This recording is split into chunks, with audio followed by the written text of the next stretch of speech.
You are watching Co-op for Two, broadcasting live from Champaign, Illinois, Friday, October 7th, around 11 p.m.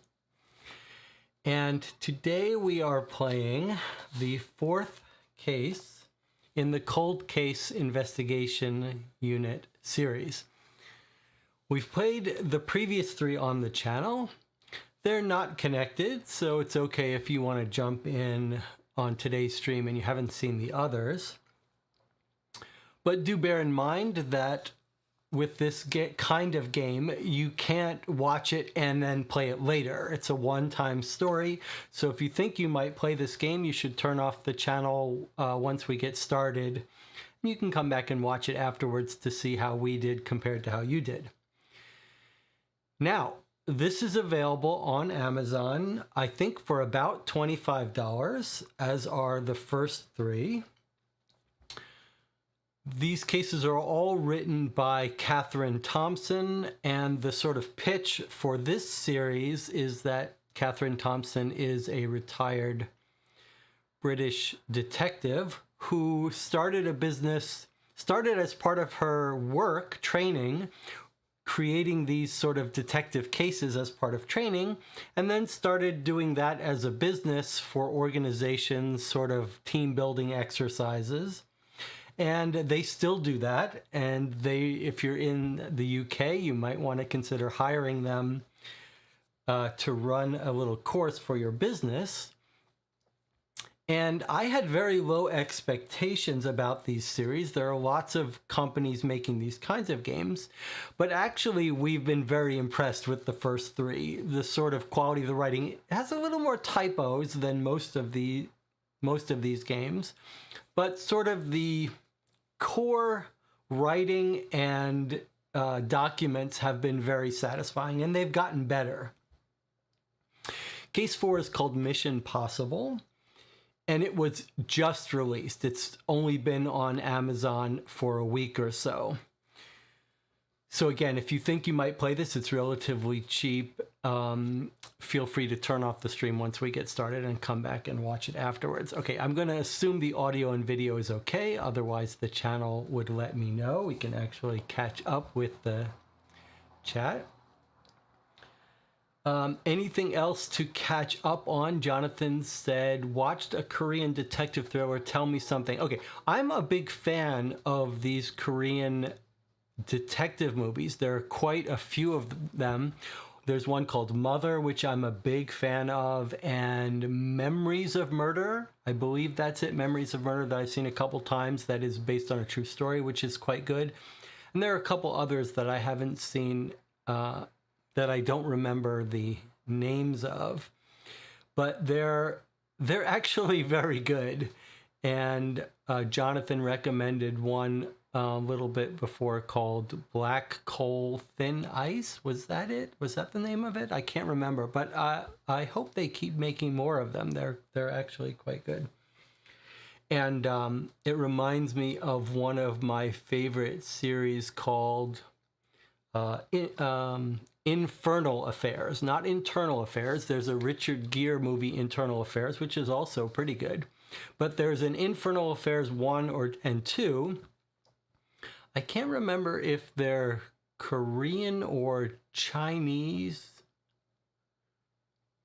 They may be Chinese. Anyway, they're quite good. And then they were ripped off by an American movie called The Departed with Leonardo DiCaprio and Ben Affleck, which is okay, but I prefer the originals for my money, 1 and 2. All right, anything else to catch up on? I've been working hard on OBS plugins. I've submitted now a couple pull requests to the OBS project with some changes to the core of OBS that I wrote. It's a little rough going submitting those changes, going through GitHub and stuff. It's kind of painful to get it all done properly, but hopefully they'll be accepted and through. And then I have a bunch of plugins. I've just been working on a new one, a little stats panel. And I'll be making videos of those plugins very soon, maybe in the next week or so. And when we finish this 4th game in the series, I'll do a quick spoiler-free review or before you buy something quick for this series to recommend it. And we've got a bunch of new games to play, and we're going to try to get through some big ones in October.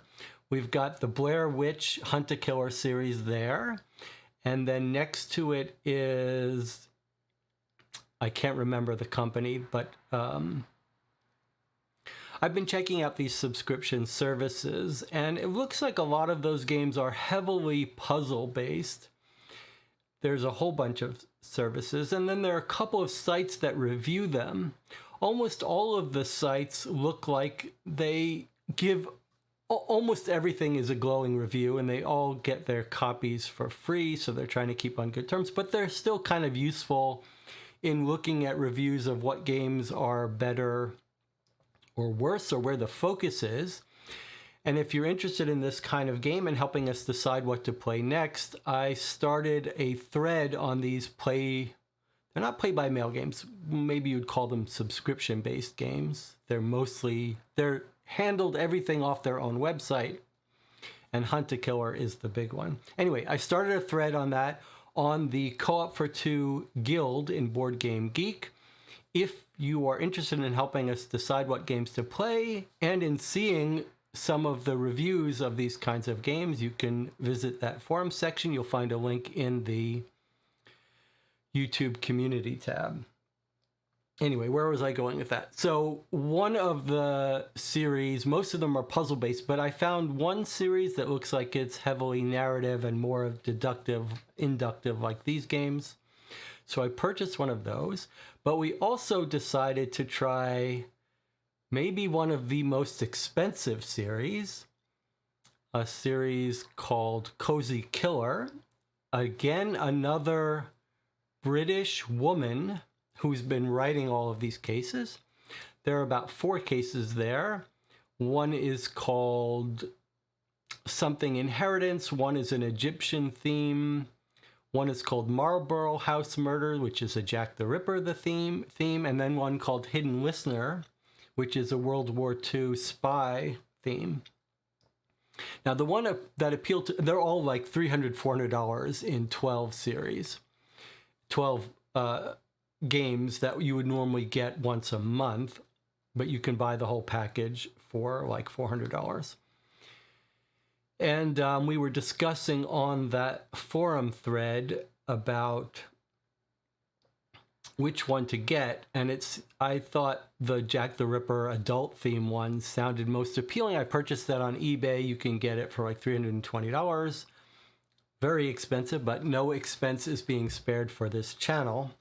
But after that, I got word from one of the people at the company, and they said, look, Marlborough House, the one I had planned to order, is our least narrative based. It's at the top level of difficulty, but the least narrative and maybe not our favorite.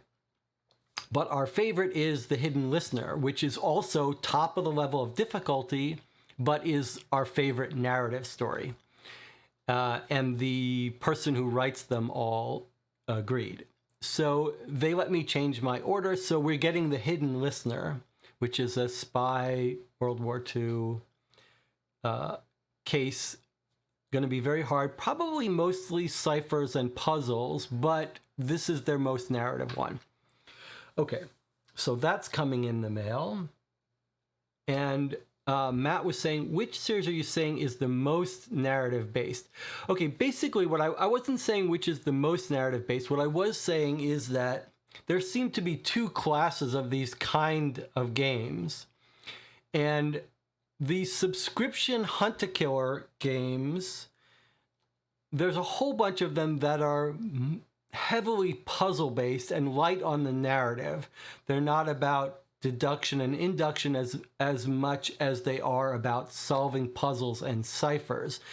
You could understand why. That's much easier to churn out. You've got hundreds of years of puzzles and ciphers to draw from, and they make for an interesting long puzzle. It's much easier to write those kinds of puzzles than it is to write the kinds that we have in front of us here, which are much more about figuring out from all of the clues and data who could have done it, and they're just much more complicated to get right than doing a cipher or a puzzle. So there aren't that many games like this that are focused less on puzzles and ciphers and more on sort of understanding a bigger picture psychology and figuring out who could have done it and why, and sifting through generic data. And Stacy, who has joined us, said she actually played Inheritance of Murder. That's one of the Cozy Killer games. I couldn't remember. She says, not easy, great storyline. Okay, that's good. So in general, I've talked about how the puzzle type games are not the best games to play on the stream, because basically we grind to a halt and you have to sit there for a couple hours. I kind of like those games, but I like not being rushed, which means, like taking a walk, taking a few hours or a few days chewing on a puzzle. And that's hard to do on a live stream, but I'm not against doing it, so we'll see. Okay, what else should we talk about? Okay, one more game coming up to play, which is the new Postmortem case by the Mysterious Package Company. Just went on sale, was just released. If you'll remember, we played the first 3 Postmortem games. They're right there in the far, right there, those 3 brown boxes. You can watch our playthroughs of each of those 3 and my lengthy review of the 3, including solving a real-world mystery about who wrote them. The new game is not set in LA, those 3 are, but it's still part of the series. It's called Postmortem London Gothic. They just released it. Now, the writer of the first 3, I don't believe is the main author of this new one, but is involved in it. And we'll talk about that once we play it. But those were some of the best writing of any of these games we've played. So I've ordered that. That should be here in a couple weeks. We'll play that when it arrives. So we're going to have a busy October. And last but not least, the LA Noire play-by-mail letter reply finally arrived. We'll be playing that Saturday evening, which is going to be in about a half an hour. We'll start Saturday. We'll get some sleep between this playthrough and that. Our Sherlock Holmes play-by-mail is just about wrapped up. We opened the black envelope yesterday. We'll be solving that probably with our next and final letter. All right. Anything else to talk about before we get started with this case, which I'm very excited about? Trying to keep my expectations low, but I'm ready for a longer, more interesting game. Longer, more meaty experience than the short play-by-mail sessions. Anyone else want to tell us anything else they've been up to before we get started? I did create another Google Docs for us to keep notes if we want to try keeping digital notes. I have a little bit of mixed feelings about that, but I do think it makes it a little easier to go back to. When we play these big cases, like the Blair Witch one or the Cozy Killer one, we will definitely want to make use of our digital notes. All right, anything else? Is everyone looking forward to this case 4? So let's just look at these 4 cases for a second here. Case 1 has a date of 10/10/20. That's when the case is set. Case 2 went backwards in time a little bit to 2019. Then case 3 jumped ahead to 2021. And then case 4 just says today. Don't know what that's supposed to mean. The dates weren't that important in the previous one. Mission Possible sounds like a pun, play on words for Mission Impossible. So I'm thinking maybe this is a spy type game. I've been writing on these. I'll continue to that. I might have second thoughts about writing on the $350 Cozy Killer game just because I may want to try to sell that off. To remind you, none of the games we're playing were given to us by publishers. I'm trying to avoid any influence or bias, although we've been playing games, I haven't been doing as many reviews, but I do review these games, and I don't want to feel bad about saying bad things when I don't like a game. So we've had a couple of games offered to us recently, and I've said no, I'll purchase it myself. So just a reminder that all of these games were purchased by me, and we can feel free to say how we really feel about them. All right, shall we take a little break before we get started? I know it's been 50 minutes. I guess we can open it and look through it. Nothing else from the chat for real? No one else wants to say anything? I guess we talked yesterday since we played the Sherlock Holmes play-by-mail case. Okay, let's open this up. Let's see what we've got in front of us. If you remember, the previous ones have made a little bit of use of the internet, so I have the tablet here ready for us. Let's take out our documents here. So what we've been doing with these is just sort of skimming through all the documents, organizing them a bit, and then reading the newspaper last. So let's read the introduction. Detectives, once again, a huge thank you for playing my games. I'm truly grateful to each and every one of you and do hope you enjoy this one. This case is going to be run in real time, beginning today wherever you are. As you'll soon see, you're about to assist in a counter-terror operation to prevent a planned attack and round up the suspects. The more you know the suspects and their motivations, the better your chance of stopping them before it's too late. Your objective is to research all the evidence available to identify the past and present movements of each of the suspects. Once you have tracked their movements, you will be able to deduce who is involved in the attack plot and who can be ruled out. Once you have your final suspects, you should be able to identify what form the attack will take and how to prevent it. You'll be able to check your answers on my website at coldcaseinvestigationunit.com. There are some clues there too when you're ready. I suggest you use any tools at your disposal. You'll need access to the internet to view video footage captured from the dark web and some top secret classified recordings. You can access these on the website Game 4. In the event you are missing any documents, please get in touch with me and I will fix it. It's rare, but it has happened. Okay. So the only thing that gave me real pause is the real time part. This case is going to be run in real time. That's a little concerning. There is another real-time game made by Adventure called The Heist or something like that. And that one really is real time. You start the clock as soon as you start playing. I'm not a huge fan of the real time games, especially for streaming them. But let's see what this means. It may be that as soon as we access the website, time starts ticking. We'll find out. Okay, so counterterrorism operation to prevent a planned attack. That's exciting. That's good motivation, right? That's enough. You don't need much stronger motivation than that. It's not just solving a cold case. It's actually preventing a live attack. Okay. Hi there. I'm hoping that we've met before in our earlier cases. If not, I don't really have time to catch you up on where we are. This one is pretty urgent, so you need to get going straight away.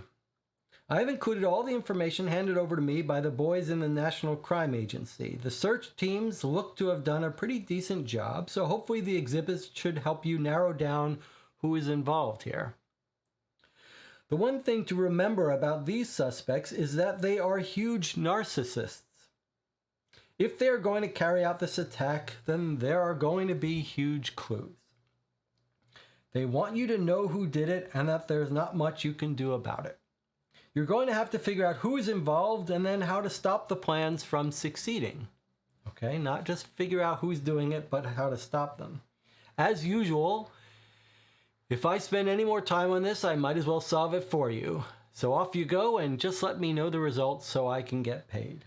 Oh, and one more thing. You've been given access to the video that started all this and also an audio recording. I have stored these on the Briggs Investigations website for you. Just go to Investigation 4 at coldcaseinvestigationunit.com and you'll find the links there.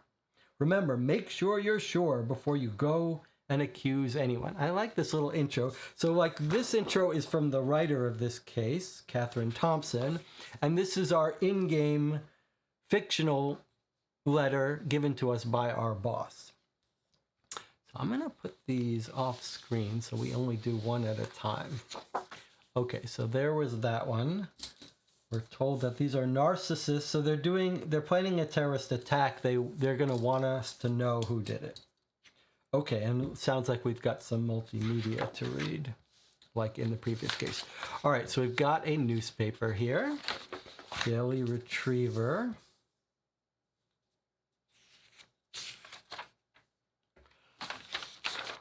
We're going to read this in full, every word of it, but we're going to save that for a little bit later.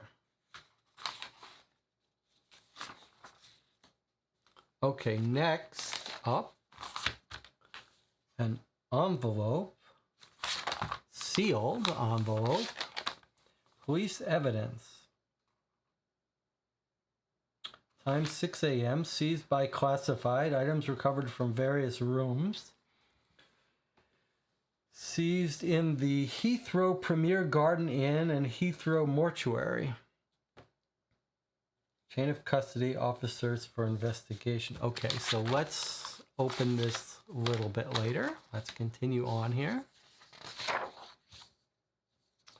All right, so we're gonna, I guess we'll just go through these documents. I don't know, should we, I guess we should watch the video first, yeah? Before we start reading documents. So let's watch the video first and get an idea of what we're up against. A little motivation here. Actually, let's take a little break because we haven't seen anything important yet. And if people want to play this game themselves, you still have time to turn away now. And you'll get to enjoy the game for yourself and come back and watch this when we're finished. Okay, so we'll take our first break here. We'll come back and we'll watch the video together and start the case. So I'll see you in 5 minutes.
Okay, we're back and we're ready to watch the video that's going to introduce this case to us. Let's see if we can bring up the tablet properly. Okay, so here we go. You can see here's Cold Case 4, a little introduction, and then here's our evidence.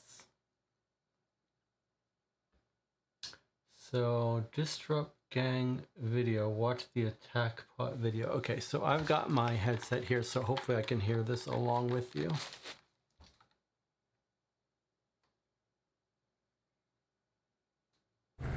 Greetings, friends.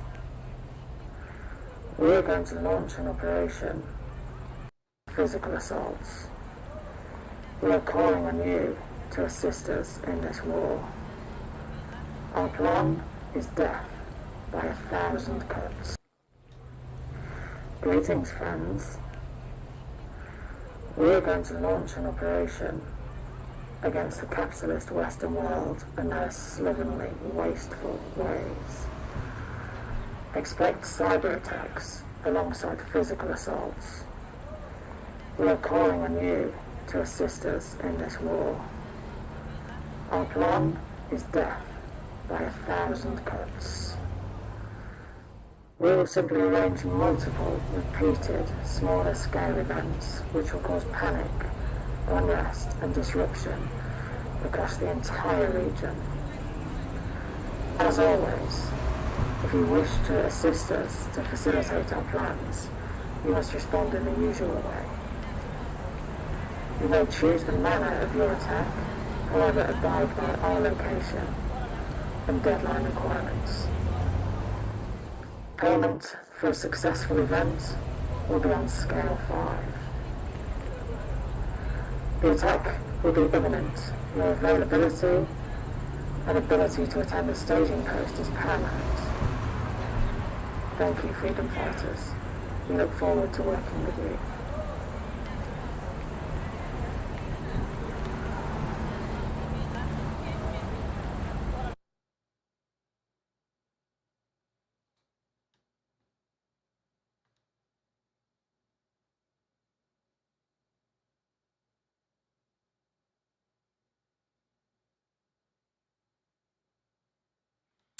Okay, so we're going to listen to that again. I'll try to get the captions so you can see them. They're a little bit cut off. Anna says, this is too realistic.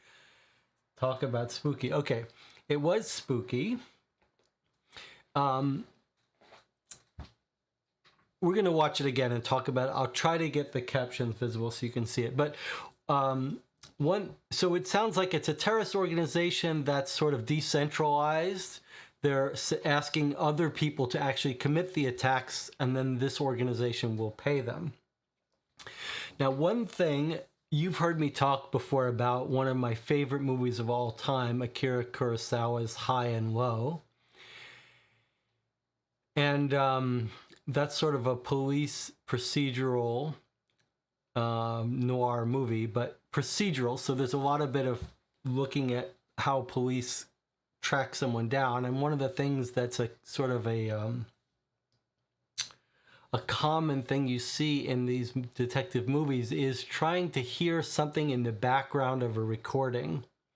So I think we should be listening. We should make one pass through that video, see if we can hear anything in the background where that video was recorded that might tell us where it was recorded. So now let me see if I can get this uncropped so you can see the bottom of the page. Let's see. So how about this? Yes, okay, now you'll be able to see the captions. All right, here we go. Let's listen to it again.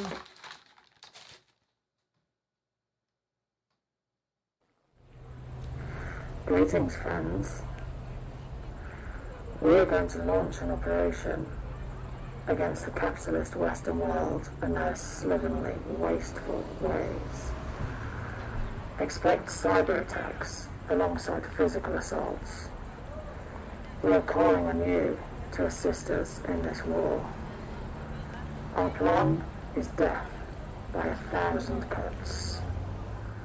1,000 We will cuts, simply not arrange pots. multiple, repeated, smaller scale events which will cause panic, unrest and disruption across the entire region. As always, if you wish to assist us to facilitate our plans, you must respond in the usual way. You may choose the manner of your attack, however abide by our location and deadline requirements.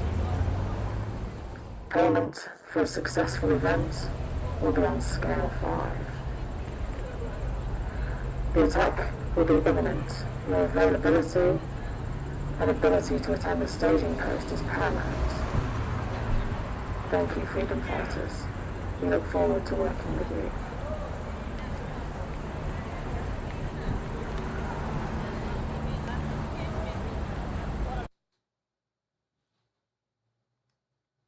Okay, let's pause it. I think we'll listen to it again, but let's make some notes here. That was very interesting, spooky. But so a couple of interesting points there. So what did you notice in the video? First of all, anti-capitalist, that's their motivation. They said usual payments. Sounds like they've been doing this for a while. They said payment scale 5, whatever that means. What else did it mention? Let's listen to it again.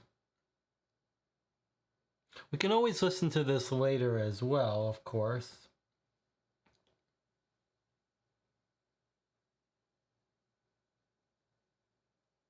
I didn't see anything at the end of that video animation. We're going to launch an operation against the capitalist Western world and their slovenly, wasteful ways.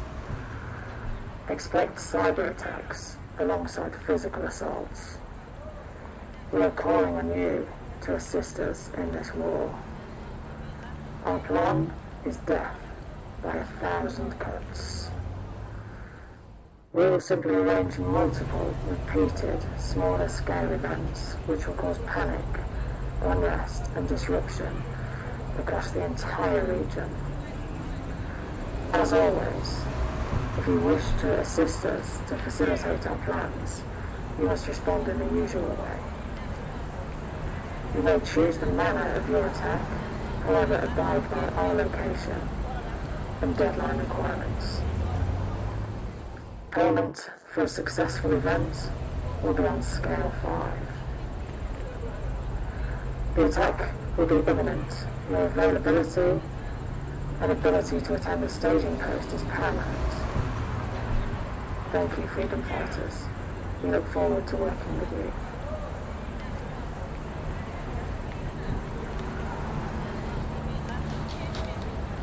So they said you have to abide by our location and deadline, and you have to be able to attend the staging coast. That's what the caption said. It's clear the captions aren't perfect though, so I'm not sure. Anna's jumping ahead to the newspaper. What is that what it said? Staging coast or staging post?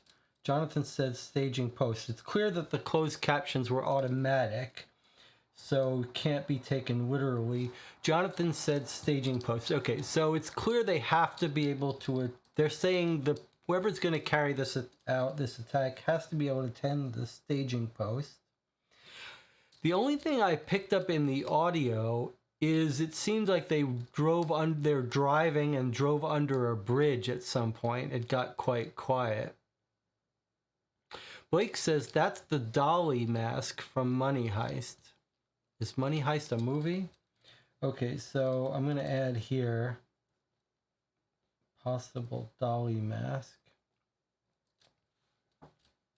All right, let's listen to it one more time. I'm going to try to focus on the background noise to see if I hear anything. Greetings, friends. We are going to launch an operation against the capitalist Western world and their slovenly, wasteful ways. Expect cyber attacks alongside physical assaults. We are calling on you to assist us in this war. Our plan is death by 1,000 cuts. We will simply arrange multiple, repeated, smaller scale events which will cause panic, unrest and disruption across the entire region. As always, if you wish to assist us to facilitate our plans, you must respond in the usual way. You may choose the manner of your attack, however abide by our location and deadline requirements. Payment for a successful event will be on scale 5. The attack will be imminent. Your availability and ability to attend the staging post is paramount. Thank you, freedom fighters. We look forward to working with you.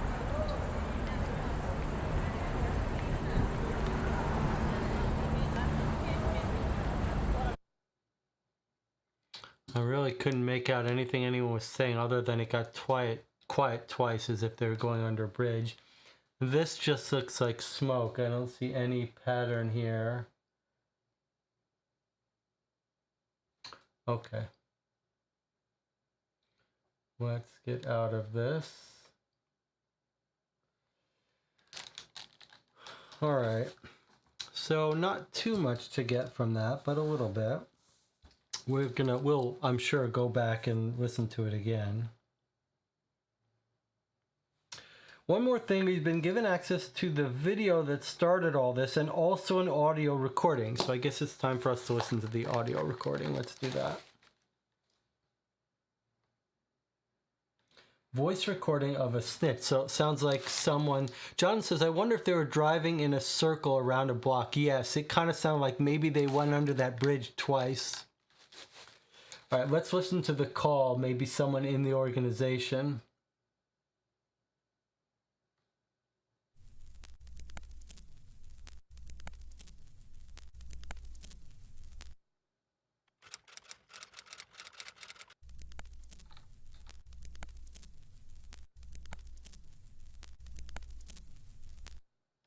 I'm not hearing anything.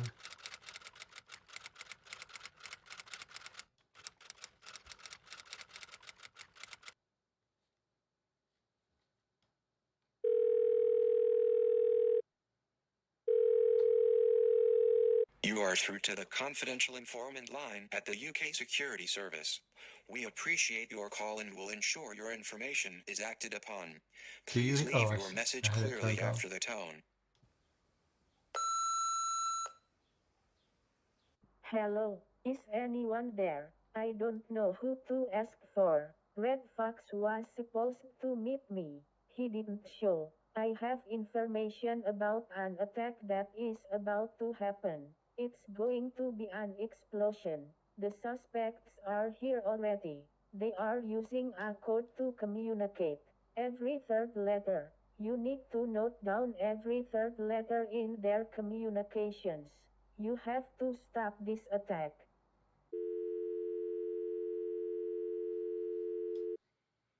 Okay, that was nice. And here's a transcript. Hello, is anyone there? I don't know who to ask for. Red Fox was supposed to meet me. He didn't show. I have information about an attack that is about to happen.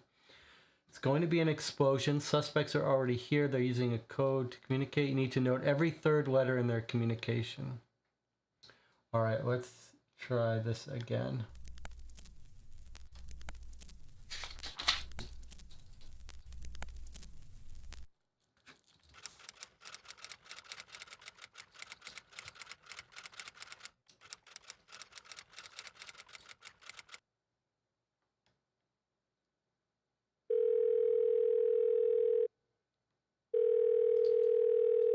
You are through to the confidential informant line at the UK Security Service. We appreciate your call and will ensure your information is acted upon. Please leave your message clearly after the tone. Hello, is anyone there? I don't know who to ask for. Red Fox was supposed to meet me. He didn't show. I have information about an attack that is about to happen. It's going to be an explosion. The suspects are here already. They are using a code to communicate. Every third letter. You need to note down every third letter in their communications. You have to stop this attack.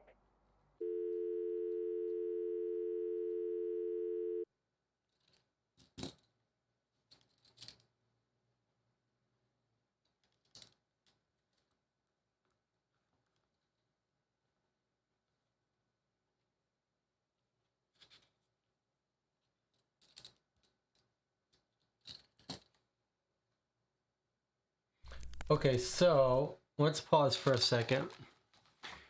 What did you pick up from this phone call? First of all, it's a woman, it sounded like.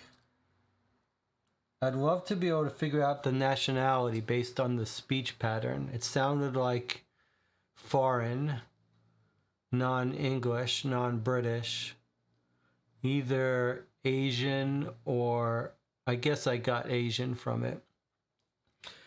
This is the MI5 line they called. They said, I was supposed to meet Red Fox. He didn't show. That sounds like Red Fox may be an MI5 agent that they were supposed to meet. She said it's going to be an explosion. She said the suspects are here already. Suspects are here already. That suggests maybe they're from out of the country.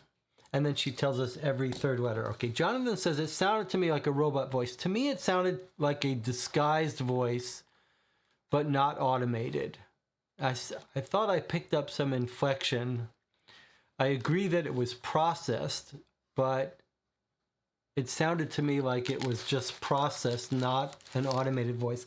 Let's listen to it again and see what we think.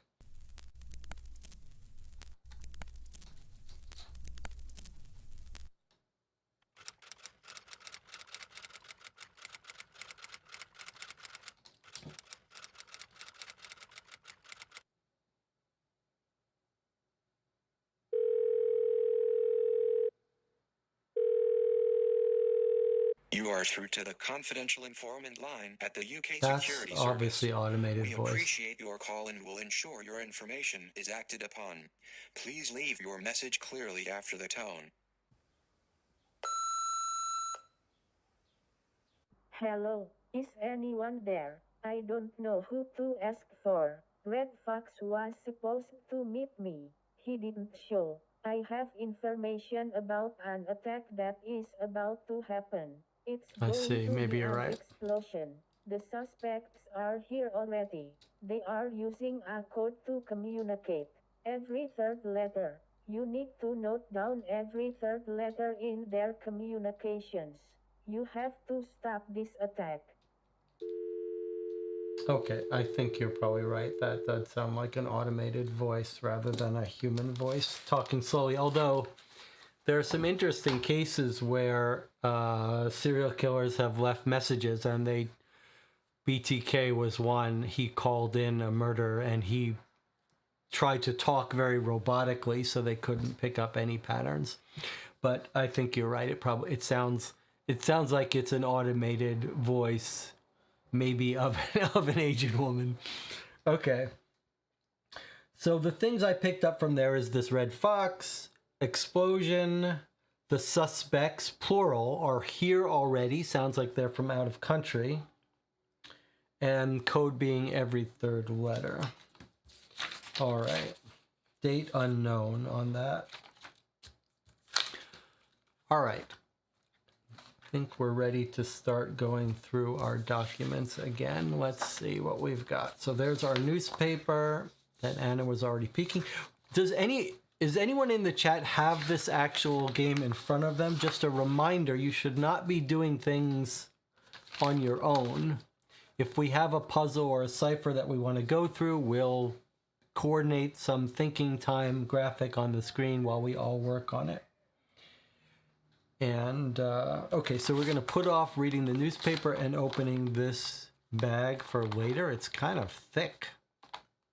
All right, Stacy said, I do have this document, this box in front of me. So just a reminder, the way we play these is you're free to work on stuff separately than what we're looking at, but then you can't help us.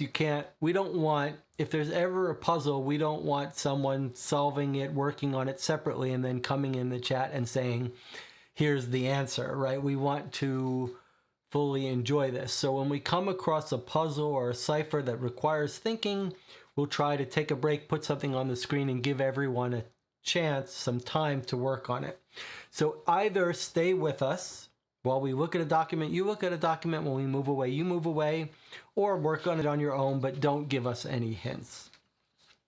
All right, let's go through the rest of these documents quickly, and then we'll circle back with some more detail.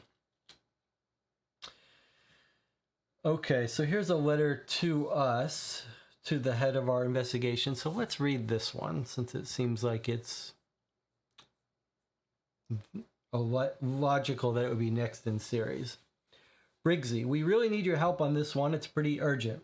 We've been working with the security services to detect any planned attacks on the UK and detain any and all suspects. We have been aware of a terror organization known as Destroyers for some years. They fund attacks on the Western world and arrange them by advertising their intentions via encrypted videos on the dark web. They broadcast a location for the attack, and prospective terrorists accept the challenge. This sounds actually very realistic in terms of how you might run a modern terrorist organization. We had an undercover covert operative, codenamed Red Fox, who had been deeply embedded in a long-term role on the outskirts of the Destroyers for some years. This enabled us to minimize the harm planned by the organization. Okay, so they're called the Destroyers, and Red Fox was an undercover operative in this organization, or not in the organization, on the outskirts of the Destroyers. Red Fox yesterday informed us of a new planned attack being advertised. He sent us a copy of both the video and details of the 6 terrorists who responded to the ad. Each of the 6 agreed to consider completing the attack within a set time window for a negotiated price. 6 terrorists, okay. Shortly after providing this information in an unconnected incident, Red Fox died, having been attacked by an angry swan whilst walking beside the river. Okay, so that's our angry swan. This says unconnected incident, but we're not so sure. Remind me to tell you about a dark web theoretical murder system that someone came up with. Okay. Sadly, Red Fox's notes are somewhat lacking, and now we are in the unfortunate position of having 6 terrorists planning to commit an attack in the UK at some point soon. However, we don't know where, how, or exactly when.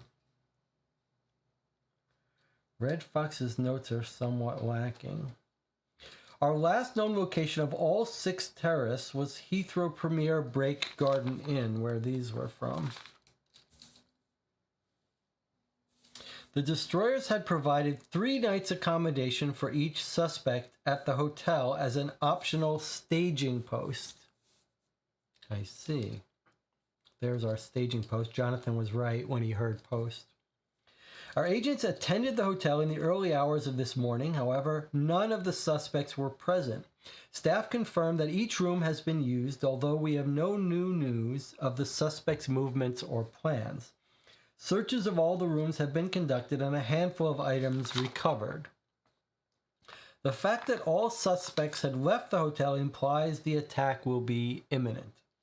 We need to find out all the relevant details and stop the attack. We do know that Red Fox had been working an informant who has been in touch via our snitch line with some information. That's the call we heard. I'll send you the link to this and to the terrorist video via a secure link. Okay, so we heard that. The Red Fox had been working an informant. Okay.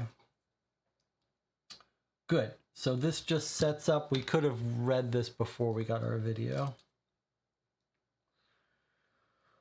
Each of the rooms has been used. No new news. They've all left, suggesting the attack is imminent. 6 terrorists. We don't know which one of them we're going to actually do the attack. Could be multiple of them, but they're all sort of competing for this attack. So I'll tell you about this. Are we sure it's unconnected? We are definitely not sure it's unconnected. In fact, it sounds very suspicious. It sounds like it was connected, so we'll definitely want to look into that. I don't remember where I read this, but someone had an idea for how you could pay for people to be assassinated as a dark web. Yeah, as you probably know, that that the dark web is a real thing, and there's some scary sites, and people have been arrested for hiring murder for hire people and delivering drugs, but also murder for hire people on these sites. And one of the issues is, how do you pay someone for assassinating or committing a murder without them getting caught? Without you getting caught, without them getting caught. And one of the theoretical ideas that someone came up with, which is quite clever, and I'll give it to you as a challenge and see if you can figure out what it was. But it basically was a system by which you could pay someone for committing a murder. This is a little dark. You could pay someone for committing a murder without them having to prove that they committed the murder. So they won't have any evidence to give you. You won't pay them beforehand. But it's a way to get the money to the killer and have some plausible deniability. Does anyone want to guess what the scheme was? I don't know if this was real or just someone discussing a theoretical, clever idea. But it's actually quite clever, and it's part of a broader set of, what might you call it? Well, if I give you the name of it, it would give it away. Does anyone want to guess what the system was? So you want to have someone killed. You want to be able to pay the person who does the killing. The person who does the killing obviously wants to get paid. But you're going to sort of do it all almost in public without anyone ever admitting that they did anything.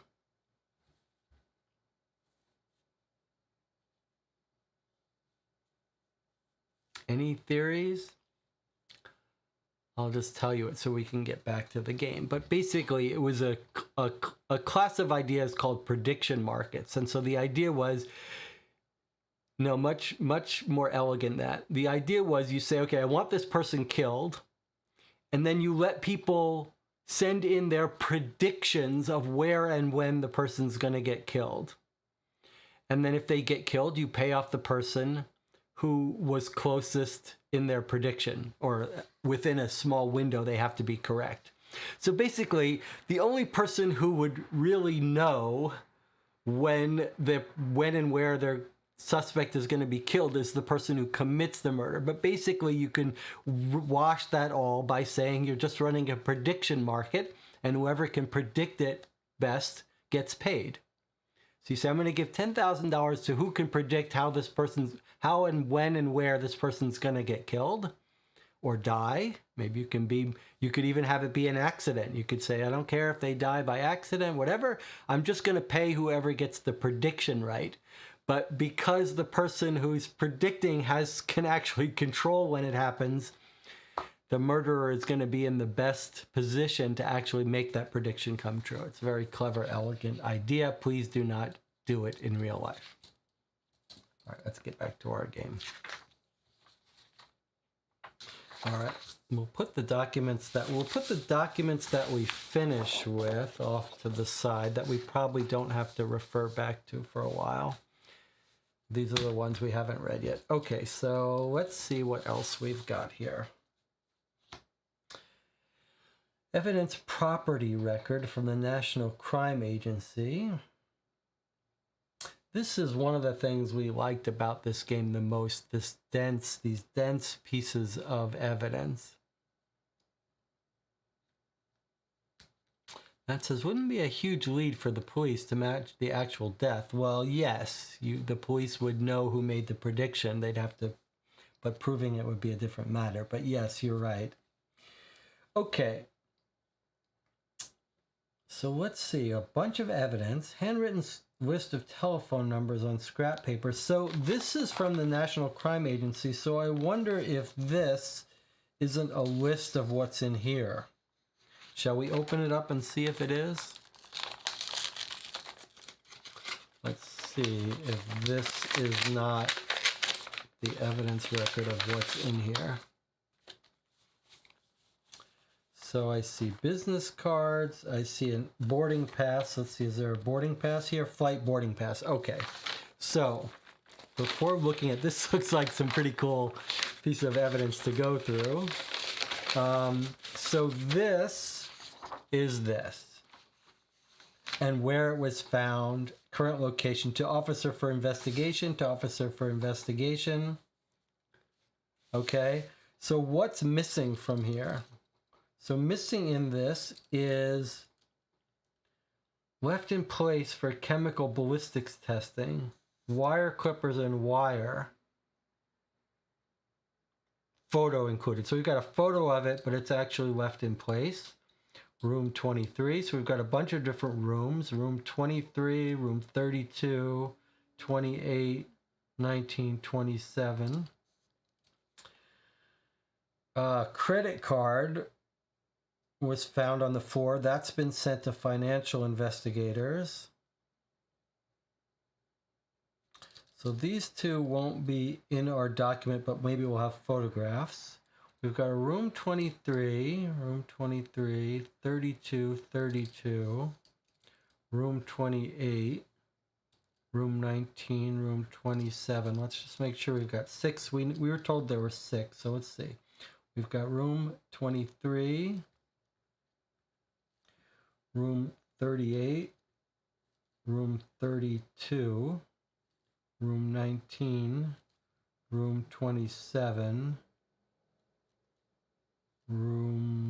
I wrote down 38. Is there a room 38 or was it the room 28?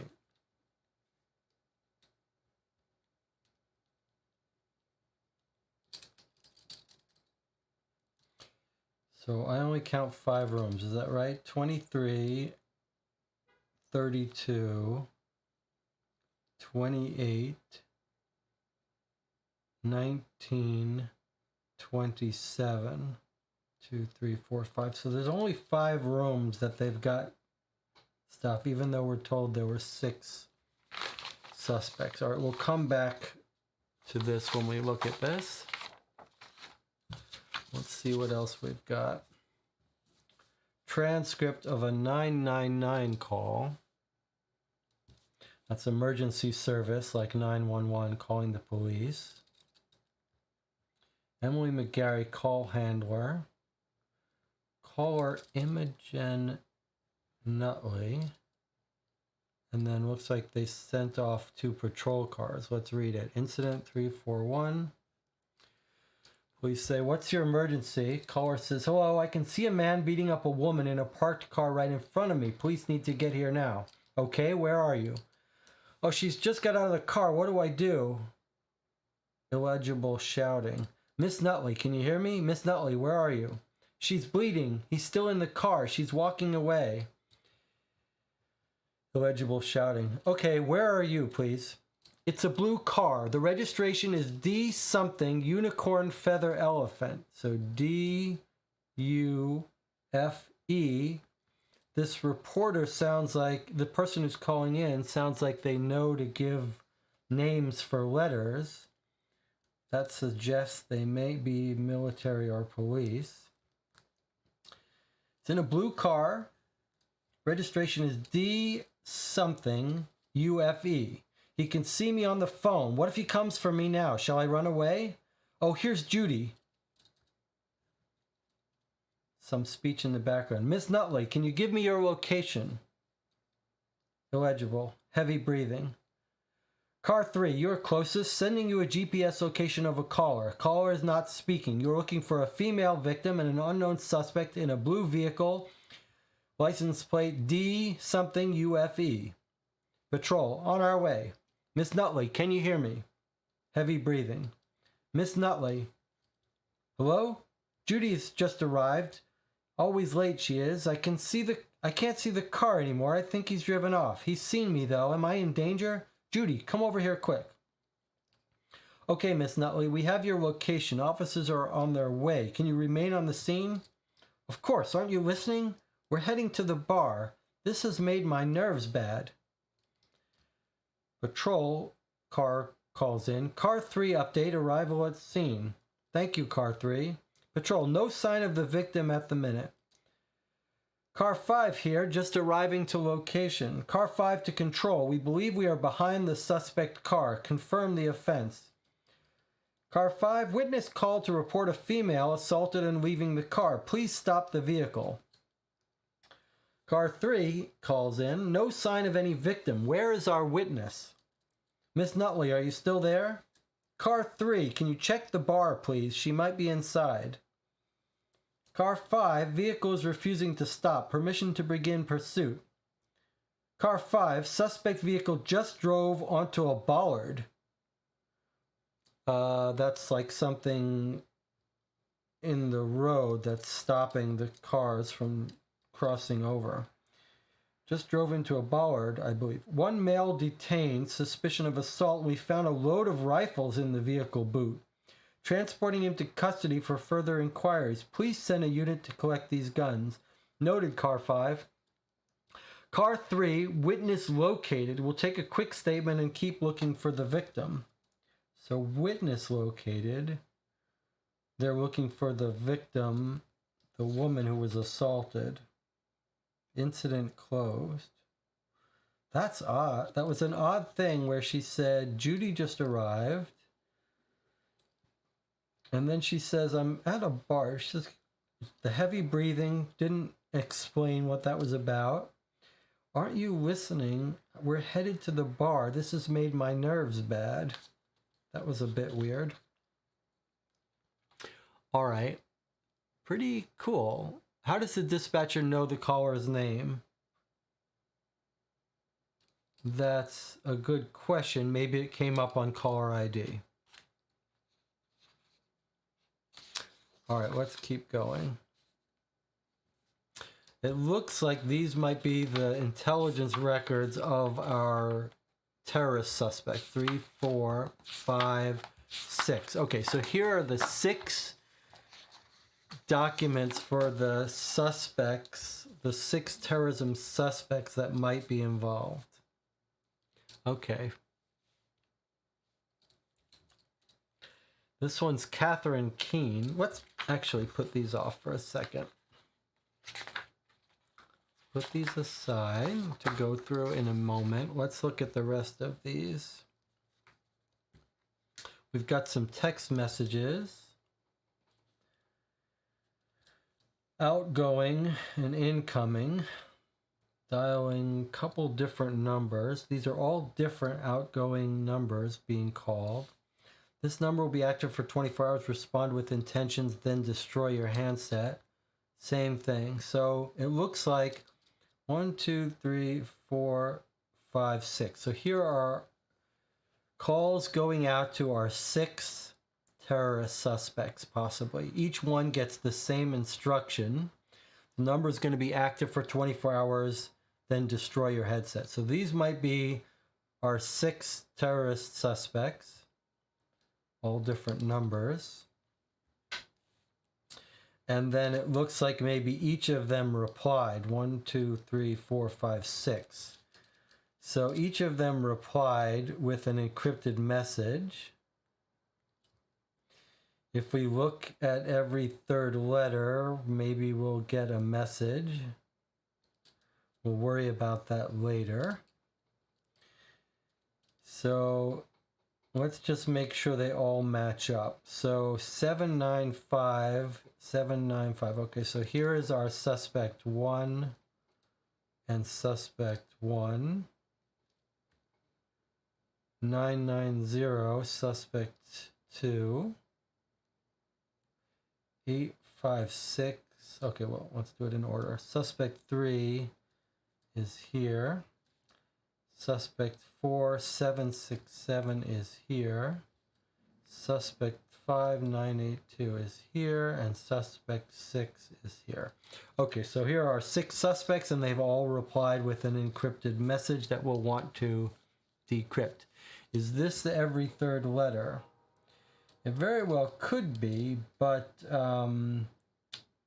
it's a little odd here because we've got an N and then an N, or a T, H, E. So yes, these might be the every third letter, starting with the third letter. So T, H, E, depending on whether you want to skip, A, T, T. I don't know. We'll decrypt these a little later. All right, let's keep going. Here's the witness statement. Different. Let's see. We got a couple witness statements. Here's the witness statement from our 999 caller. Let's read that first. Statement consisting of 1 page. This is Imogen Nutley. She's over 18, retired. My name is Imogen Nutley. I'm giving this statement in relation to an incident I witnessed here about an hour ago. I was here to meet my friend Judy for a coffee. Well, Judy's always late. It really annoys me. We're both retired, and I do like to meet up with her, but why on earth she can't turn up when we've agreed a time, I just don't know. Anyway, I was having a little wander around the car park, hoping to see her arrive, when I saw a couple having an argument in a parked car. It looked to be a real proper shouting match. Now, I'm not a nosy parker usually, but what with Judy keeping me waiting, I decided to hover a bit closer to see what was going on. I couldn't really hear what was being said, unfortunately, but I tell you, I was shocked to my core when I saw the man in the car slap the woman fully across the face. It definitely hurt her as she jumped out of the car and began walking away really quickly. I called out to see if she was okay. She did turn to look at me, but didn't speak. When she turned, I could see her nose had started to bleed. I got straight on the phone to the police. I'm not going to stand around while a man beats up a woman, that's for sure. I was still on the phone when Judy finally turned up. I went to meet her, and when I turned back, both the car and the woman had gone. I didn't see where or if the woman had got back into the car. It's been a shock. I've had to have a couple of stiff whiskeys to settle my nerves, and I'll be having a few more, I can tell you. Okay. And they found the car full of rifles in the boot, so maybe this person is one of our terrorists. It would make sense, maybe a man and woman that just got into a fight. Okay, we've got a couple more witness statements from people at near the hotel, it looks like. The Heathrow Premier Garden. Let's skip these witness statements and read this. Okay, from the National Crime Agency. Hi, Roger. Great to speak to you just now, and thank you for your understanding regarding the urgency of this inquiry. If anyone asks, we got a warrant. Smiley face. If anyone asks, we got a warrant. Just to confirm, this as my secure email address, and also as requested, confirmation that any information you provide will be redacted and used purely for intelligence purposes. So this is an email about pre-booked tickets to Legoland Legal Department. To Roger. Petra Fidel, DC. So she's a, whatever, this is her position. Petra Fidel at the National Crime Agency. Okay, to Roger. Roger writes back. Petra, no problem at all. LL Legoland. No problem at all. To confirm, attached is a record minus financial details of all pre-bookings for today involving one adult ticket and one child ticket as discussed. There are not a vast amount as most visitors come in groups, but do let me know if you need any further lists from us. Happy to provide this information on a daily basis until further notice. If you do need help, if you do need those financials, I really will need a warrant though. Happy to help. Legoland Security Department, Windsor Resort, Winklefield Road, Windsor, Berkshire. Awesome awaits. Lego, the Lego Loto, the brick and knob configurations, the minifigure, Duplo, and Lego are trademarks of the Lego Group. Okay, and then it looks like he's provided the list. So the NCA wanted a list of one adult and one child. So here we go. Here's the list of those tickets.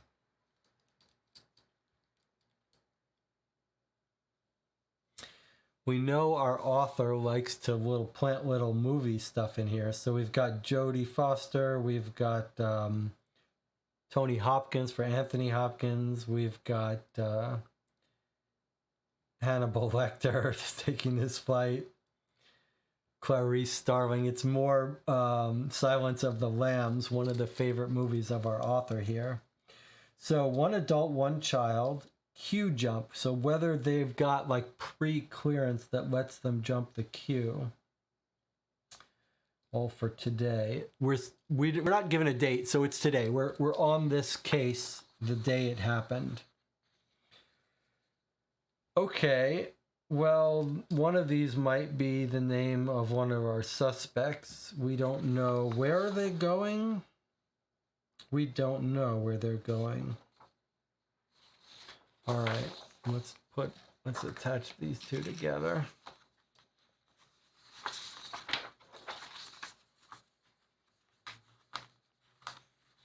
Here's B. Bill, Buffalo Bill, again, more Silence of the Lambs references. Whether you might say that we could cross those people out as being probably unrelated, or whether you could say, I think Miggs might be also from Silence of the Lambs or that author's work. You might also say that they could be traveling under an alias. This might be the author of the book. I'm not sure. Okay, we'll come back to this. All right, so all we've got left is some witness statements, of course, that envelope of documents, and then our suspects. All right, I'm just choosing what order to go through these that jumps out at me. Maybe we'll keep our list open here while we go through these people. We've got Clementine Keene. So these are our suspects. Date of birth, 1993. We don't know if this is important. Aliases, Agnes Keene and Clem Keene. Okay, so this person doesn't seem to be on this flight list. Shoulder length, black hair, eyes green, letters KKK on the right shoulder, whereabouts unknown. She knows English, Russian, and French. She's slim, 5'4". She's born in France. Agnes is known to be on the move lately for reasons unknown, since being added to America's Most Wanted list and being seen on a Netflix terrorism documentary, Keene, has been regularly identified by members of the public who report the sightings to authorities. She's worked with numerous terror groups over the last 10 years, however, does not appear to have any affiliations or lasting relationships. Agnes began as a political activist with extreme right-wing views. Her early attacks targeted minority groups across France. However, she now appears to involve herself in attacks where she is paid for her expertise. In the chat, Stacy is reminding us that Thomas Harris is the author of Silence of the Lambs. We might mark which ones are clearly Silence of the Lambs related. There's Andrea Lamb, that could be one. Jodie Foster, obviously. Anthony Hopkins is clearly movie related, but not related to Silence of the Lambs. There are some more of these as well. Okay, let's continue here. Agnes was arrested numerous times for being involved in violent protests during 2018-2020. Currently on the most wanted list in the USA, also a priority target for UK, France, and Germany. Specialist skills. Okay, she's an explosives expert. That's important since we think this might be explosive. Spent 3 years in an Afghan training camp. Laces her bombs with nails and coins. She's also been linked to 3 large explosions where gas supplies were interfered with to create repeat explosions and fire damage. Currently, Agnes is being recognized on a daily basis by members of the public. We have a comprehensive account of her movements over the last few weeks. However, she remains one step ahead of us. Last known sighting in London's Camden Underground Station 20 hours ago. Okay, so recently seen in Camden Underground. Were we told what the woman looked like in the car? There's a couple having a fighting match.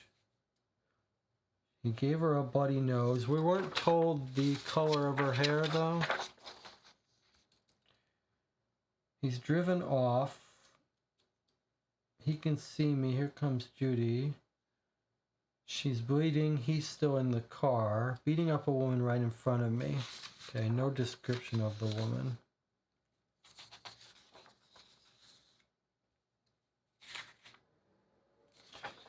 Okay. And we've got some very blurry fingerprints. Let's go on to our next. Natina says Jack Crawford was her boss at the FBI. Okay. Jack Crawford, that's another Silence of the Lambs reference. All right, let's look at our... So Clementine Keene is our first suspect. Here we've got Molly Brownlow. Date of birth 95. Martha Brown, Molly B, Bomber Brown, the unsinkable Molly B. Born in the UK. Hair long, currently blonde, eyes blue. She knows English, Russian, and German. Blue butterfly on left shoulder. Molly is known to have been involved in 9 separate bombing incidents. We have another bomber here. Worldwide since 2017, trained in Syria, can create various devices, however, appears to prefer traditional dynamite and timer combinations. Okay. She's never been convicted despite being linked to numerous incidents. She's wanted for questioning in the UK, USA, and India. Arrested in New York in 2019, escaped custody while being transferred to court. 2 police officers were charged and convicted for assisting her escape. Interesting. Believed to have been in a relationship with fellow wanted terrorist Randall Greenleaf. Is this going to be our woman in the car with who got a bloody nose? Molly's fluent in 3 languages. She's known to prefer speaking in Russian or German when in English-speaking locations to try and keep her conversations discreet. In Germany, she will speak Russian and vice versa. Ideology, none known. Molly appears to sell her expertise to the highest bidder regardless of target. Known to place devices personally. Believed to remain close by to monitor the efficiency of the detonation. She's recorded as suggesting her acts of terror are merely a fun game of cat and mouse. She believes by placing the devices herself, she is allowing agencies the opportunity to identify and stop her. She has been recorded as stating that any person could defuse one of her devices if they just remember she likes to personalize every element. Interesting. Any person could diffuse one of her devices if they remember she likes to personalize every element. What would that mean, to personalize it? We know she's got a blue butterfly tattoo. Other info, she's seen entering UK via Heathrow Airport 2 days ago. Current whereabouts unknown. Nina Schwarz. Okay, we got 3 woman terrorists so far. From Germany, slim, 5'7", curly brown hair. She knows English and German. I wonder if those messages in the text messages are going to be in German, English, whatever. We may have to translate those. And that might give us a clue as to who is who.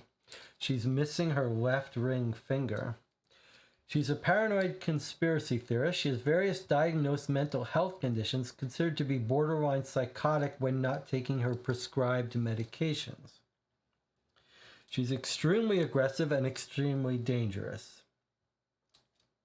She was arrested following the death of her close family members in a car bomb attack in 2016. While she is suspected of orchestrating the incident, she was never charged and agreed to be treated at a private facility. She left this facility in 2017, is currently wanted in UK, USA, Germany, and India. Works alone, has no known long-term relationships. She was involved in the car bomb incident in which her parents and siblings were killed, however no charges were laid against her. Specialist skills. She's self-taught explosives expert, another explosives person, specializes in car bombs. She studied the tactics of the IRA in detail and models her attacks on those carried out by them. Ideology. She's extremely paranoid, believes worldwide governments are working to control the minds of the population. She's happy to conduct attacks for pay when she is not plotting her own incidents. Vulnerability. Schwartz is extremely volatile and should not be approached by members of the public. Previous incidents attributed to her have all been accompanied by increased reports of fighting and or road rage incidents in the area with the suspect matching Schwartz's description. So it sounds like she's going a little crazy and fighting people on the road while she was setting up these car bombs, believed to be in the UK.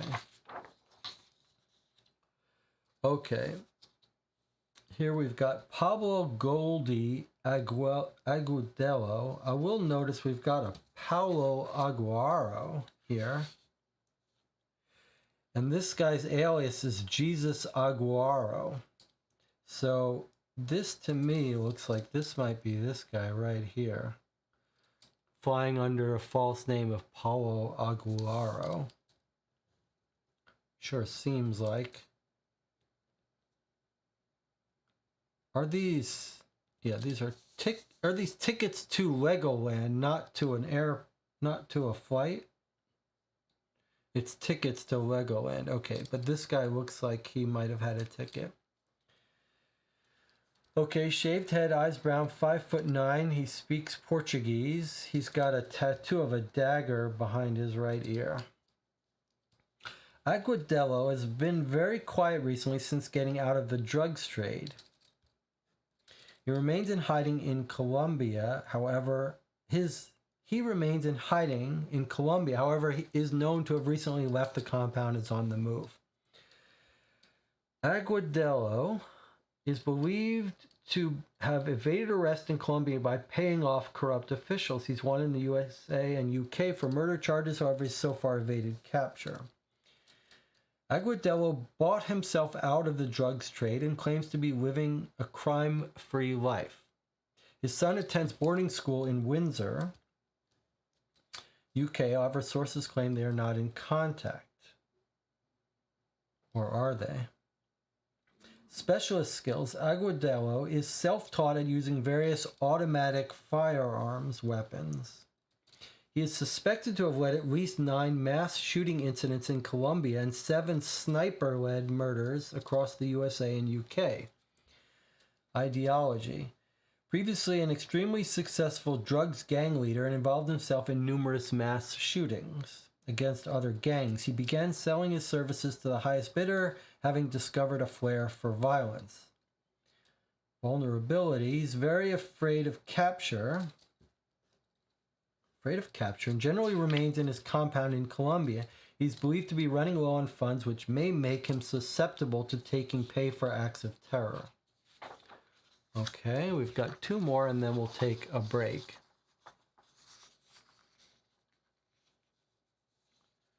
Randy Greenleaf. This is one of the people that we think, relationship with Molly Brownlow. So he and Molly may be an item. He's got a severe limp, English, Russian, and German, born in the USA. Randall Green or Robert Verde. Okay, I don't see anyone in our list here that matches that.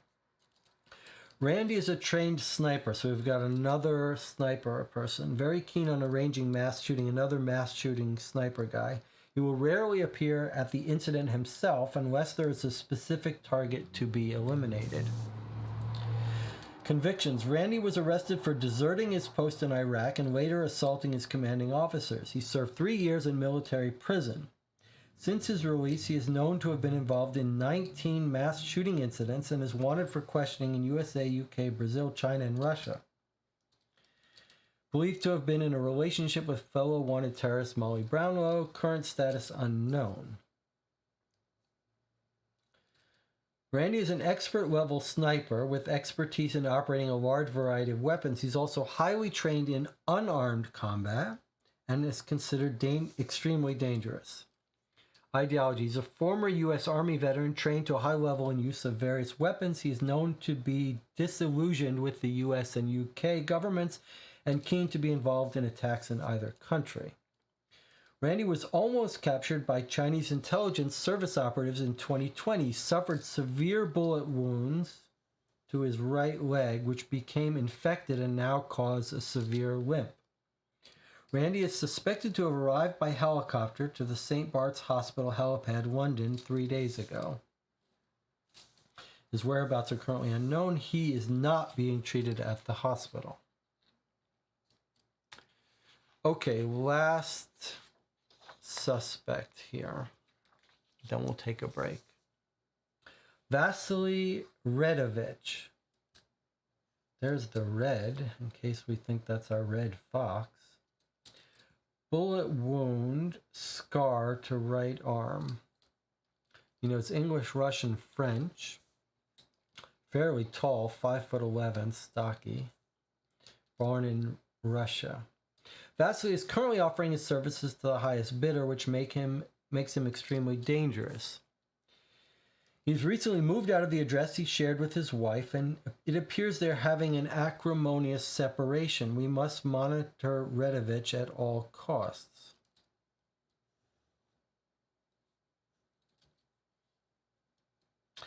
Vasily was arrested in America in 2021, providing the only known photo of him, which is here.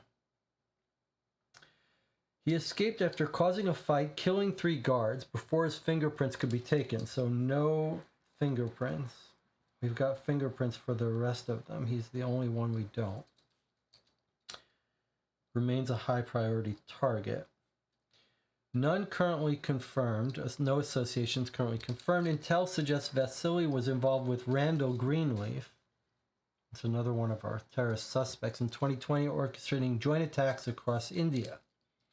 Vasily favors chemical attacks. Okay.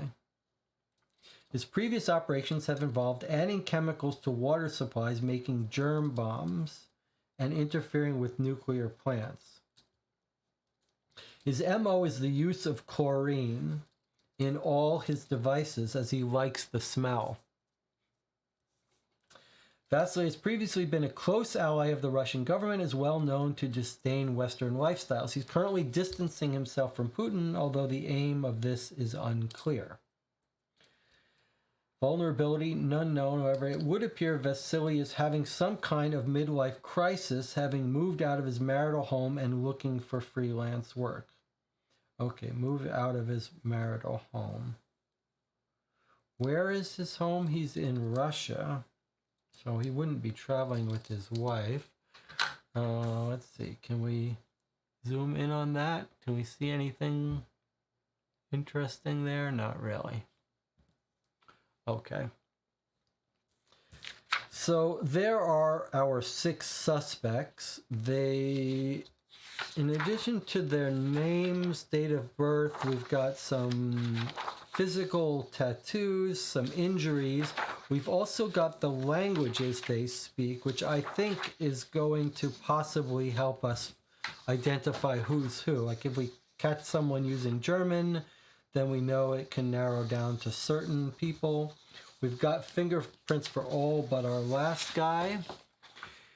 And we still have some witness statements to read, but it's time for a break first. Anna says, if this guy got out of jail killing 3 guards, he's not our Red Fox informant, says Anna. But please do not forget, when you plant an undercover operative, you create a backstory for them that gives them their bona fides. So it would be very reasonable if you wanted to plant an operative to create a fake backstory for them that said they had killed some guards. That would give them their clout and make them beyond question. So do not, just because someone's got a sheet of crimes doesn't mean those were real. Matt says maybe the 2 suspects who were in a relationship were the couple fighting, reported. Yes, absolutely. This guy also is fighting with his wife, but then he wouldn't travel with her. So I agree that the 2 people seen in the car seem likely to be these 2 people in a relationship, which would be Molly Brown and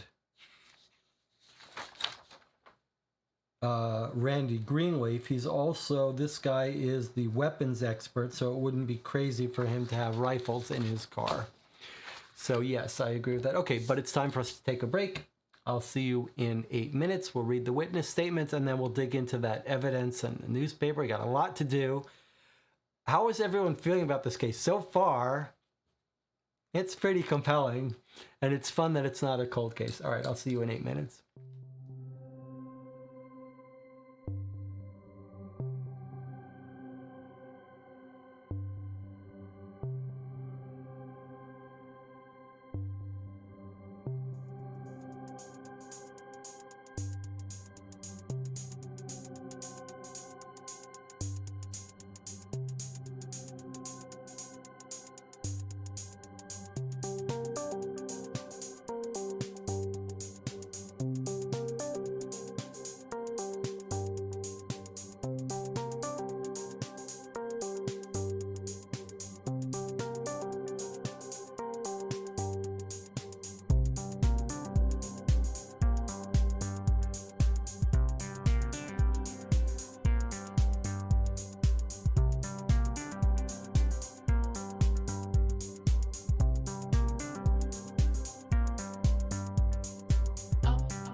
Okay, we're back. I'm loving this case so far. I was a little scared that it was going to be really a real-time case that gave us like an hour of real time, but it's not.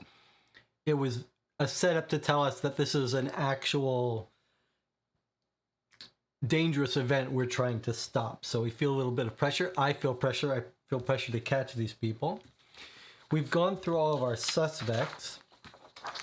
I went ahead and scanned and printed the encrypted messages for us a little bigger. So here's our document that we got, where we've got text messages sent and received from each of the 6 suspects. I went and scanned it and blew it up big. So here are our 6 messages, and I even made one for each page, so it'll make it a little easier for us to find every third letter and write down what these messages are. I suspect that they're going to be not all in English. But don't jump ahead and start that yet. I don't think it's time. We need to go through the rest of our documents first. So we've got some witness statements, we've got the newspaper, and we've got that whole envelope full of evidence. So let's continue going through our evidence here. Here's a witness statement from Steffi Jones, who's the cleaning team manager. My name is Steffi Jones and I work at the Heathrow Premier Break Garden Inn. My duties include managing the cleaning staff, ordering cleaning products, and spot checking various of the rooms once the cleaners have completed their work. I was working all day yesterday at the hotel when one of my staff approached me to report that we had run out of chlorine tablets.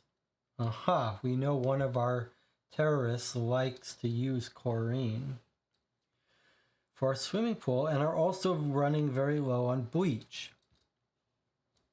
This was odd as we had only just received our monthly order last week and we have never run out before. My staff member, Brenda, also advised me that there was a strong smell of bleach coming from a room on the first floor. Bleach on the first floor. And that the occupants of the room were still present despite it being past checkout time. I approached the room in question, room 27.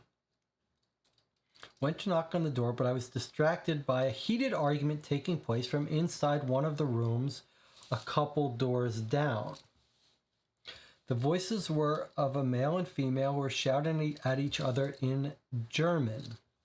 I tried not to listen, but I definitely caught the impression that the male believed the female was cheating on him and was not happy about it. Female was denying any wrongdoing and insisting that they should focus on their mission. So is this our male and female couple, and is she cheating on him with that other suspect who's recently separated? I wonder. I debated knocking on the door to see if everything was okay, but decided it wasn't really my business. Plus, I could definitely smell the bleach Brenda had told me about coming from room number 27.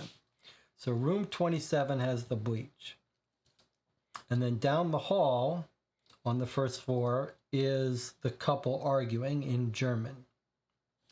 I knocked and entered room 27, however, there was no one present. This room was definitely the source of the bleach smell, as I confirmed from finding a number of bleach bottles thrown into the bath.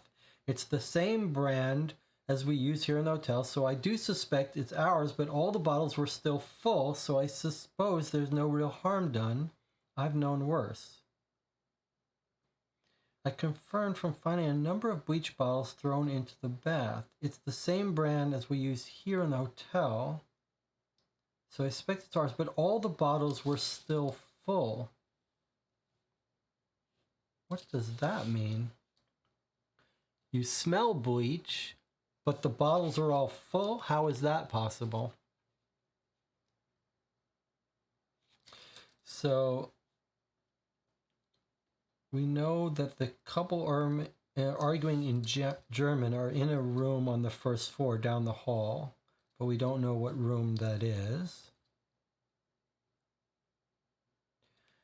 maybe another room with a 2 prefix. Let's see if these married couple that we know of, the couple is both speak German. I think what we've got here is Randall, who speaks German, and Molly Brown also speaks German. So I think this is going to be the couple. I think she might be having an affair with this guy who's recently separated and is 5'11", looks like a tough guy.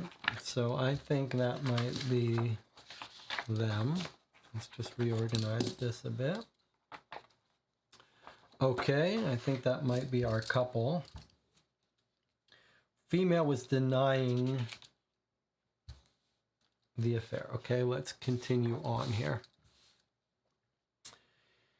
Here's a statement by Delia Sinha, the restaurant manager. 2 pages, there's her signature.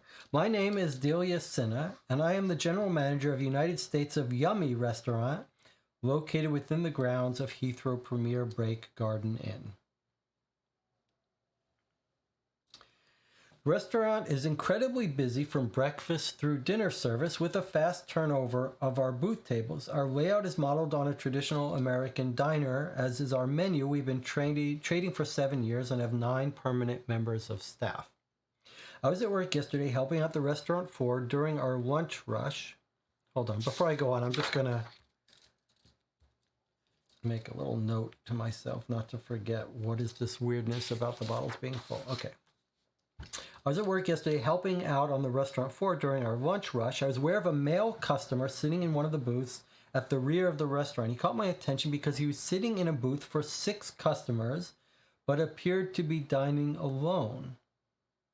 We usually try to steer single customers or couples to our counter seats to leave the bigger spaces for groups. However, he must have just seated himself without waiting to be allocated a table.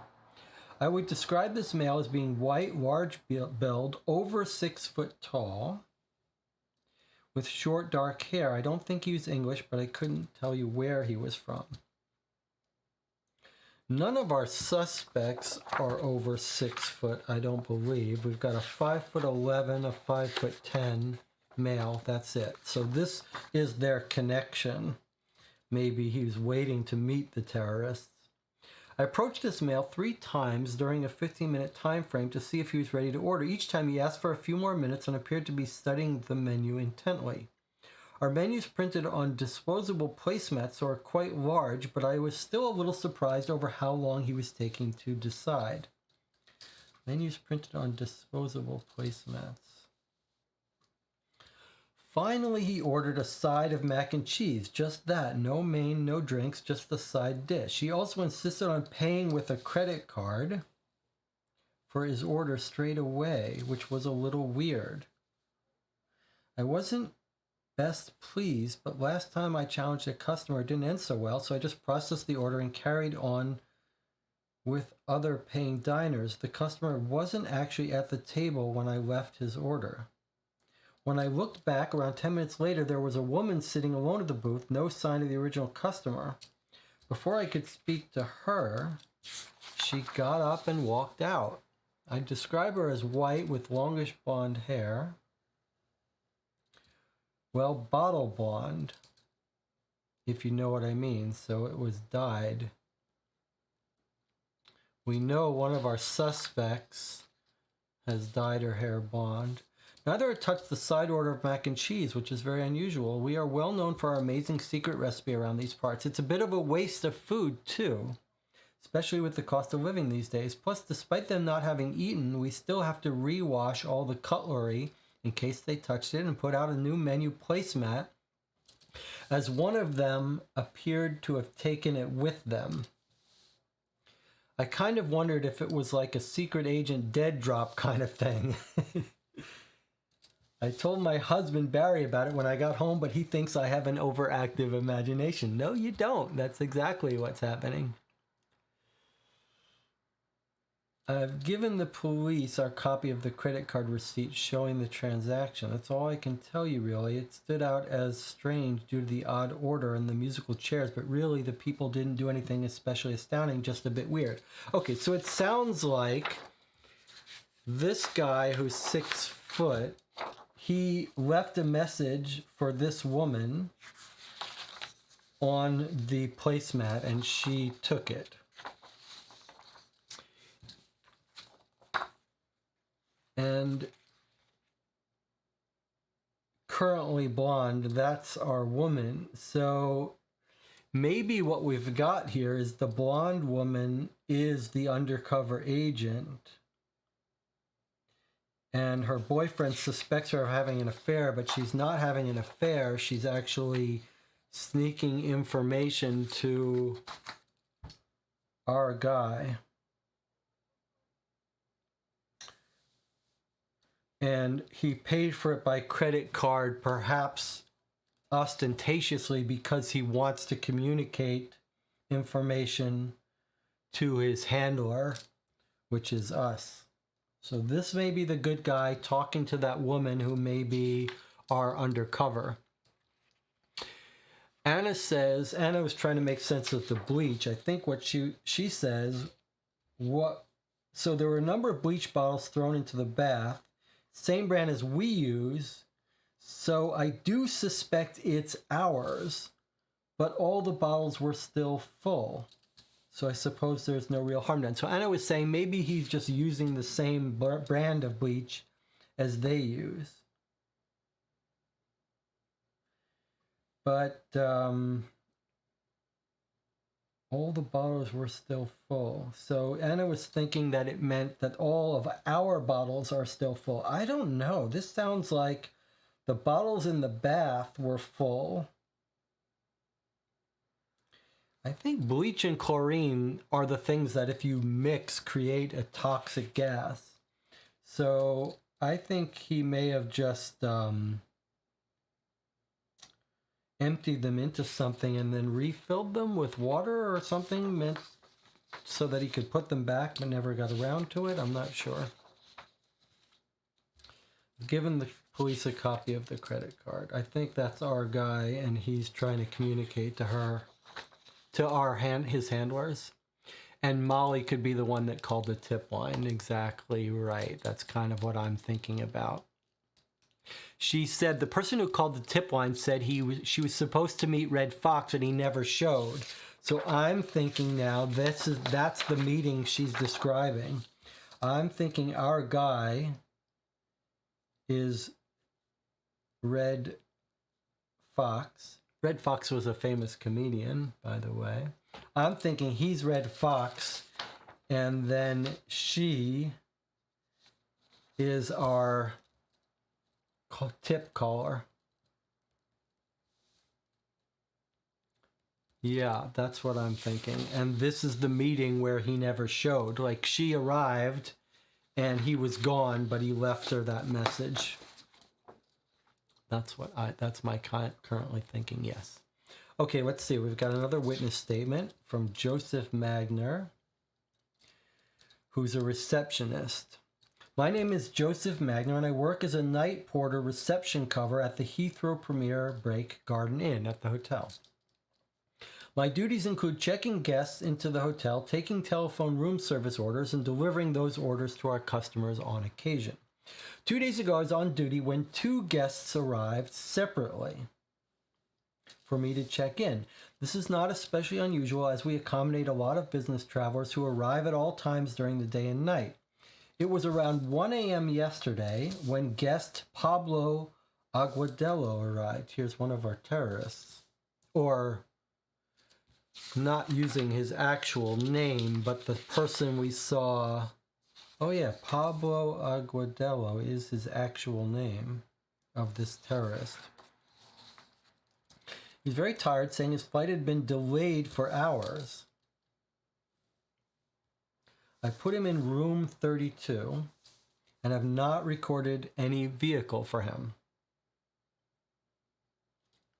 So we might want to note on his sheet that he got put into room 32. Around 2 hours later, another guest arrived. She checked in as Nina Schwarz and was allocated room 28. She requested room service meal of ham baguette with French fries be delivered to her room as soon as possible. I put this order through to the kitchen, delivered it around 25 minutes later. Around 2 hours later, another guest arrived. So 3 a.m., she arrives. And then as soon as possible, she checked in, and it got delivered around 3:25. So we think her room service probably got her delivered around 3:25 a.m. So Nina Schwarz is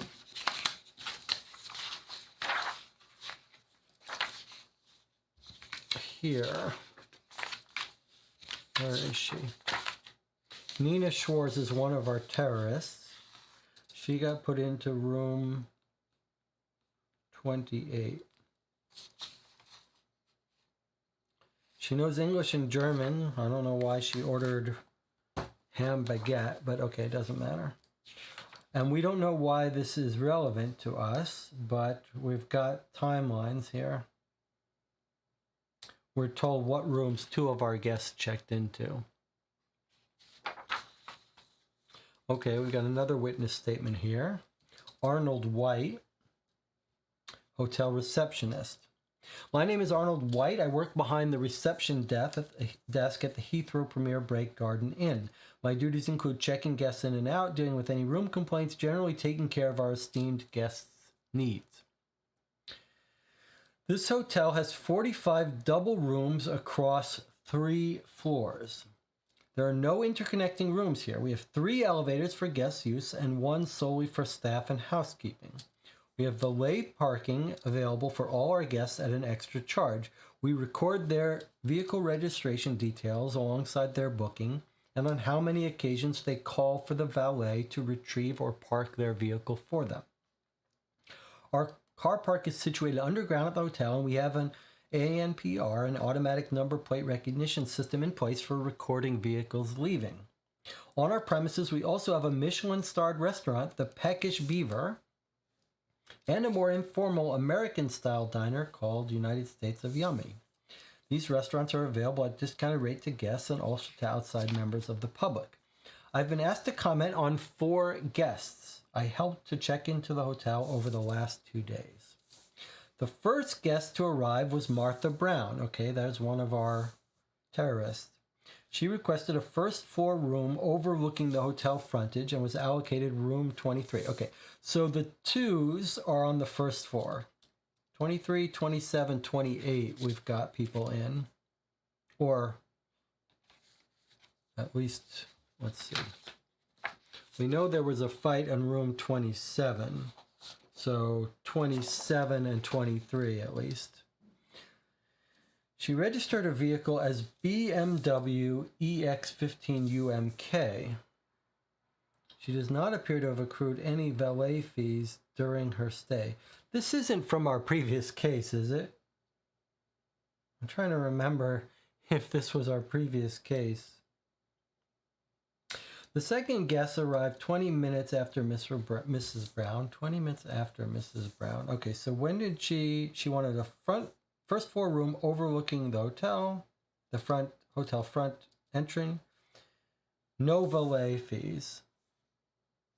So she didn't check her car in or out. Second guest, 20 minutes later, we checked in as Randall Greenleaf. Mr. Greenleaf had initially been allocated a room on our 3rd floor. However, I noted he walked with a significant limp, and so moved him to one of our ground floor rooms, room 11. So he was allocated initially a room on the 3rd floor, but she moved him to room 11. Registered his vehicle as an Audi A3 DN59 UFE. Okay, so there's our plate that the person called in about, right? because that's exactly the phone call that came in. D something UFE. So DN59 UFE. So this just confirms what we thought, that Randall is having a fight with the woman who he was seeing, who is Molly. She comes in, 20 minutes later he comes in. And that's his car. He was probably fighting with Molly in the car. I can see from his billing sheet that he utilized the valet services 5 times during the last 2 days, during his 2-day stay. So 5 times he took his car in and out. The third request on your list arrived 6 a.m. yesterday morning and checked in as Vasily Redovich. Okay, so there's our Vasily. We placed him in room 27 on the first floor, recorded his vehicle as BMW E0650ZC. He appears to have used the valet service on 1 occasion. The fourth and final guest to be booked in by myself was Clementine Keene, another one of our suspects. Miss Keene arrived yesterday lunchtime, was extremely vocal about having to wait while other guests were serviced. I upgraded her to one of our corner suites on the first floor as an apology, room 19. So we're, okay, room 19, first floor. However, she remained difficult. We do not have any record of any vehicle for her. The other 2 guests on your list were booked in my colleague who will be able to assist you. I do not have any further interactions with the above named guests. Okay, so there we go. We've got 6 guests here. One guy checked in 2, Pablo Agueldo and Nina Schwartz. And the other guy checked in 4, Martha Brown, Randall Greenleaf, Vasily Redovich, and Catherine Keene. Okay, so we've got all 6 checked in, and the statement by the persons who checked them in telling us what rooms they're in, which we could record. Let's do that. So we've recorded some of their rooms. Let's do the rest of them. So Catherine Keene, Clementine Keene, checked in to room 19. No vehicle. Okay. Vasily checked in to room 27. And we do have his vehicle, BMW E0650ZC. Okay, those are the 2 people. Okay. Pablo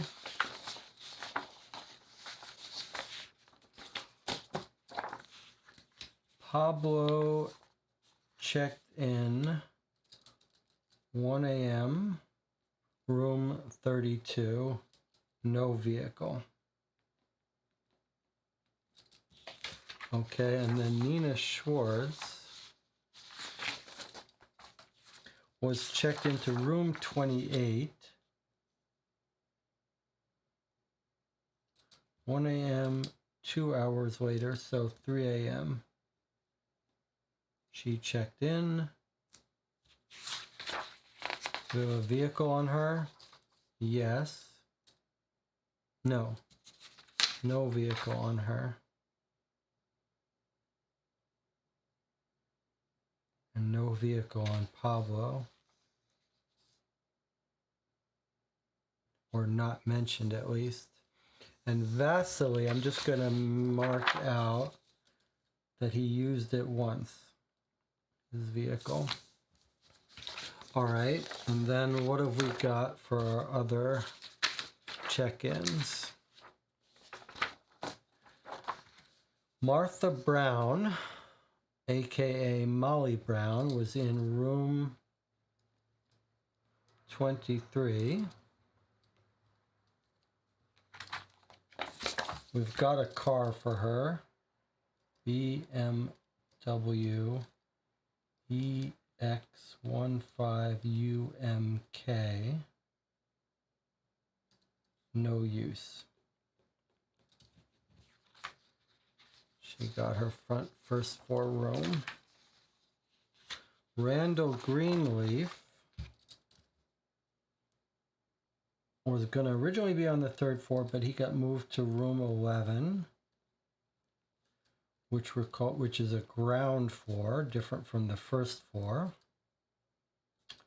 He's got an Audi A3 DN59 UFE used 5 times. Okay, and Clementine, the last one here.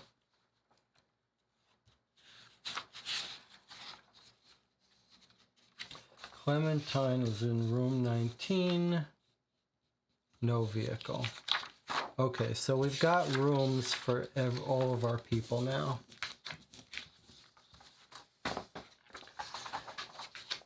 And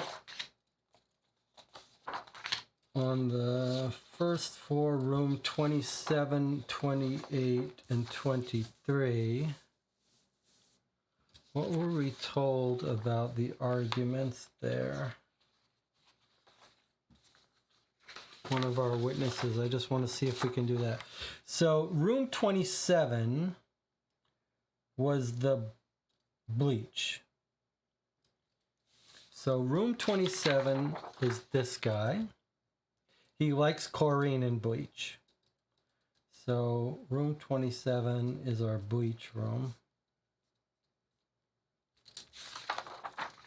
Now, couple doors down, he hears a couple arguing in German. So that makes, let's see, where are our German people? So is that Molly's room? That room 23, arguing with Randall, who's down on the ground floor. So we'll just put here, argument room. We'll call this the German argument room. Male believes the female's cheating on him. She says she's not doing anything wrong. Let's concentrate on our mission. I think that's because she's the informant, is why he's suspicious. Okay. And we also think she was the one who was meeting in the restaurant.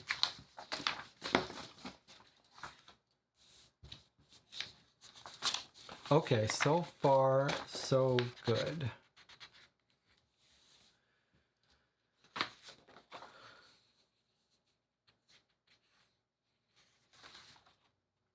We don't really understand what this Legoland pre-booked tickets for Legoland. I think this means this guy's taking his son, which remember in his file, Pablo, his son attends boarding school in Windsor. However, sources claim they are not in contact, and yet he seems to have a ticket with his son to go to the Legoland place for his son. So I think that tells us he's with his son. I don't know how that helps us, but maybe that'll come through later. Okay, and then we've got our encrypted messages, which we're going to decrypt very soon, but not quite yet.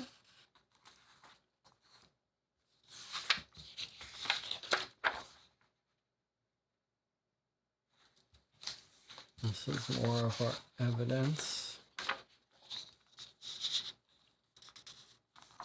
So what's interesting is that, like, we've put people in rooms. We've think we've identified the person who crashed the car and was arguing with the woman, but the question is, how does that help us eliminate them? I guess we've got the driver of the car with rifles in the back in custody, and he was probably planning a shooting attack, so he's out of the picture. I think our woman might be on our side. Jonathan is saying, well, if he's there with his son, maybe he's not doing the current attack.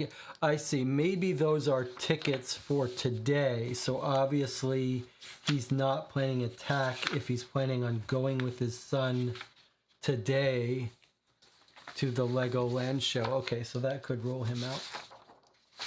Let's put this call. So I guess maybe one way to think about it is multiple of these people could be planning an attack. Like the guy with rifles in his car was planning an attack, but we're trying to find maybe all of them that might be actually engaged. And it says we still have the evidence from the room, right? Yes, we definitely do. That's what we're going to look at now, and then we'll do the paper last.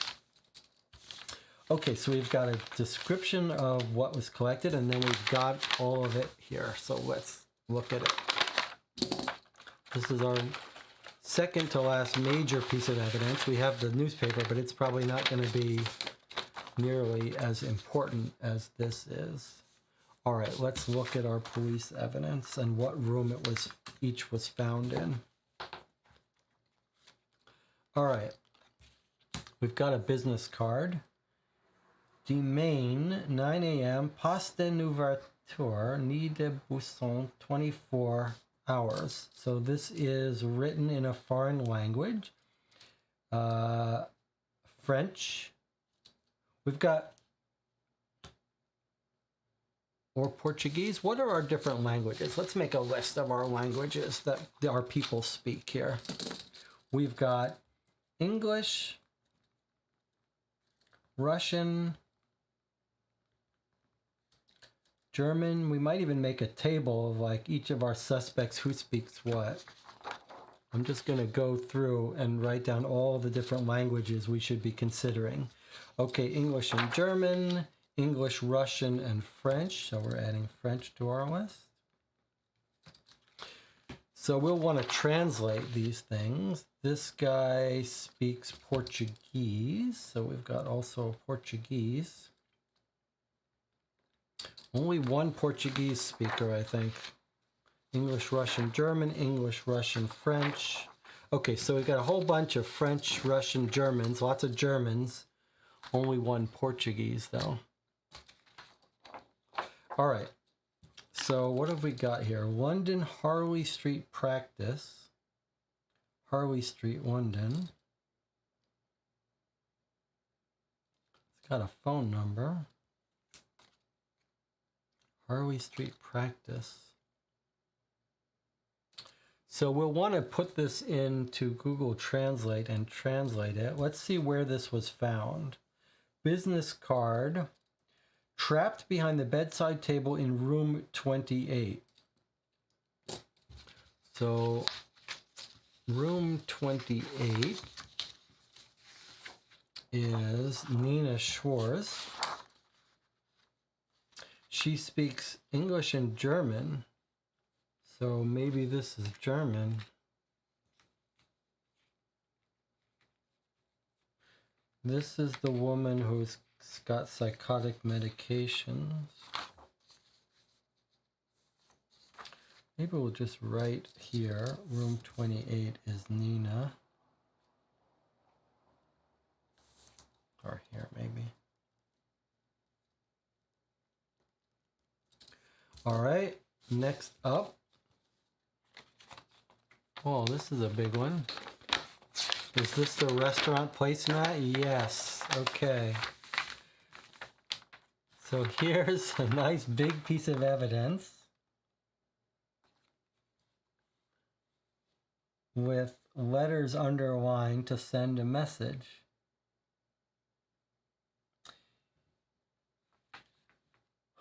let's see. EO, are these underlying under it or above it? E, looks like they're under it. ETHE. So here's a message that we can read by doing, but we think this is Red Fox sending a message to the woman, I guess. What is this under? Is this under the C or the E? A-N. I guess we need to write this out. Well, actually, let's save all our decoding for a little bit later. Okay, so we know where this is, and is this going to tell us where it was found? Menu from the United States of under pillow in room 23. So is this going to be our woman with the blonde hair? That's who we think should have gotten it. Room 23, as we thought. So that's Molly. So Molly had her menu with codes. That makes sense. That's who we expected. That's Molly. Under pillow. So I'm not sure why she's hiding it under her pillow. Okay, maybe we'll keep this with her.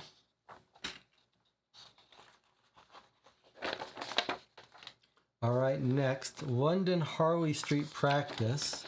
So this is the business card we found. There's another letter from them. Let's see if they were both found in the same place. The business card was in room 28. The letter was also in room 28. So these are connected to Nina Schwartz. Dear Clem, thank you for attending our meeting last week. Clem is Clementine. She's not in room 28. That's very weird. Why is this letter in the other person's room? I confirm the changes you wish to make are indeed within my skill set and can be completed during one session. However, I reiterate my warning that multiple operations over a 6 to 12 month period would be more beneficial from a pain management and risk of infection point of view. It looks like maybe someone's going for plastic surgery. Yep. Our planned treatments in summary: rhinoplasty, chin implants, dental bonding and reshaping, cheek augmentation, ear pinning.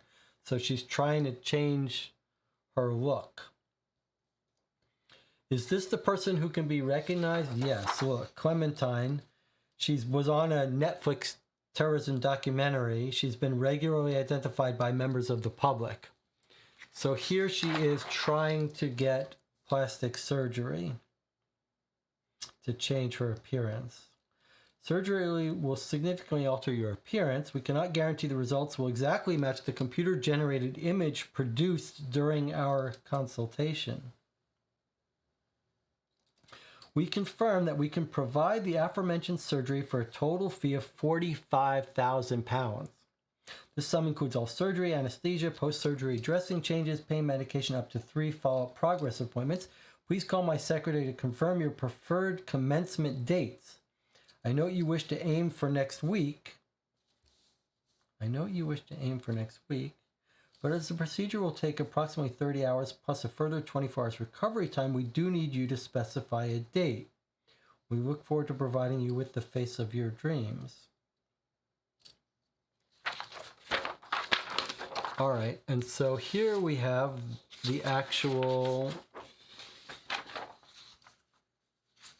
date. Did I get the rooms wrong? Because these are both found in room 28. Let me check my notes here. Let's see if I didn't do something wrong. Recording dates. Where's our witness statements? So we're looking for who's in room 28.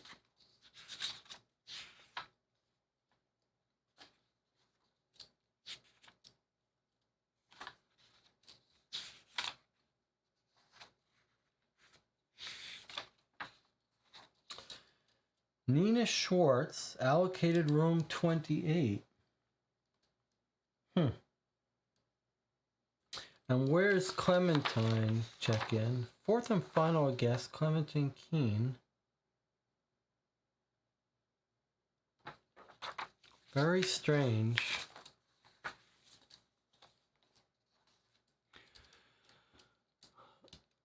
Very strange that these are clearly for Clementine, but somehow they're in Nina's room. I mean, she's paranoid. She could have stolen them, or it could be a typo of the game.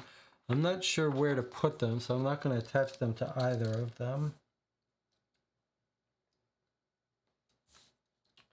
I'm going to make a note here, though, that these two are for Clementine.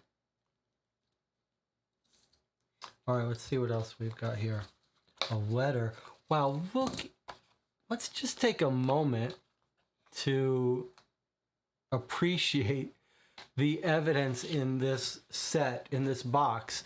The weight of it felt like it was going to be very thin, but it's actually quite elaborate. We've got like envelope upon envelope. We've got Todd saying, weird question. I just played 2 unsolved case file games, both kind of hidden evidence, same place.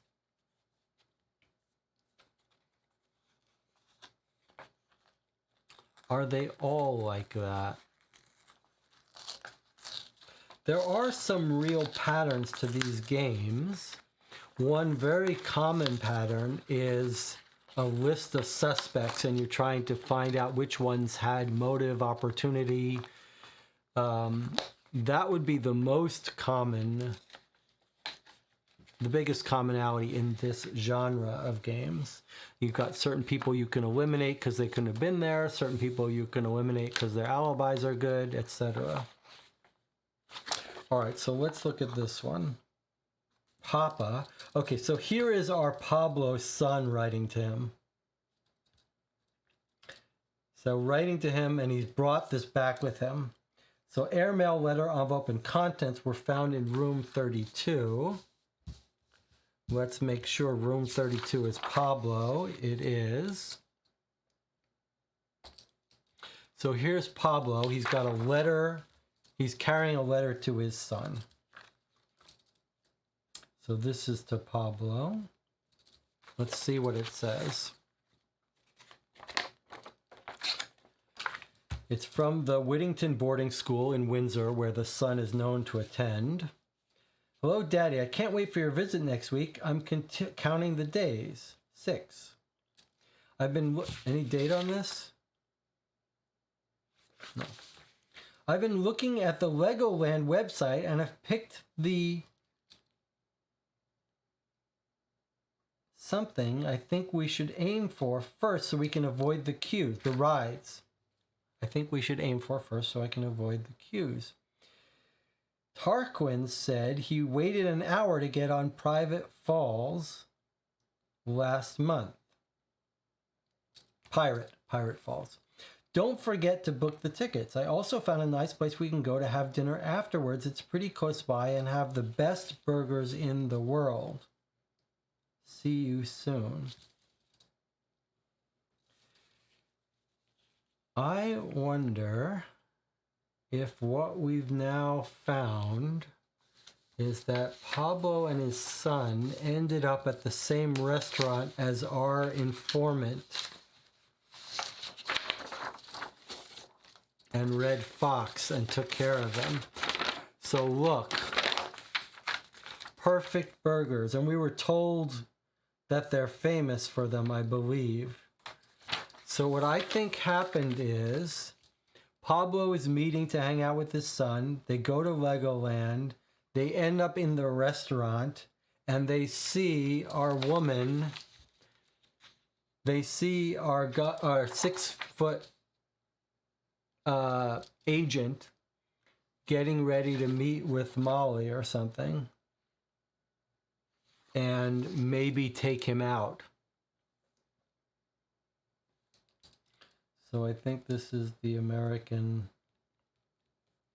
Yummy restaurant at the hotel. I think Pablo stumbled onto them while he was eating there with his son, is what I think.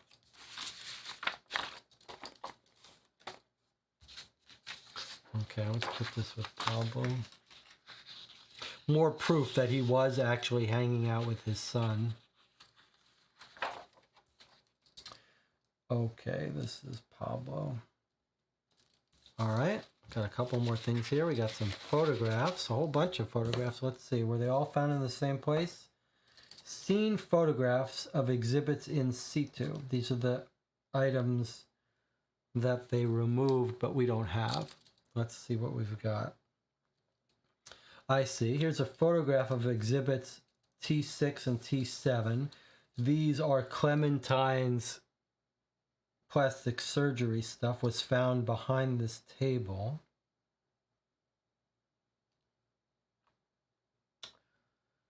T4 is the boarding pass found in the garbage. We haven't looked at that yet.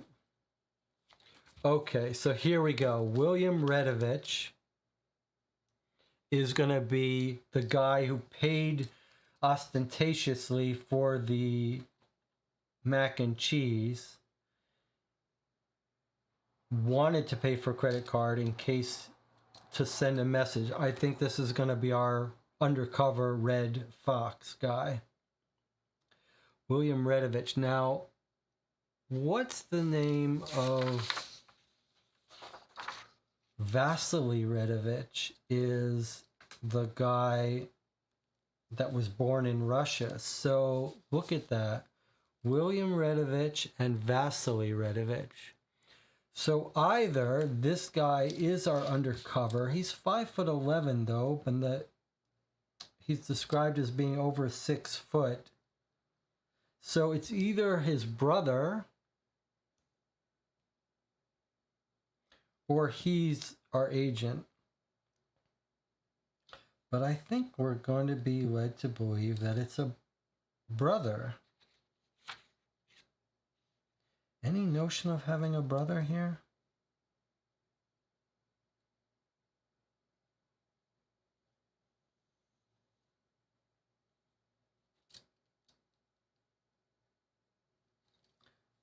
He's seen buying a boneless banquet, whatever that means. He's our chlorine guy. Unless... I was just thinking, did he fill the bleach bottles with water because he's really not a real terrorist? I don't think so. I think he is a terrorist, and I think this is his brother who's working for us. I think, but I'm not sure. Okay, but now we know this is our Red Fox guy. All right, let's see, what else do we got? We've got some wire clippers. Exhibit of CJT12. Maybe we should wait to look at those exhibits first before we look at their photographs. Okay, so here's another exhibit.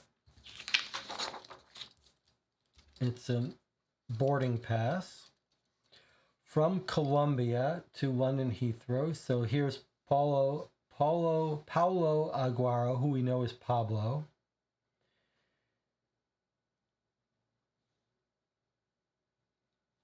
From Colombia to London Heathrow. Tells us what seat he's in. Well, this just seems to confirm what we already knew, that Paulo is Pablo.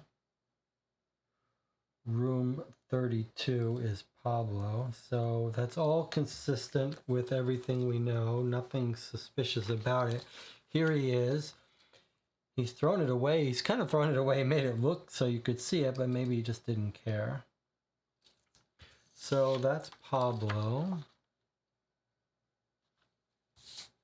All consistent with boarding until 6:45. I'm not sure. I guess that might tell us, if we know when he got into the hotel, we might know Not really. Doesn't really help us know when he got in. Okay. What else have we got? We've got a receipt from the restaurant, United States of Yummy, for £10. And American Express, is that our credit card? No. Yeah, so here's someone else's credit card been used.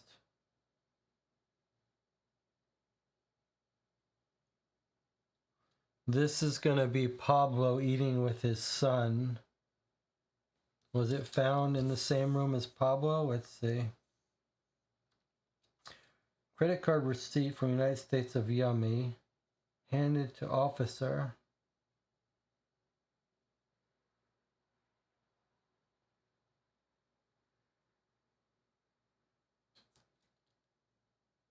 Menu. By Delia.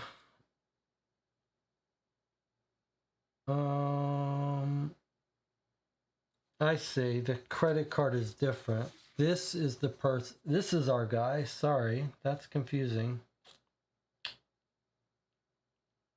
So this credit card is not the one used in the restaurant. This is a credit card that was found on the floor of the wardrobe in room 27. So this is Vasily Redovich. Okay, so I got that a little bit wrong. So Vasily Redovich is traveling has a credit card of William Redovich. This was found in his room. Okay, so whether he's Red Fox and a good guy, or whether that's someone else, I was wrong about thinking that this is the credit card of the brother. Here's our credit card of our 6-foot guy.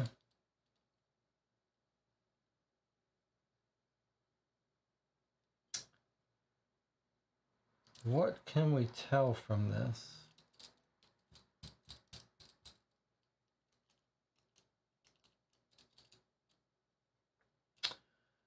Not much that I can see.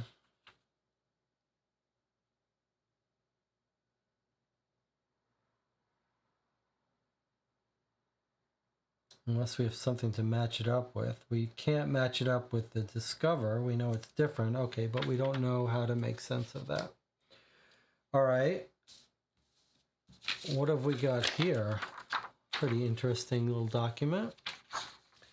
This is handwritten list of telephone numbers on a scrap of paper found in Agent Red Fox coat pocket at the county morgue. Looks like our guy is dead.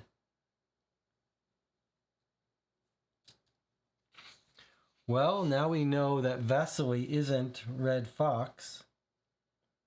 He's dead.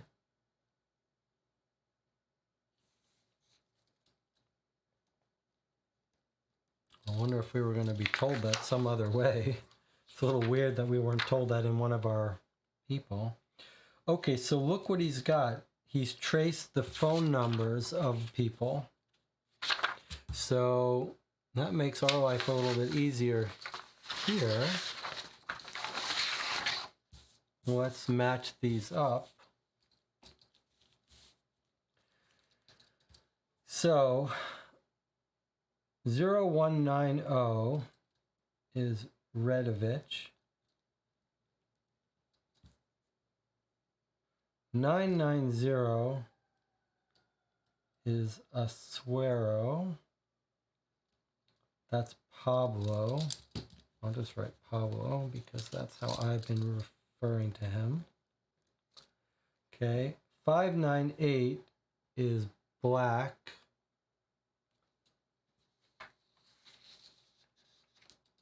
Who are we referring to as Black? Molly Brown? Why is she being called Black? Oh, Nellie Black. That's Schwartz. Nina Schwartz. Okay, so 9-8 is Nina Schwartz. 7-6-7 is Randy Greenleaf. 9-8-2 is Molly Brown. And 7-9-8 is Clementine Keene. Okay, so now we know who's who. This is our good guy. Now, what else has he written here?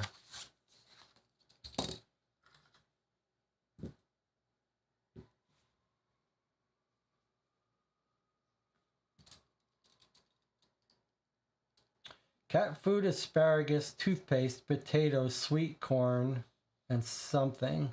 Milk. Looks like this is his shopping list. £2.93, $12.15. And then here, this is Wednesday B412.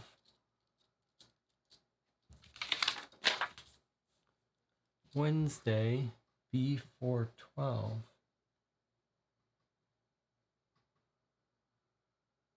Interesting. John says, I think we were told that Red Fox was dead. Anna commented that he was killed by a swan. It was in the paper. Oh, you're right. We were told an unrelated incident he was killed. Okay. It's scary how many important big details one can forget. Okay, so you're right. We were told he was killed in the beginning. Okay.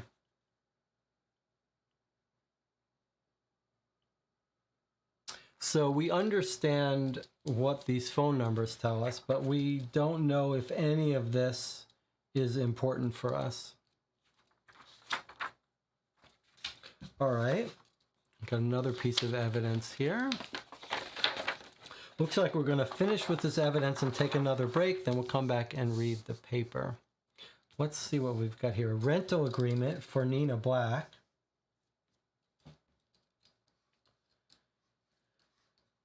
Got her, or the location where she rented it at Chelmsford.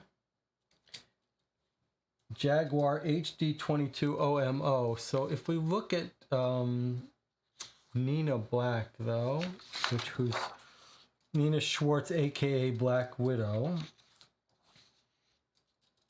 we've got her car now, license that she's rented it, HD22 OMO. I guess she probably didn't park it in the car in the hotel because I didn't register it. So I'll put not at hotel, but maybe she planned to use this car to blow up. Remember, that's her specialty, is car bombs. So let's see. She's rented this car. It's a Jaguar, silver Jaguar. Scratches to near side wheel alloys, slight ding to driver. Car, 189 pounds per day. That's an expensive car rental. Guess it's a Jaguar. So she said, I don't need any accident insurance. No thanks. I confirm I have my own fully comprehensive policy of insurance in place to cover the rental vehicle. I don't have any medical conditions which impair my ability to drive. I'm not going to take any medication. 7 days rental. Okay, so she's planning to blow up this car is what she is. It's funny that she declined the extra insurance. Okay, so those are all of our evidences. Let's look at these last photos that we haven't seen. All right, so there is let's zoom in using my OBS plugin. So far it's working perfectly.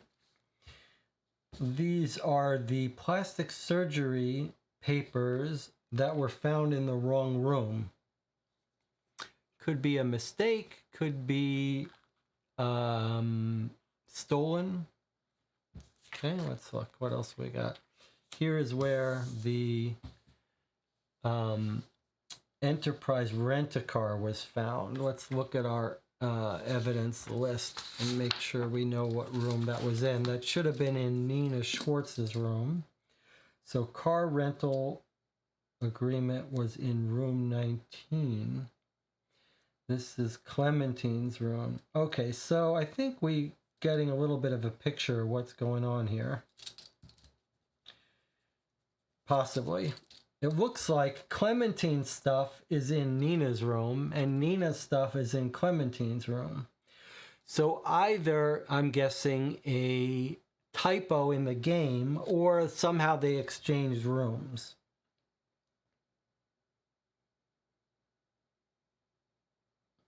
Not clear which. And I think these photos are just showing us how these got lost. Why they didn't get picked up on the floor by the door. So maybe like it dropped out of her pocket on the way out. Like why these things were left in the room. All right. And we've got this photo here. CJT5. This is the airmail letter in Pablo's room. He left it under the bed by accident. Okay. Now we've got this one here. This is the restaurant menu that was left in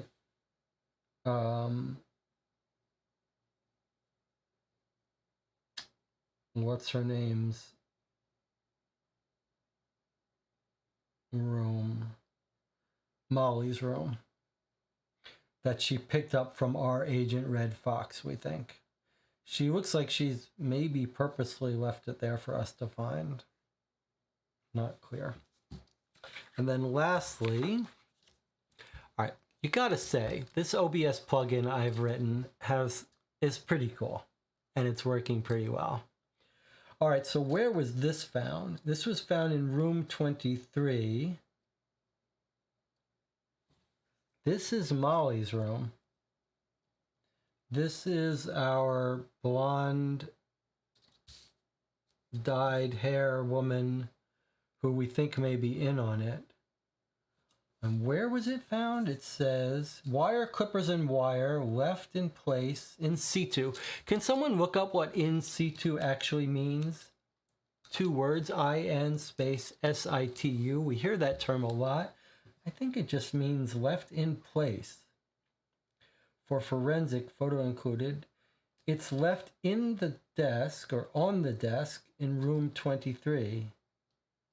So it's almost like she's purposefully left it. Do you think it's possible that it's left in pattern to mean something?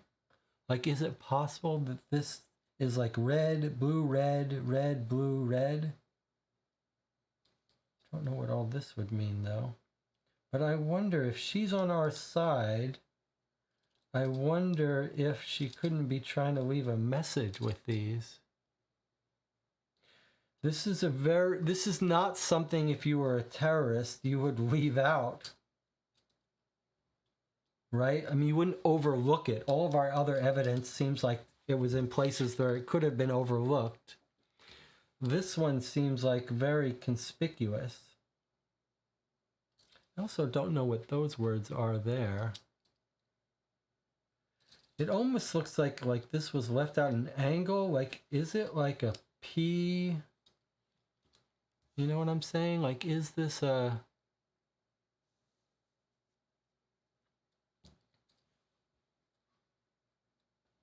It's bent in a weird way. It almost looks like it's a message.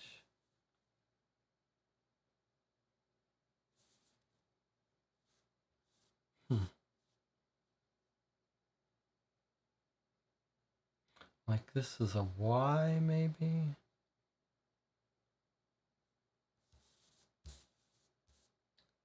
Letter Y. V? Could that be a V?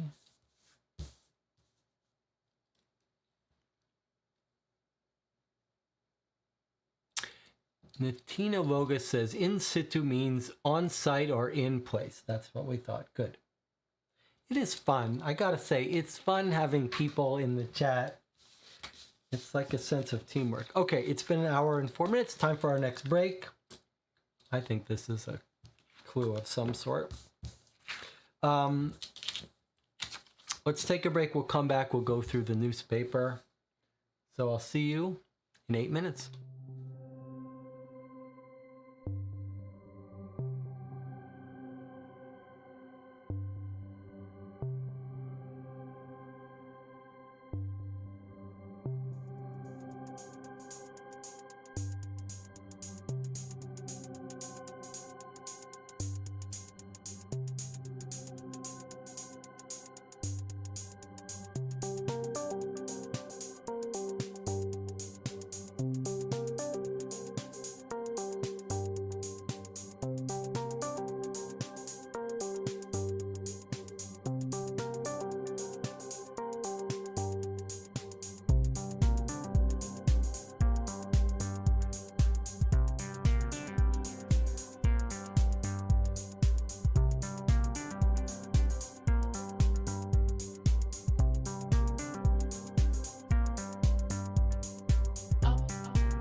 Okay, we're back. I'm just reorganizing a little bit. I decided to take off the evidence attached to the people it belonged to, since I think we know just by looking at it who it belonged to. That will just let us keep these in a separate pile a little more cleanly so we won't lose track of them.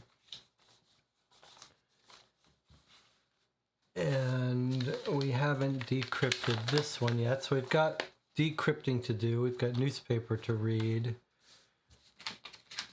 and some translating to do.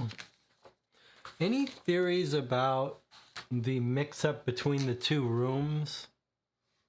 Whether that's a significant part of our thing to understand, or whether it's a typo in the game.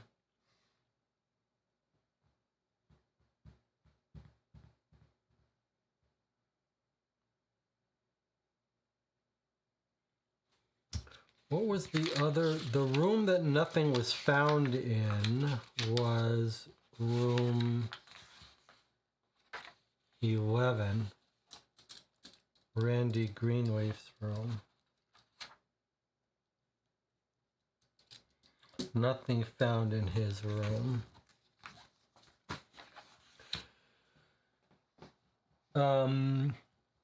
Okay, let's read the newspaper and then we will start our work translating and deciphering.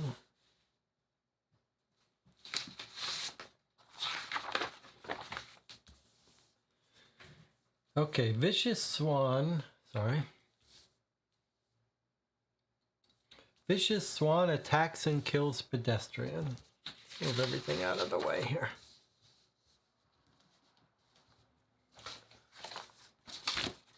Do we have some dates to get a timeline going? Well, we've got note. This game has been very careful not to give us any specific dates. What we could do is make note of today, yesterday, the day before. Like we could make a relative timeline. We might want to do that. But you can see nothing has dates on it. That was the sort of the setup of this game, that this is happening today. So they've carefully taken dates off everything. Okay, Vicious Swan attacks and kills pedestrian. Walkers along the idyllic North Heathrow Canal bank were horrified to witness a vicious and unprovoked attack happening before their eyes. The victim identified, let's see if we can do it this way.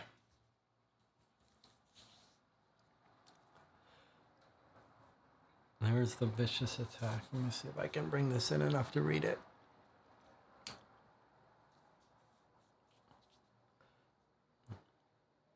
The victim, identified as civil servant Riley Fox, age 47, was dragged into the water by the large hissing Cygnus, which then dragged the lifeless body off to a central island where it stood guard. Witness Lucia Mashad told reporters, "It was just horrific. I dropped my ice cream in shock. It was a milk chocolate magnum and I'd barely even taken a bite. The first I knew was someone screaming, 'There's a body in the water.' Then I just saw what looked like a large bin bag being dragged off by the Swan. This attack happened yesterday morning around 10 a.m. So this gets to what Jonathan was saying, if we could reconstruct relative dates. So yesterday, we'll just write some dates and times. Yesterday at 10 a.m., Riley Fox killed. Police divers and marksmen are currently in the process of trying to persuade the Swan to move away from the deceased person. Bronze Commander Nugatory Thwaites stated, "We can't scare or harm the bird because, of course, they are all the property of the Queen, and we don't want her getting upset. That would be treason or something. We're prepared to wait it out. It's not like the body the bird's sitting on has any chance anyway. Plus, I've got to be home by 5 p.m. We urge members of the community to stay away from the area. The body is getting a bit smelly. And also, we don't Here's the swan guarding her prey. We don't want to aggravate the swan any further. This is not the first time swans on this particular stretch of canal have approached and attacked passers-by. Bypassers. Last year, there were 3 reported incidents, one which resulted in a man having his neck broken by an angry bird. Fortunately, he went on to make a full recovery. However, there is no such luck for the latest victim. It is not known why swans are so violent.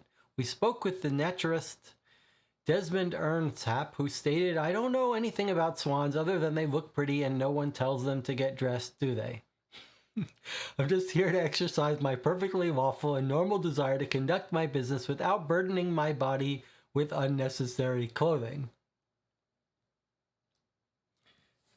Sadly, it seems nothing can be done to deter the murderous swan, and certainly nothing is being done to recover its latest victim. I see what's happening. I'm on the wrong page. That's why I'm having trouble reading this. There we go. I went to all this trouble to set up this split screen so that I could read it and have it look like I'm reading it properly. Okay, nothing is being done to recover its latest victim. Is this another sign of lawless broken Britain? Just what are the police doing to protect the innocent pedestrians from this feathery scourge? And has anyone actually asked the Queen if we could shoot just this one? She seems like a reasonable sort. I'm sure she'd be okay with it. One of the really nice parts of this series is Catherine Thompson, the author, seems to have realized that reading the newspaper can be one of the chores of these games. And so the newspapers are unusually full of humor in this series, and it's quite enjoyable this way to read it. All right, let's continue here. Who is he? Mystery surrounds the skeletal remains discovered during repairs of one of our busiest ring roads. Ring roads, I don't know what that is. Just who is the M25 corpse and why is he there?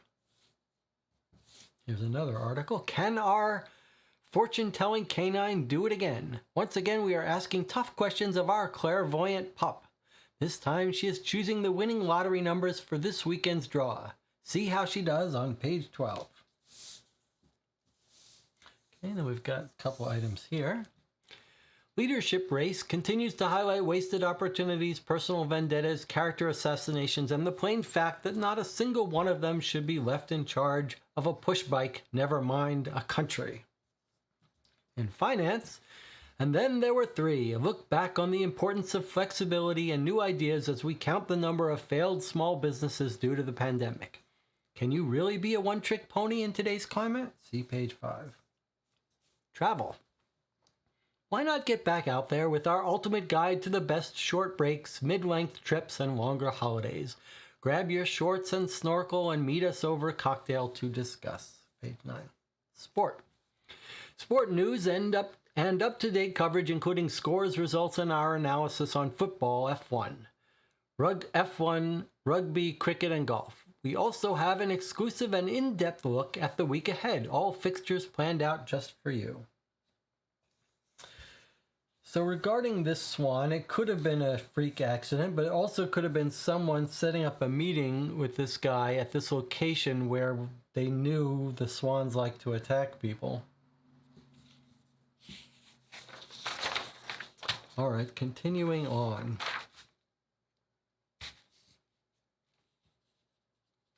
Disgraced former actress released from prison. Despite her fall from grace, her fans remain steadfast in their support. I guess I can go all the way here. Start here. Convicted thief and fraudster Saza Zakariaza was released from Doncaster Open Prison earlier this week, having served her 8-month suspended sentence for theft. Okay, do you recognize who this is? This is from one of our other cases. I shouldn't go into it if you haven't played that one yet. The star has been sentenced in late 2020, however, failed to keep to the conditions of her sentence and had to serve time inside. She has wasted no time in painting the town red since her release and has been seen partying until the early hours in various top London venues. Now, I think this is the second time. Remind me, I know one of these series had this thing. I think it was this one. I think the papers refer to the previous cases. So you need to play them in order. It was this series, was it not, where we mentioned this before? I believe so. All right, let's continue. Here she is being arrested, I guess.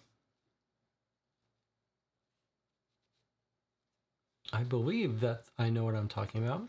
She will be taking a break from partying over the next month as she begins a promotional tour aimed at pushing her prison diary, controversially named Banged Up But Still Better Than You. Die-hard fans of the actress cannot seem to get enough of her poor behavior. Her Instagram following increased to 12 million followers during her time in prison, with fans lapping up the updates posted by her assistant and manager. We'll be speaking with the woman herself in time for our weekend edition, so keep your eyes peeled. Wish you were here. www.paradiseisland.com. Wonder if that's a website we could go to for some reason. Motorway pileup causes traffic, kills one, and causes mystery for thousands. Oh, I see. License plate belonging to our car bomber. A fatal vehicle accident on the M25 yesterday evening has led to 2 lanes of the anti-clockwise carriageway close to the J21 Chiswell interchange to be closed by police. Restrictions are expected to be in place throughout today and possibly into tomorrow for investigation work to take place. Police investigators have been on the scene since shortly after 10 p.m. last night when the accident occurred. Okay, so let's add this to our timeline. So, 10 p.m. last night, traffic accident. And let's continue reading. Shortly after 10 p.m. last night, when the collision occurred, drivers are reporting delays of up to 5 hours as a result of this incident. Police are advising commuters to stay away from the area if possible and to follow the diversions now in place. The Metropolitan Police have appealed for any witnesses to come forward. Any information, however minor, may be vital to the investigation, according to the force. A spokesman told us at around 9:55 p.m. last night, a gray Jaguar with the registration HD22OMO, which you will remember was the car rented by our car bomber woman, who we know is prone to road rage. A gray Jaguar left the carriageway for reasons currently unknown just prior to the Chiswell interchange. As a result of this incident, the lone female occupant of the vehicle was pronounced dead at the scene. So one of our terrorist suspects, who's not a very good driver, prone to road rage, actually crashed and got killed. Immediately prior to this incident, police received a call reporting a potential road rage incident between the Jaguar and another unknown vehicle described only as a white van. Officers are keen. I don't know, maybe that white van is important to us. Officers are keen to hear from any witnesses or involved in the incident. We are aware the Jaguar was involved in an altercation with another vehicle shortly before it left the carriageway. If you saw this vehicle at any time on your journey, do get in touch with us via email. Metro Police UK. It sounds like Catherine is going to have them people sending real emails. That sounds like a real address. Or call 101 and ask for the collision team. Okay. So it sounds like one of our terrorist suspects just got killed off. Maybe it was, Jonathan says, I think it was the hidden, I think you might be right. It might be the hidden case files that did this. This may be the first time that the cold case investigation unit did it. I'm not sure why it's so common. It can be very tempting, but it's dangerous to do it because if people play these games out of order, they're going to get spoilers. The 10th Annual Dance and Music Festival took place last weekend at its new venue of Wallacolm Park. With multiple stages, a glittering array of acts and presenters, plus guaranteed fabulous weather, it's no wonder crowds flock to join in the fun. Let's do it this way. Record crowds were welcomed through the barriers from 11 a.m. through to the end of the show at 11 p.m. Attendees were treated to performances from Man of the Moment Reeves Summerhaze alongside Billy Jagger, the Mossy Stones, and the Reptilians. The tens of thousands of visitors to the festival appeared to thoroughly enjoy the show despite numerous issues with the sound system during warm-up act Lady Go-Go said. Poor Lady Go-Go had to abandon her final song due to the issues. Thankfully, the engineers fixed the problem before the headline act hits the stage. Last weekend, okay. For those not in the mood for the latest chart toppers, there was the option of the comedy stage or the outdoor cinema. The comedy stage proved increasingly popular as the day went on. While there were no big names to speak of, the quality of the local talent was outstanding and went down extremely well with the crowd.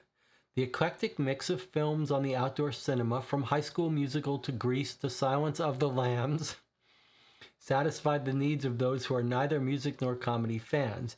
This year's edition of an oversized beanbags accompanied by a waiter service offering alcoholic and soft beverages, popcorn, and pick and mix sweet selections.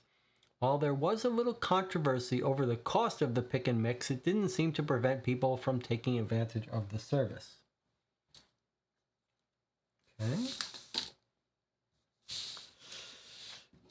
And then we've got an advertisement for Reeves Summerhaze. I believe that's from our last case.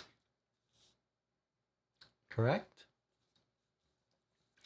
Then we've got a column here. Ask Frida. Got a problem? Ask our resident agony aunt and lifestyle expert.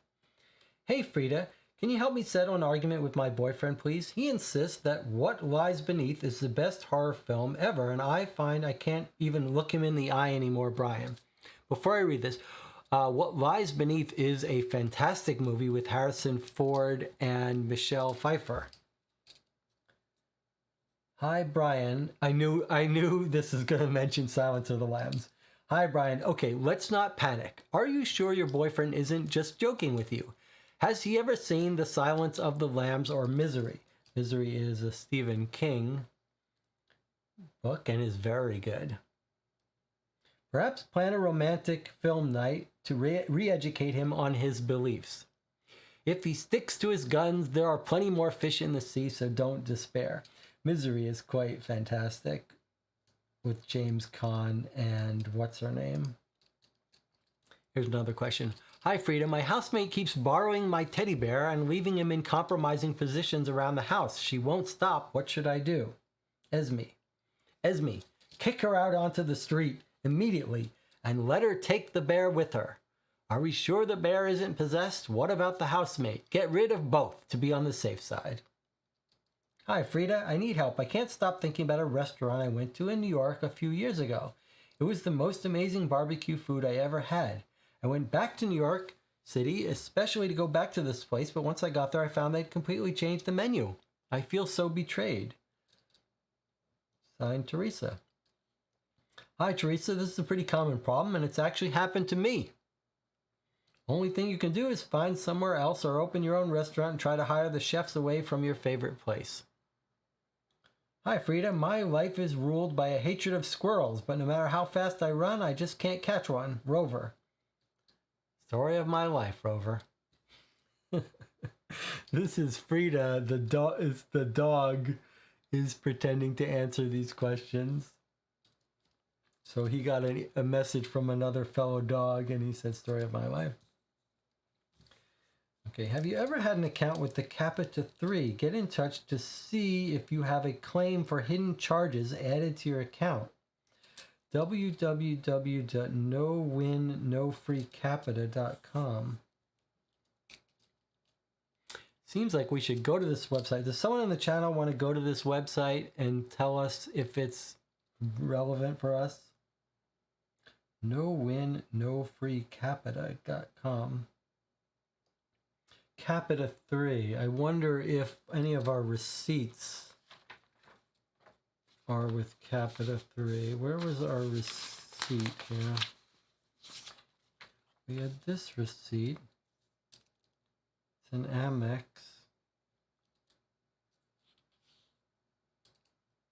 We could try to put it in and see if it'll let us put in a receipt. We'll come back to that. I'll just put a little question mark under it. This cannot be real. Shoppers stunned by the price of fish fingers. Waitberry's shoppers were alarmed when they found out an extremely popular product had recently dramatically increased in price. Customers at the popular supermarket were appalled when they noticed a sharp increase in the price of fish fingers. Shoppers immediately took to social media to share their reactions. Twitter user @Betty wrote, "Nearly fell to my knees in the frozen food aisle." Under her comment, she had attached an image of a packet of own brand fish fingers with a price label of £7 for 30 fingers. It appears Betty was not alone in her shock. Let me just look at this receipt. It doesn't have fish fingers on it. Okay. Her post prompted a debate about the cost of living and the rising cost of food. One user commented, "I was shocked too. In fact, I passed out face down in the freezer section and woke up with frostbite. I'm just waiting at the hospital for an operation to remove my nose and eyelids. I still can't believe it." Another users commented that they recall the same product being around £3 per packet as recently as earlier this year. A popular suggestion was made that shoppers should shop around. However, our research shows that Waitberry's is currently the cheapest shop for this product, with other leading supermarkets charging a minimum of 50p more per box. @Bobby raged, "Well, I suppose I'd better just starve to death, then shall I? Then shall I? Fish fingers are the only food I enjoy, and now they're more expensive than caviar. Thanks, Boris, you useless lump." Others defended the supermarket and were not surprised at the high prices. @BillyBob3 wrote, "Well, it's a large pack. 30 fish fingers is around 6 or 7 meals, depending on how greedy you are. Plus, it's not like fish have that many fingers to spare." @DevilTuna added, 23p per finger. How cheap do you expect them to be? Maybe the fish should pay you to eat them, then you'd be happy. Is that what you want, fishy money?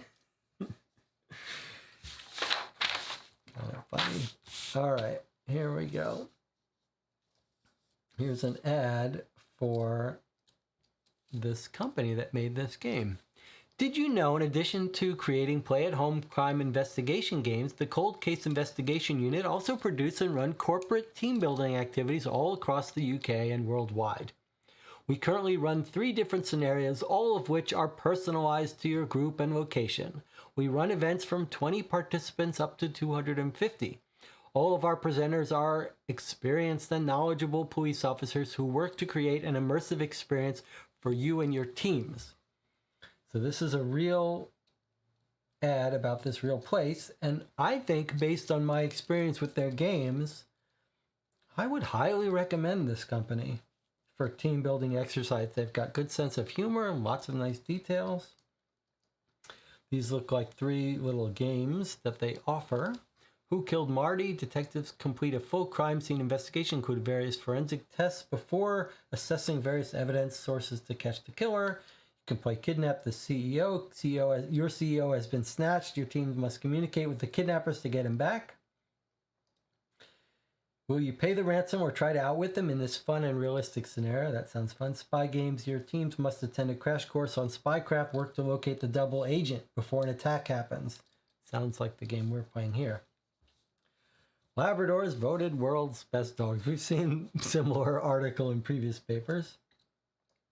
What is becoming an annual thrashing of other breeds, Labradors have once again won the title of world's best dogs. Despite strong competition from some determined spaniels and the surprise entry of a cat, it was agreed that the reigning champions should once again lift the trophy. Spokeswoman for the breed, Frida Thompson, said, notice Catherine Thompson is the author of this, and Frida might be a relative.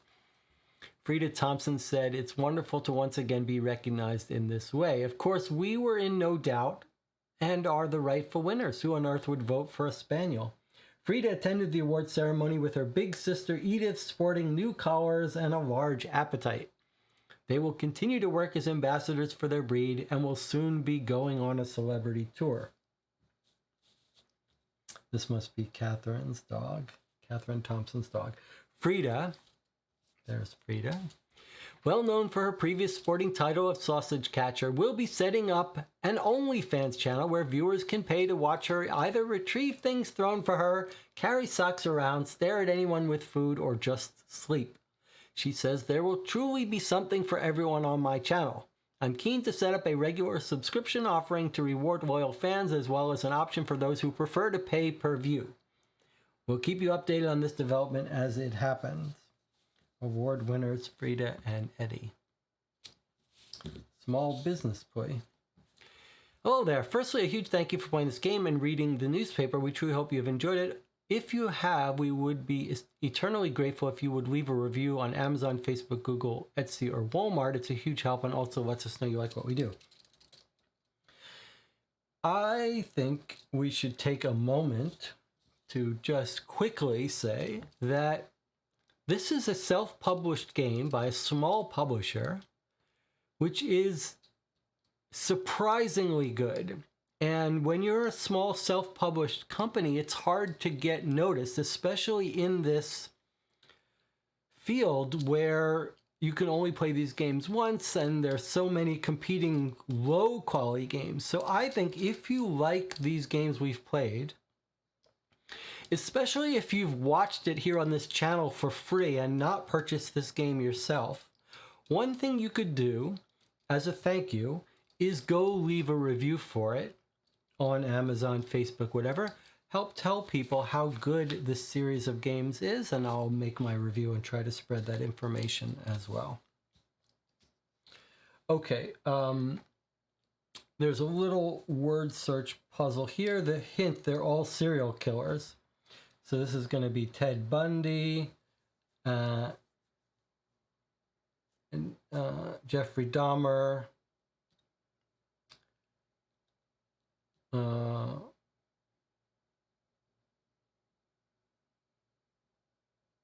don't know who this is.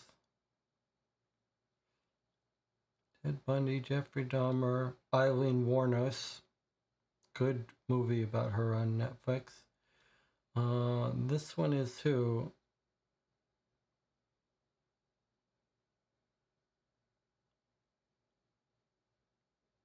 Harold. Don't know who this is or who this is.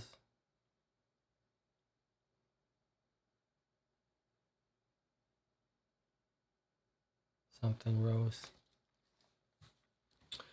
We can come back and play this later if we want to for fun. Okay, so in this newspaper, it's just the story of the swan, a couple references to previous games, and then this important story that told us one of our people got killed. And then there's this one that we didn't go to. I'm going to just open up a page here. No win, no free capita. I just want to see if this is...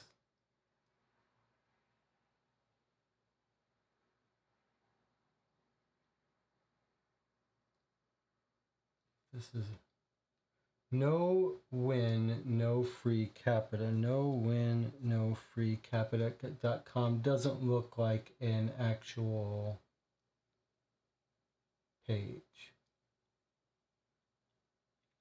No win, no free capita. Okay, so I don't know what that was all about.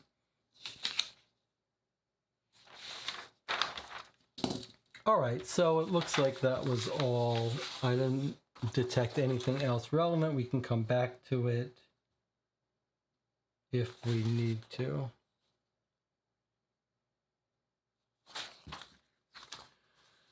Okay. So we've been through the newspaper. We got rid of one of our suspects. That's fine.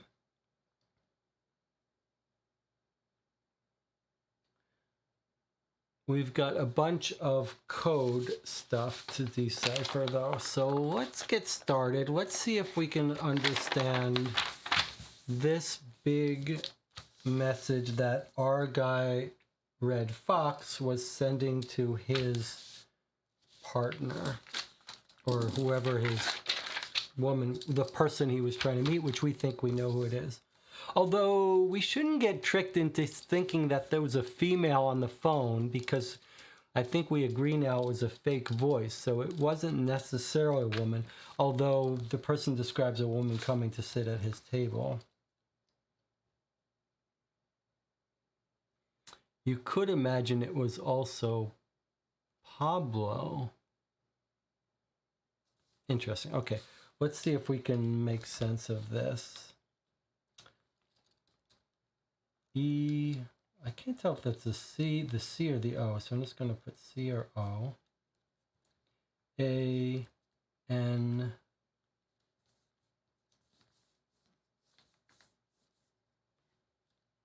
B, E,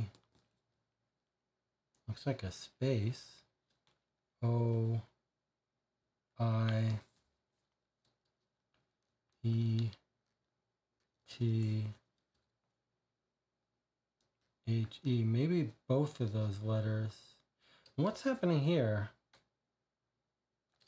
Does that mean there's a W there?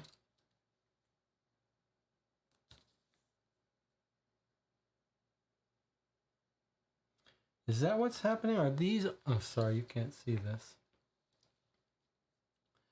Is that trying to do both of these letters?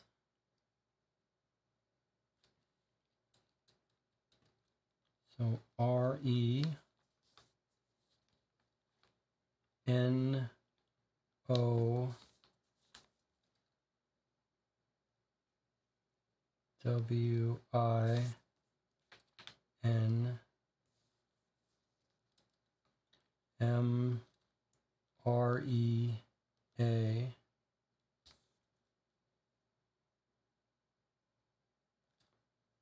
D, space, Y, space,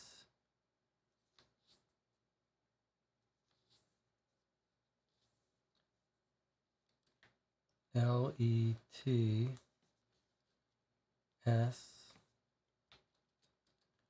T, E, A, M, U, P, F. We can be something there, no win, ready, let's team up. This is definitely the thing. I don't know why we're having a little bit of trouble. We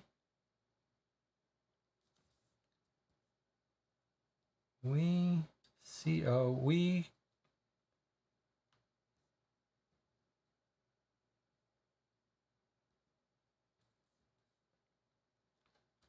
A, A-N,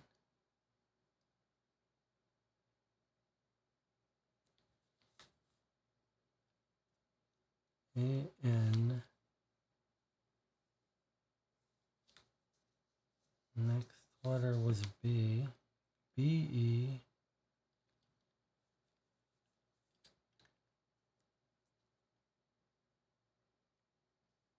space, O, I,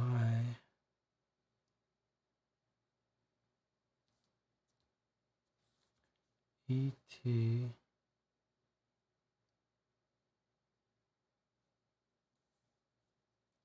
E, T, T, H,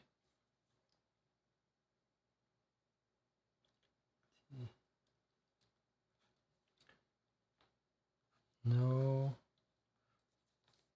W,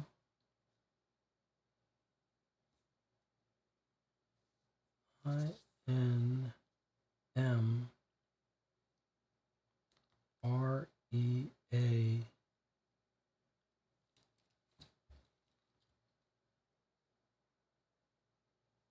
trying to understand why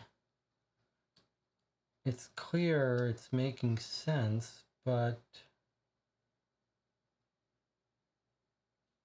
having a little bit of trouble. There's certain letters that seem out of place.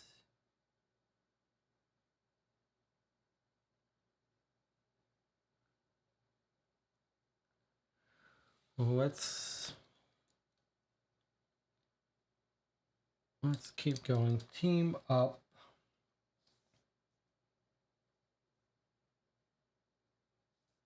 Where did we left off? MUPF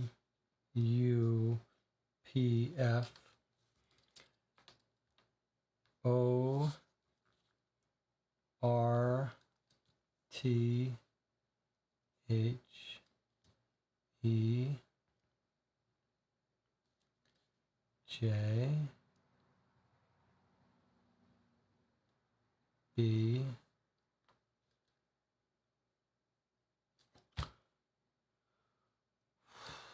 TO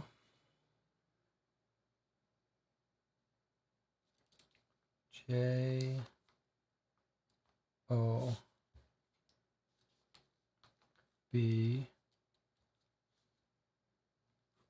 Team up for the job.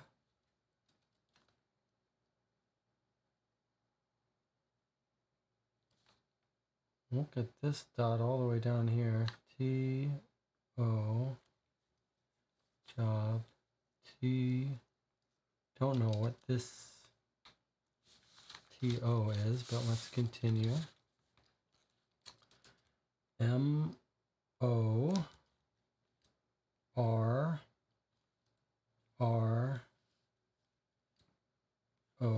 tomorrow, period. Oh, that's going to be our W. Then looks like we've got HEN,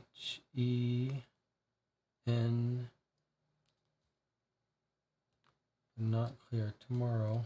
There's another dot there. Then THEN, then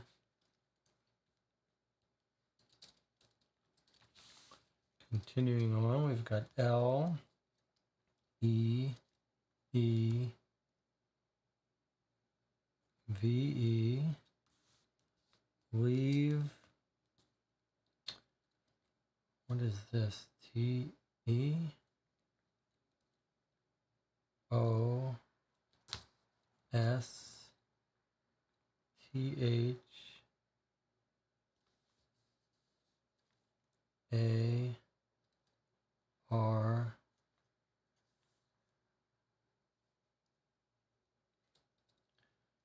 TI, or just an I. Can't tell. Maybe there's some syntax I'm not getting between lines and dots.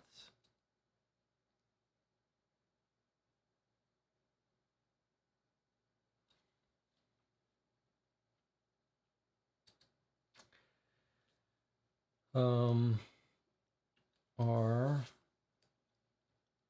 Where did we leave off? TIO or 0 URN.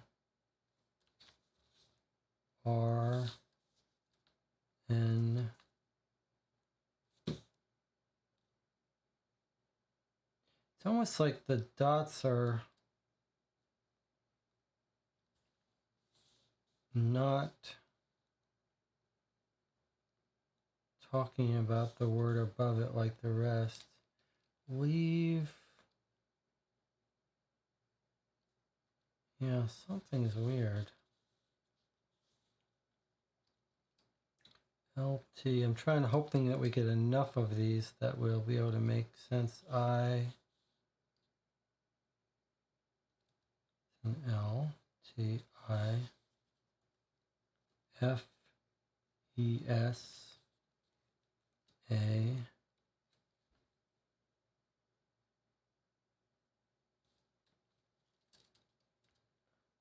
W A Y F R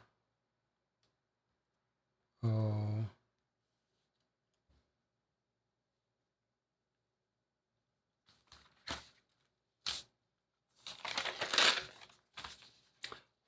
What am I missing? For the first call, I got the message, we can be together now. We can be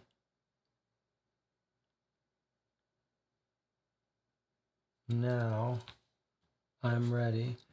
Okay, so you're saying, so why did I miss something? Let's see, we can be, I like your translation better. We can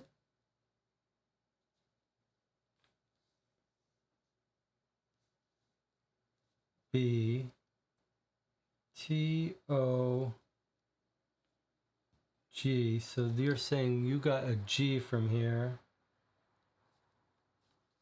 Together, but that was a TH. Okay, so maybe the dots, I'm doing multiple letters when I shouldn't. All right, let's continue here then. M-A, this is an L or K, probably a K. L, sorry, I'll drop down a line. L, T, H, T, G,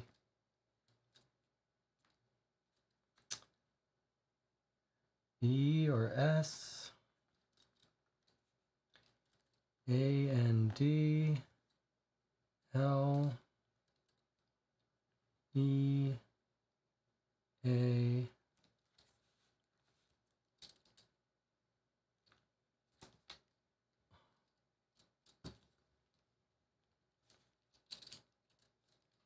boy, for a spy, this guy could have been a little neater.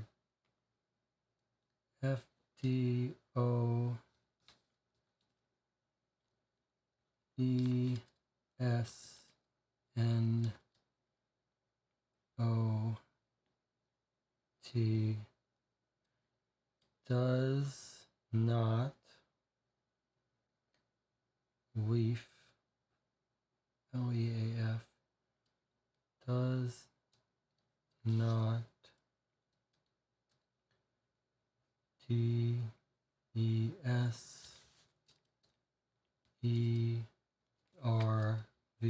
deserve.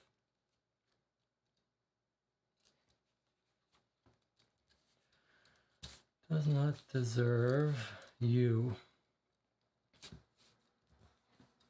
Does not deserve you.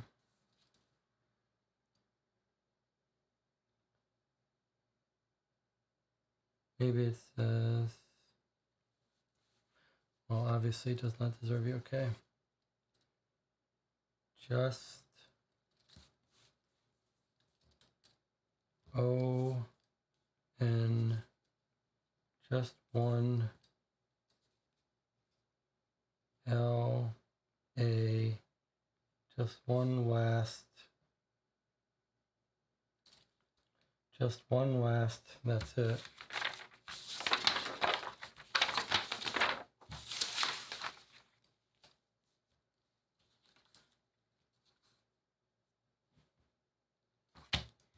All right, so I think Jonathan's right. We can be together now. I'm ready. Let's team up for the job tomorrow, then leave together.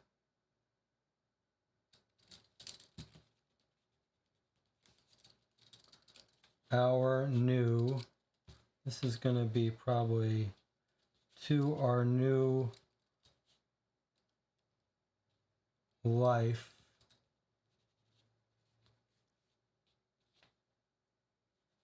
To our new life, away from all that, and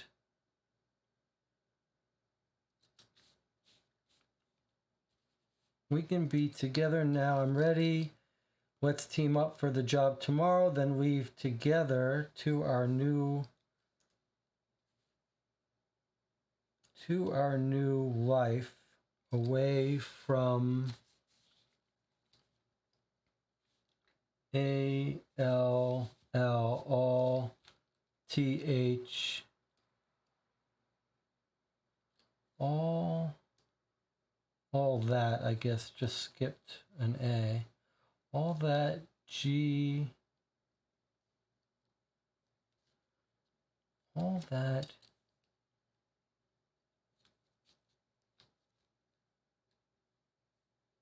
or all this, from all this, T-H-I-S, G-E,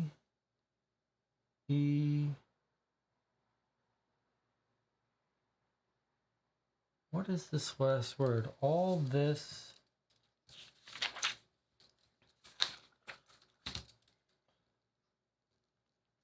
all this, and L-E-A, L-E-A,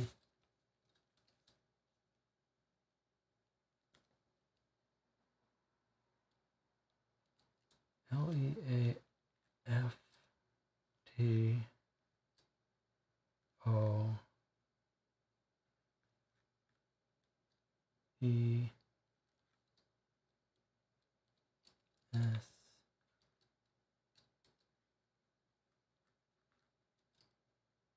N-O-T,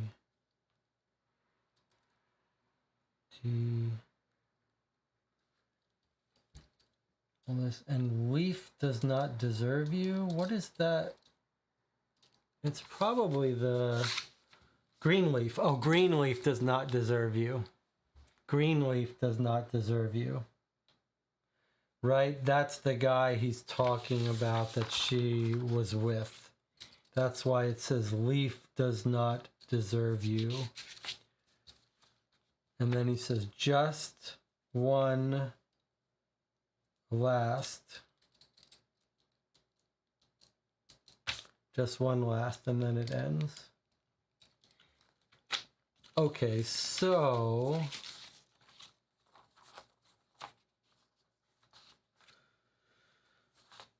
we understand the nature of the message. It says, let's do this. We can be together. I'm ready. Let's team up for the job tomorrow, then leave together to our new life, away from all this, and leaf does not deserve you. Just one last. It's weird that it ends with just one last. Oh, maybe that's when he was caught. Maybe that's when he was caught. Okay, either way, we know this person is trying to leave a message for our woman who normally dates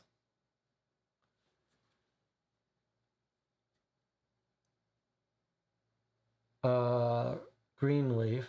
I guess that means she's the agent who called in, who said I was supposed to meet him and he never showed up. So I guess that makes her our informant helper.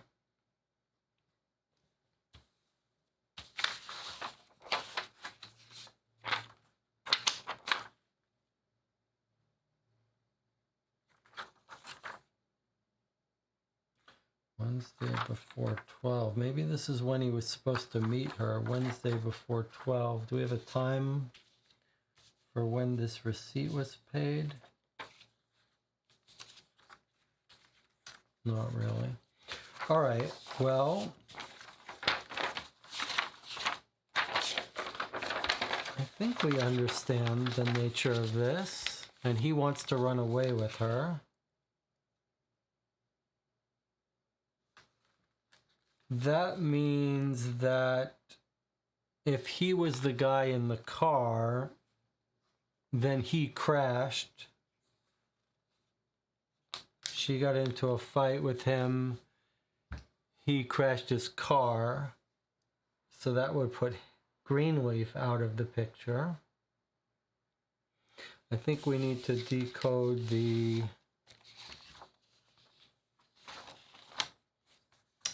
messages then. Does the plastic surgery tell us that she's not involved in this? Okay, what about this message? Boy, that sure looks handwritten. We've complained about sometimes them using type fonts. This really looks like it's handwritten.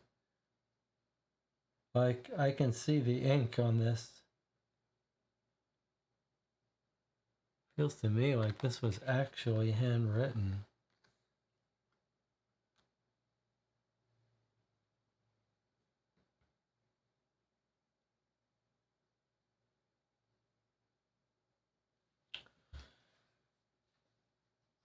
I think this might be saying don't do anything for 24 hours after treatment, but we could try going to translate. What do we think this might be? French. Let's see, what does that say?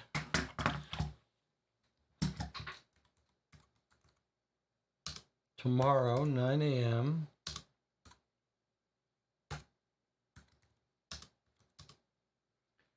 No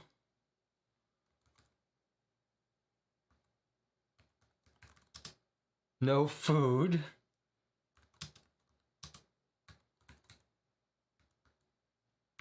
For 20 or drink for 24 hours. Okay. Tomorrow, 9 a.m., no food or drink for 24 hours. That was her appointment. How does that help us?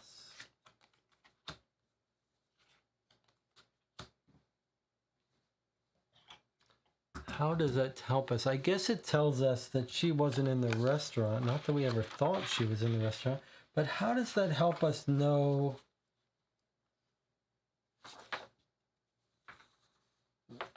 if she's involved in this?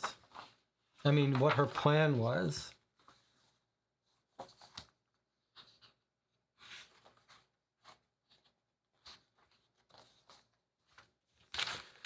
I think it's time to decrypt the messages.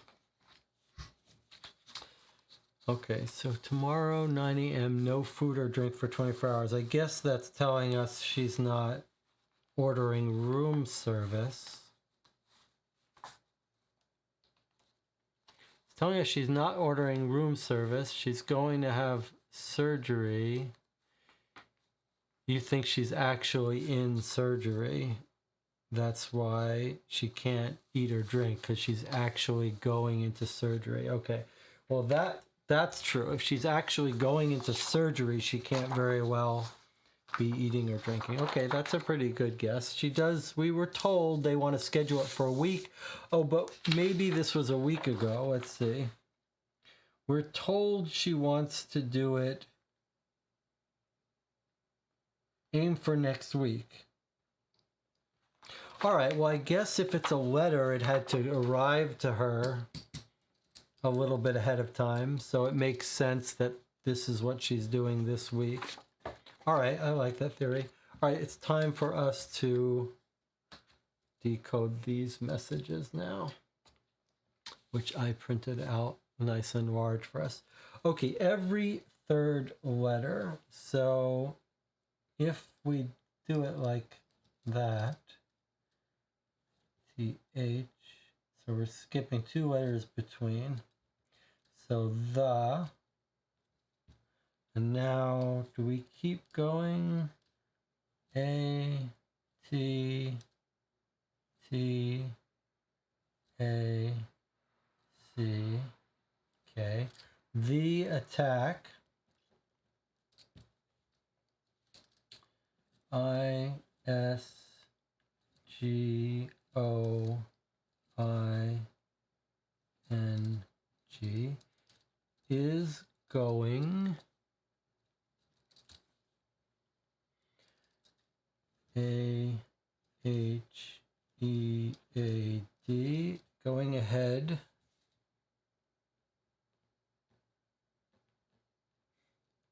Head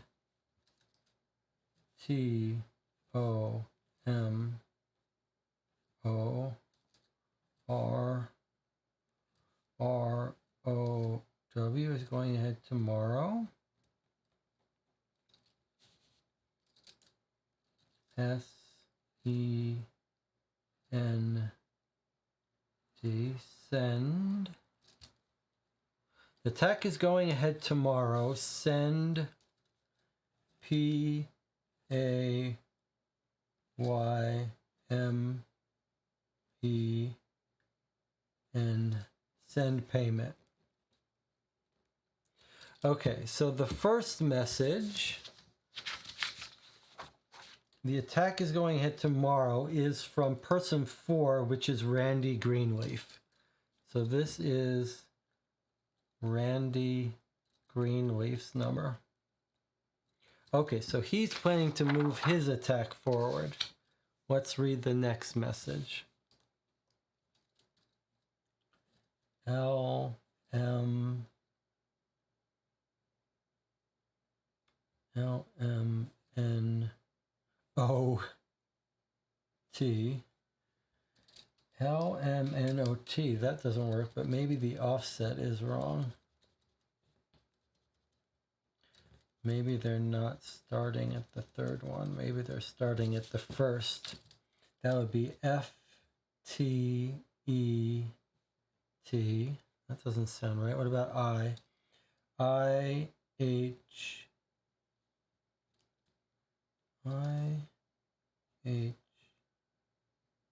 R Y. Unless it's a different language. R O T.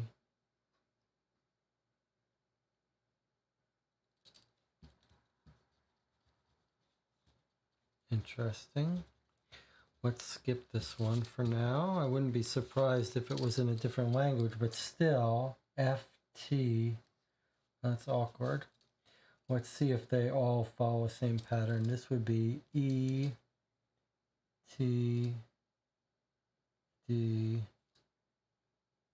G, E, T, D, G, O, T, O, T, E, T, D, G, O, T,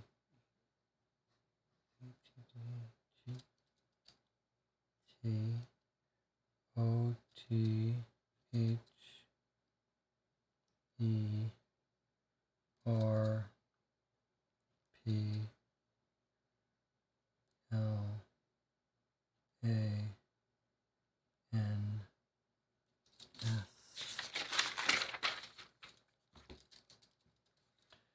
E, T, D, G, O, T, O, T, H, E, R, P, L, A.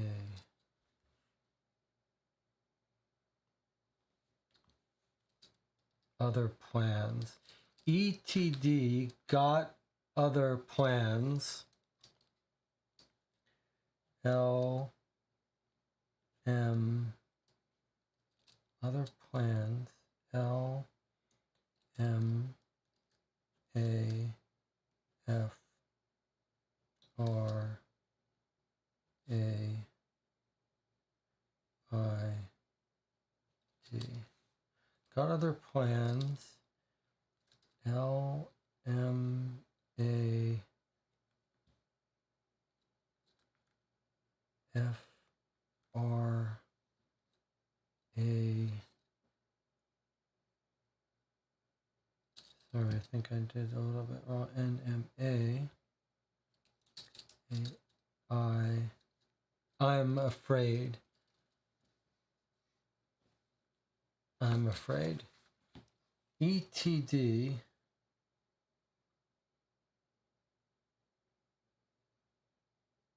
got other plans, I'm afraid. Okay, so this person says they're out.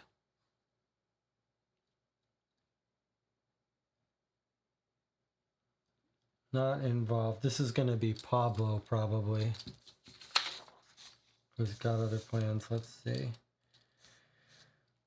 This is number 1. No, this is Redovich.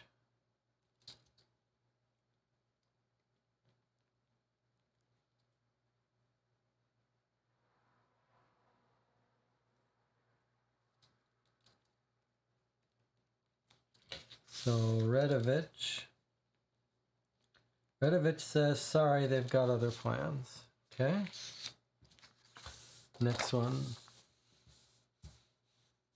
So far, it does look like it's the third letter, and I just need to write this out and it'll make sense. So L, L, L, S, E, N, D, A, T, T, A, C, K. This one says LLL or ILL. Send, attack, LOCATION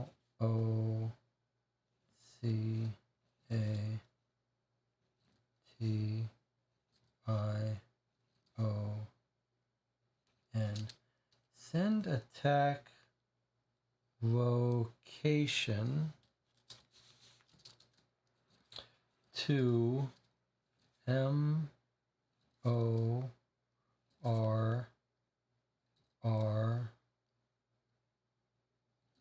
tomorrow. LLL.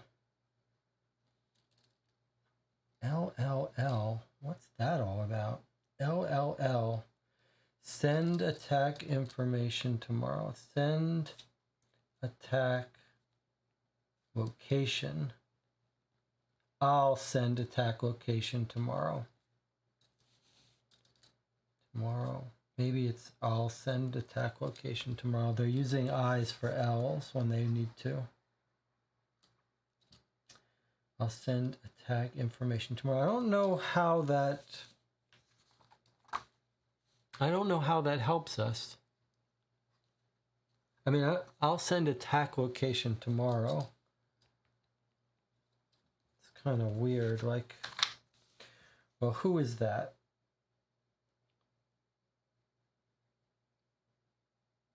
Why didn't I didn't write that person's name down.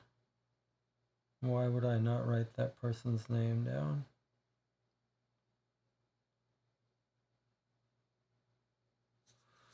Sorry, what did I do wrong here?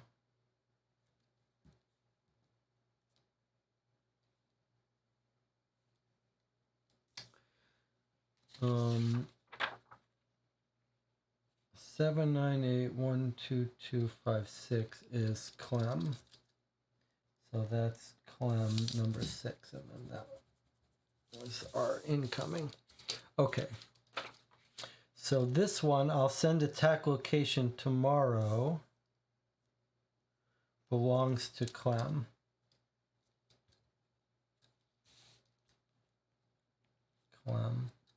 Clementine Keene. Okay, next one. LHAVEFOUD.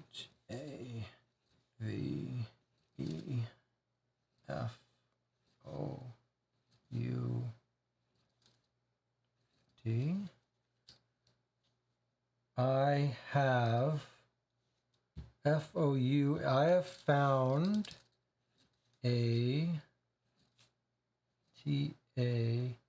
TAR target. I have found a target. Target. A N and WIL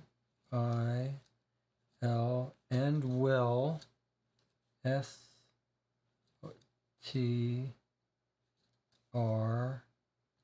and will strike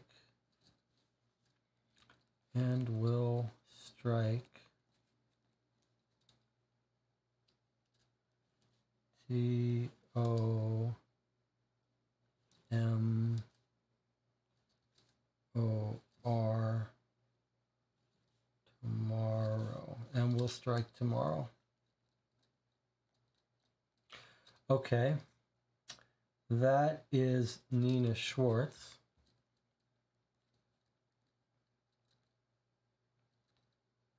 That's the person that got into the car accident, I believe. Okay, this last one is Molly Brown. Let's see what she has to say. SEND, send. PA, this is another one who wants payment. Send payment. Send payment. And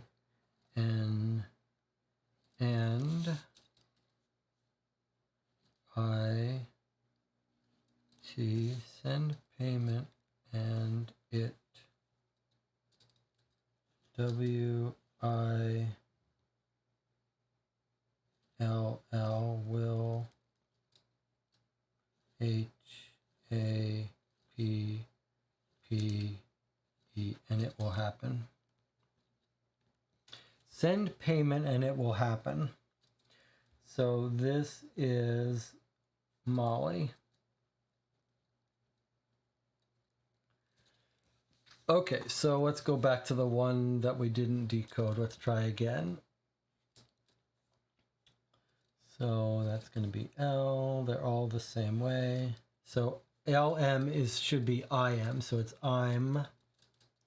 NOT, I'm not. INTEREST,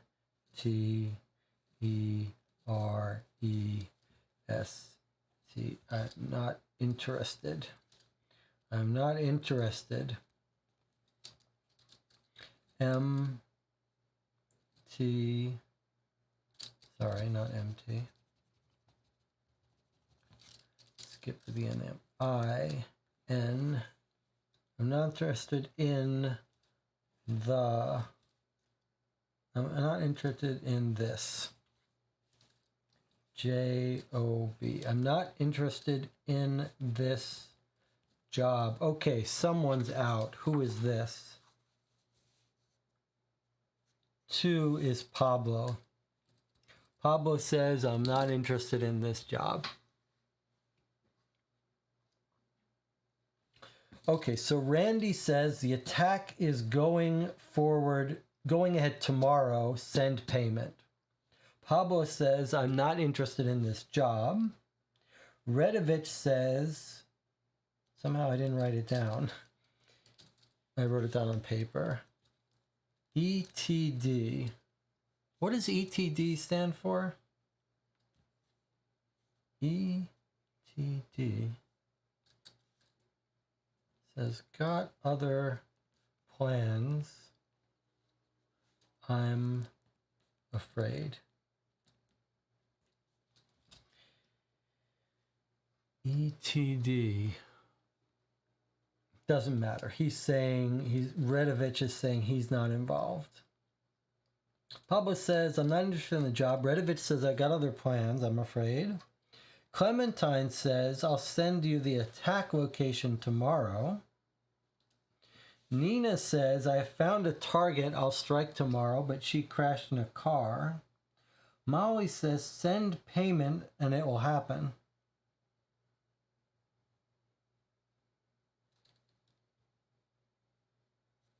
One, two, three, four, five, six. Where's... Oh, Randy Greenleaf is going ahead, right? And...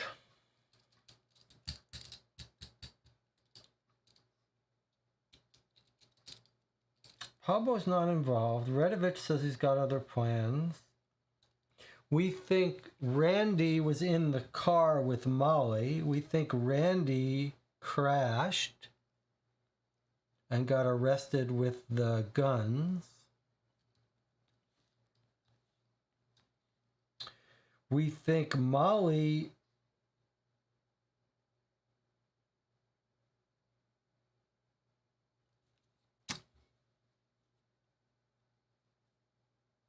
do we know that our guy was meeting at the restaurant, or is that just my theory?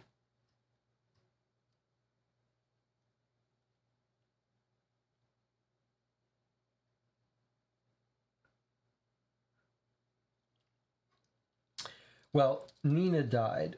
Okay, so it seems to me we've got only two people then that could be involved. Molly, who says send payment and it will happen, and Clementine, who says I'll send attack location tomorrow. If Molly's our informant, then we know the only person left is Clementine.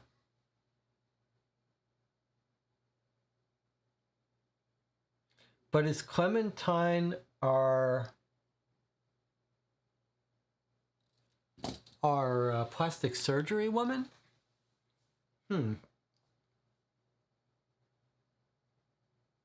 Yeah, so what do we make of that? Well, the message sent to Molly by, we thought, maybe our guy, Red Fox, didn't say call off the attack. It said,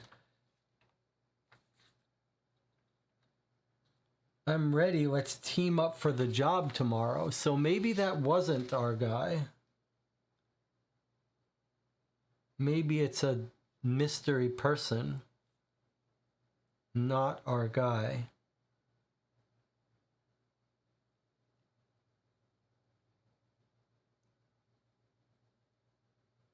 That's weird.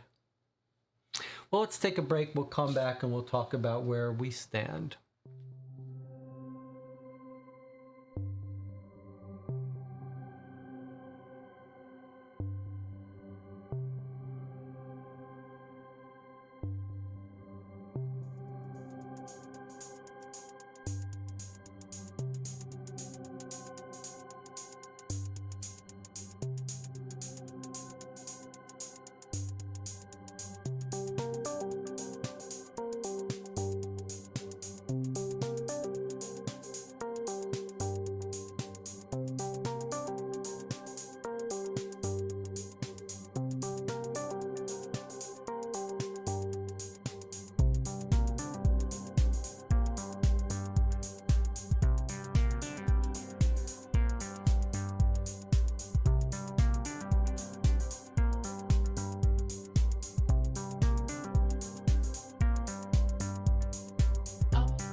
Welcome back. You're watching Co-op for Two. We are playing Cold Case Investigation Unit Case 4, Mission Possible, about a terrorist attack that we're trying to thwart. We have translated and deciphered all of our secret messages. We've been through all of our evidence, and now we're coming down to the wire of our suspects, and I think it's time to organize, clean up, and then dig a little bit deeper into our suspects that are still candidates and see if we can put a couple of these pieces together. So I'm just going to reorganize things a little bit.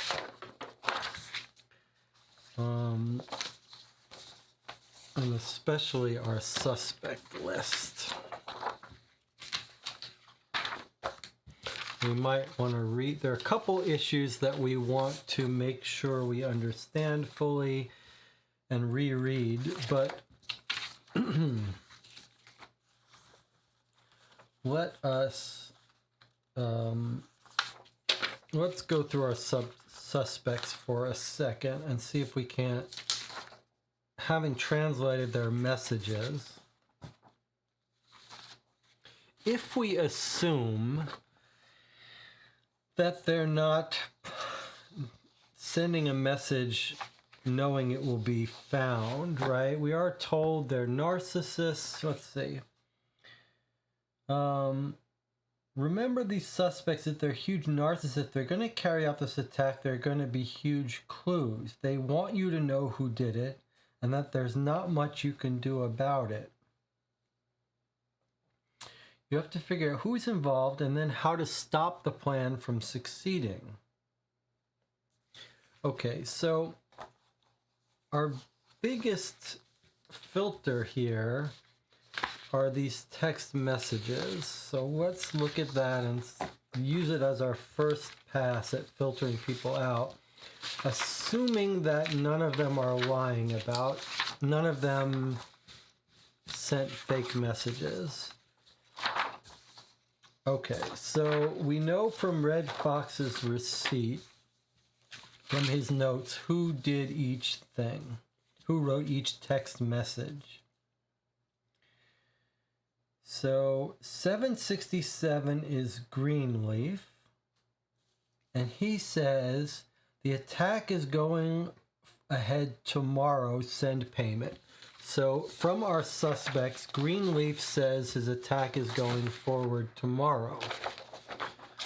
Okay, so he says he's doing tomorrow. We believe he's been arrested, but let's just leave him in this pile for now. Let's go through these and get rid of the people who say they don't want to be involved. The next one is Pablo. Pablo says, got other plans, I'm afraid. Wait, that's Pablo? 190. No, that's Redovich. Redovich, here, our Russian, he says, got other plans. So he's out. Just going to put his thing face down here. He doesn't want to participate, he says. Okay, next one is Pablo, whose phone number is 990. And he says, I'm not interested in the job. Okay, so Pablo is visiting his son. He says, I'm not interested in this job. Okay, he's out. Next one we have saying, so we've got three more that all say they're involved. One says, I'll send the attack location tomorrow. That's Clementine, who we know is trying to get plastic surgery. So she's in. She says, I'll send the attack location tomorrow. Then Nina Schwartz says, I found a target. I'll strike tomorrow. So she says she's in. Molly Brown says, send payment and it will happen. Okay. So from the text messages, we've got our 6 narrowed down to 4. Okay, next filter. In the newspaper, we see that the woman The lone female occupant of the vehicle was pronounced dead at the scene. 9:55, a gray Jaguar with the registration left the carriageway. Prior to the incident, police received a call reporting a potential road rage incident between the Jaguar and another vehicle described only as a white van. Okay, now this matches our MO for Nina Schwartz. We know she's got into fights and road rage. She's got mental problems. She's a car bomber. And previous incidents attributed to her have all been accompanied by increased reports of fighting road rage incidents in the area, with the suspect matching her description. And we know that she rented that car that crashed and she was found dead. Now, you might think, is she planting something? Is that a fake death, whatever? But the fact that this happened yesterday evening suggests to us that it really was her. She really did die. Otherwise, that car would have blown up. So she appears to be dead and deceased.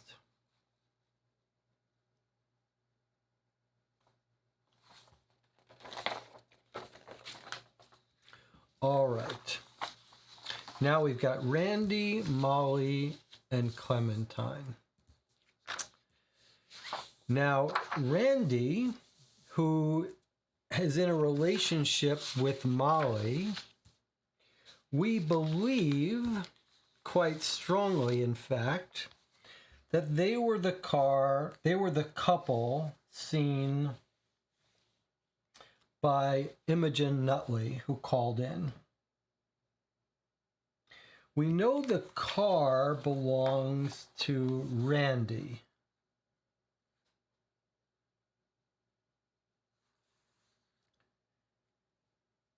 The woman who checks in people at the hotel tells us that.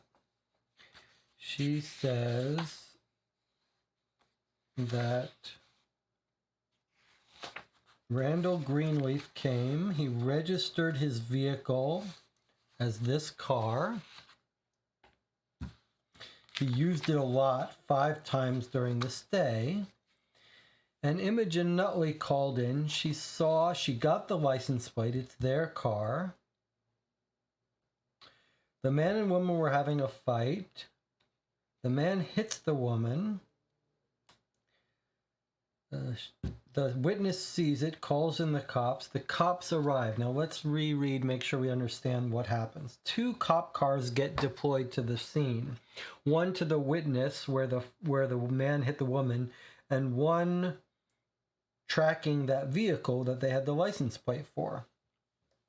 Patrol says, suspect vehicle just, we believe we're behind the suspect car. He assaulted a female. Okay. Vehicle just drove into a bollard. 1 male detained, suspicion of assault. We found a load of rifles in the vehicle boot. Transporting him to custody for further inquiries.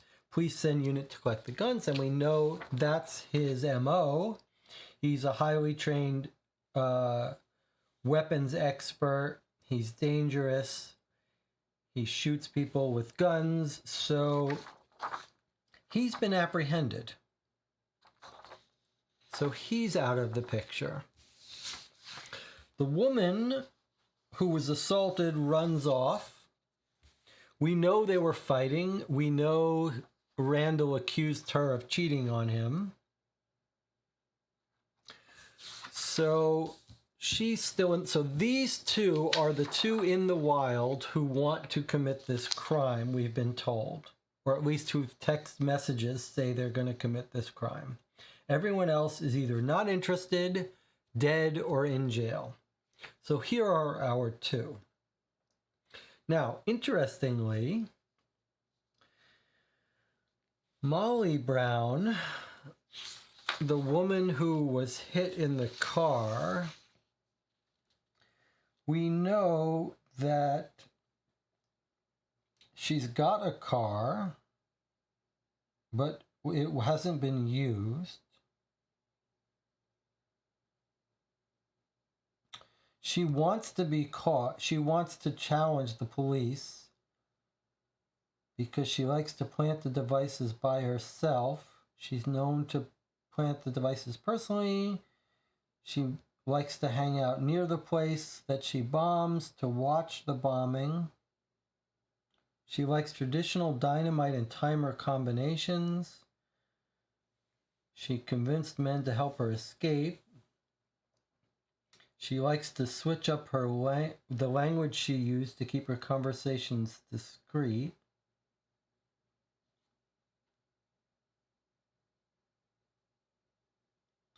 She says, anyone can defuse one of my devices if they just remember she likes to personalize every element. She's got a blue butterfly on her left shoulder. She's got hair dyed blonde. Now,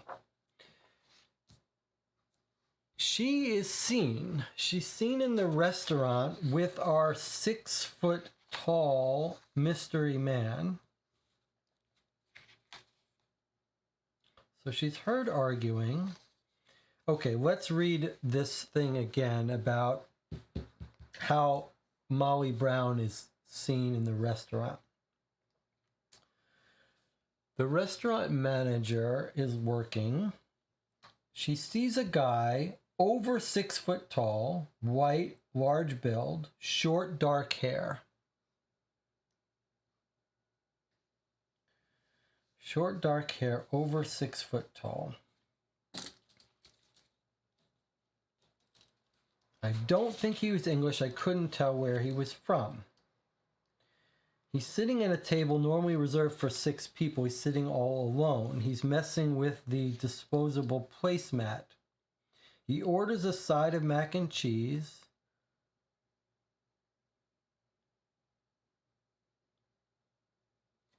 Yesterday. This is yesterday. Okay, so let's just make a note that the placemat dinner was yesterday evening. Okay, so here's the 6 foot tall man.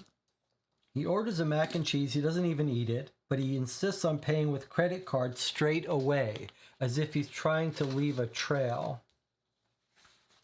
All right, and this is the receipt that he uses to pay. It's an American Express. We've got part of the codes. I don't know what AIO means. This is just the address of the restaurant.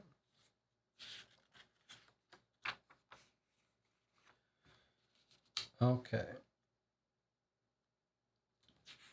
When she leaves his order, he's not there.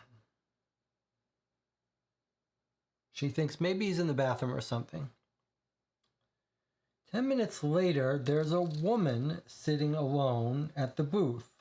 No sign of the original person. Before I could speak to her, she got up and walked out. White with longish blonde hair, well, bottle blonde, if you know what I mean.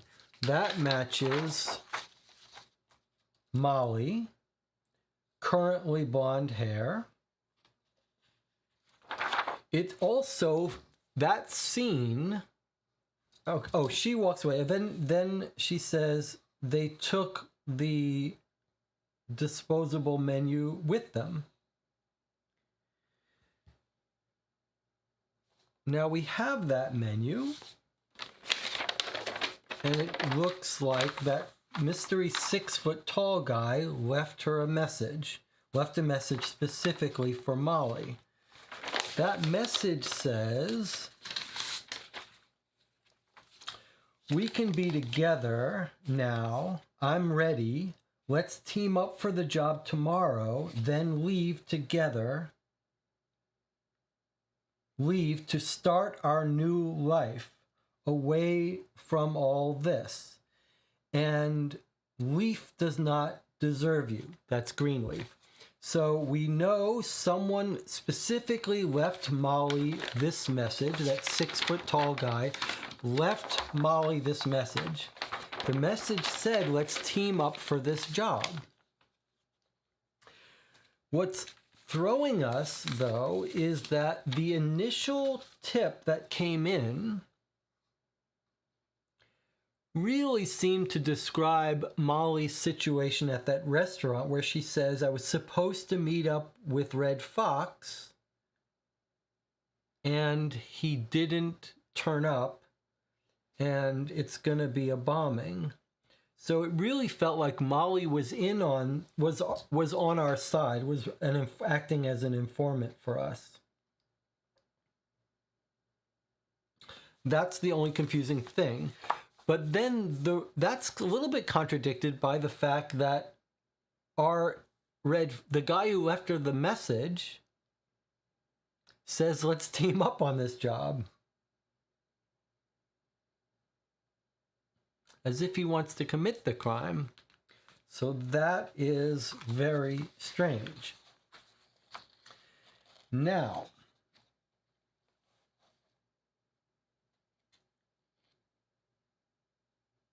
and her car is unaccounted for. Okay, now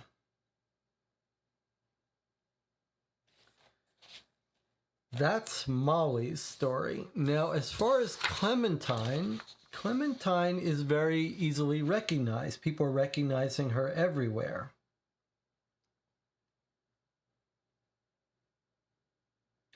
Her name is Agnes Keene, Clementine Keene, Clem Keene, born in France. She uses nails and coins for bombings.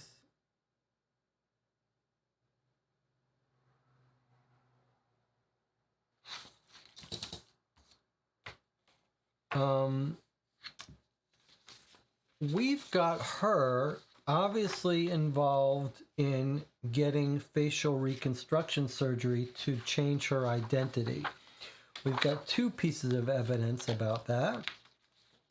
One is a letter that's totaling her cost. Now notice it's $45,000. She's going to need to pay money for it.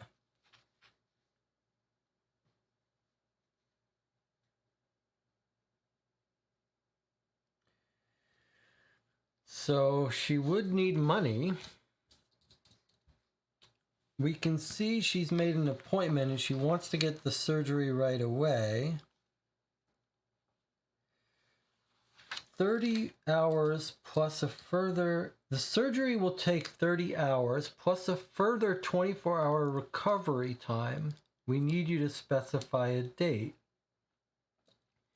And then she's got a card here that seems to be a pre-surgery instruction. Nothing to eat or drink for 24 hours. So this would suggest that she's planning on being in surgery.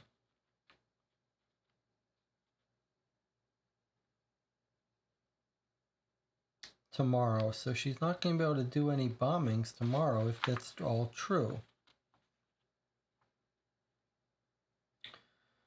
On the other hand, she needs a lot of money for this surgery.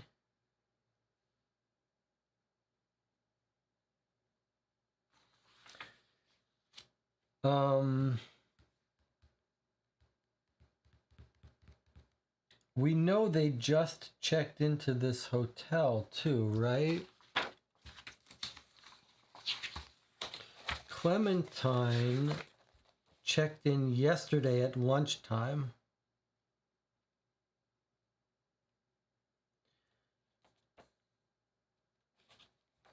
So if she checked in yesterday, arrived yesterday at lunchtime. Okay, so she arrives yesterday at lunchtime, then she goes here, she gets her appointment for surgery tomorrow. So I guess she's not going to be involved if that's all true.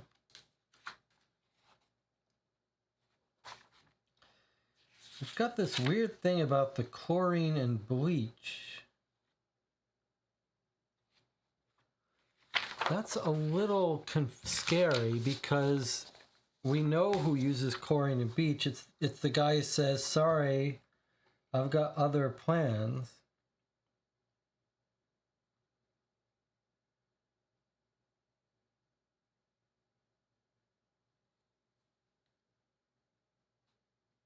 He's also 5'11" with dark hair. That's almost 6 foot. He's having marital problems. And he's worked with Randall Greenleaf. It almost sounds like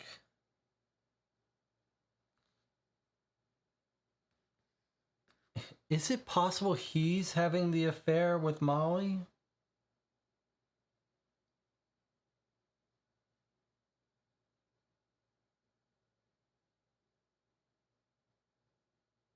He's having a midlife crisis. He's moved out of his marital home. He's got the chlorine missing from the hotel. Sure sounds like he's involved. Like he's saying, I've got other plans, but sure seems like he's involved. And he's using bleach in his hotel room. He's 5'11". Is it possible the witness who saw a 6 foot tall guy, over 6 foot tall, is really just seeing this guy? Brian from Game Brigade is doing his normal trick. Jonathan says, I think Redovich is a red herring. I think we're supposed to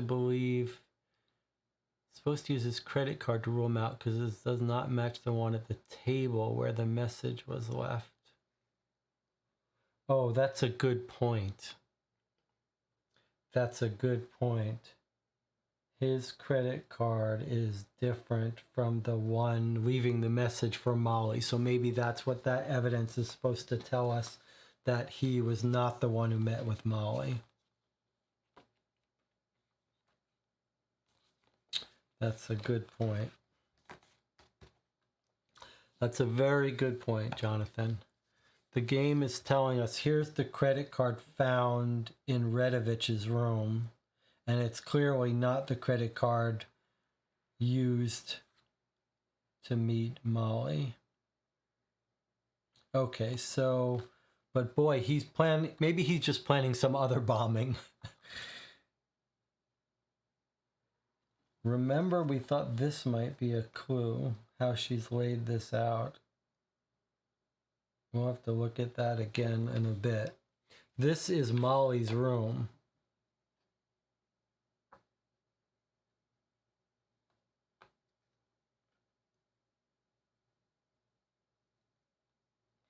There are dates on the back of these, but I think that's just not part of the game.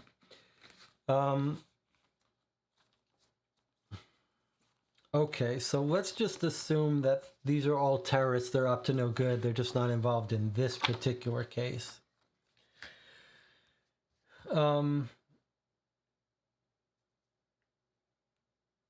If it's true, and if Clementine is in facial reconstruction surgery, then Molly is our culprit.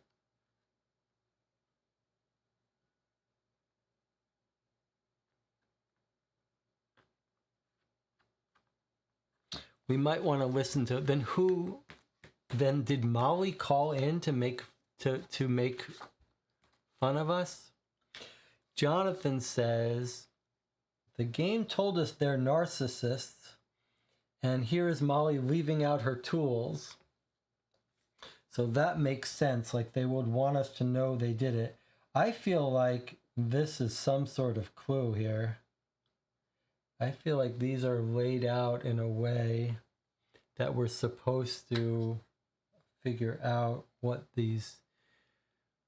these mean something.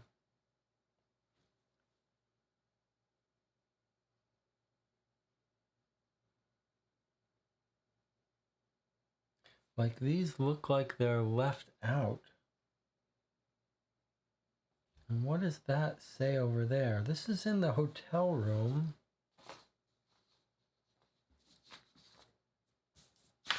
What does it say about exhibit CJT2? Wire clippers and wire left in place for forensic photo, including scene photos. Desk in room 23. That's Molly's desk.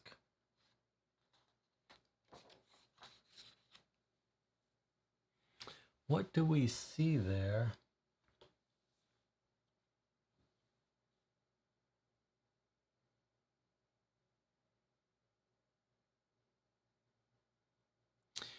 Remember her... What is that writing on the wall behind her? UBT. Is that her license plate?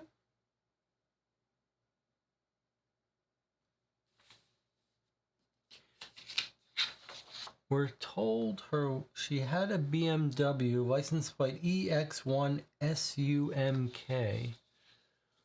This is her hotel room. Why is there writing on the wall?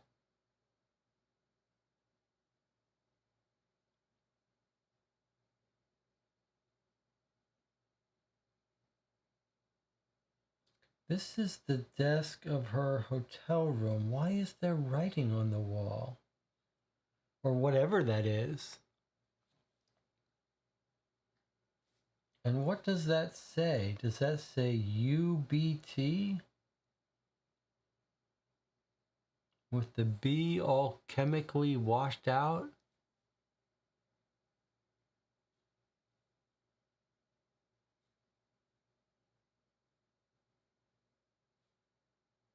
It's very confusing what that would be in a hotel room.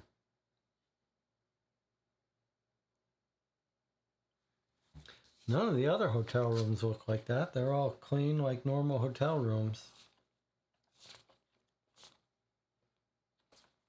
What kind of craziness is in this hotel room?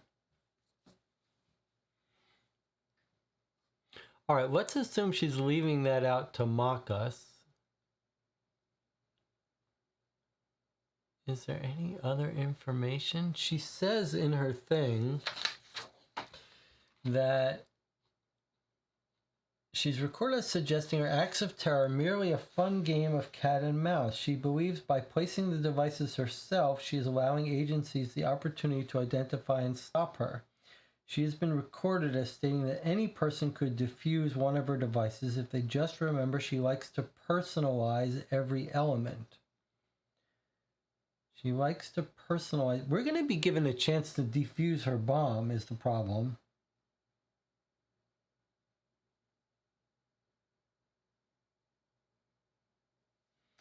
What does this mean? You could diffuse her device. They remember she likes to personalize every element. She's got a blue butterfly on her left shoulder. She prefers traditional dynamite and timer combinations. And her message was, send payment and it will happen.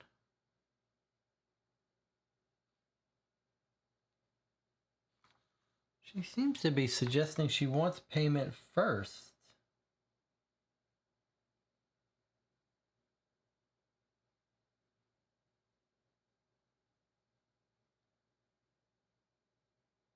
Send payment and it will happen. That troubles me.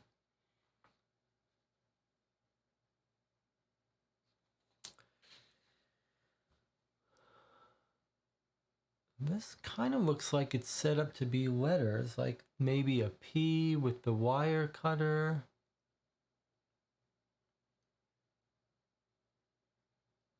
But I don't see what the others are.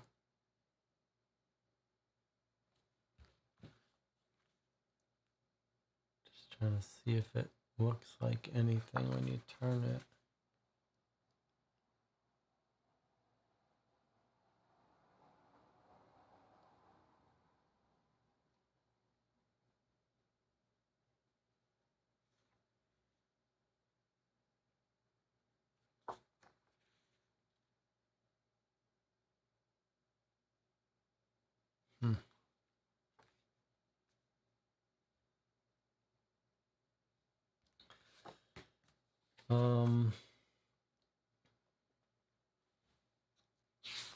let us take a look at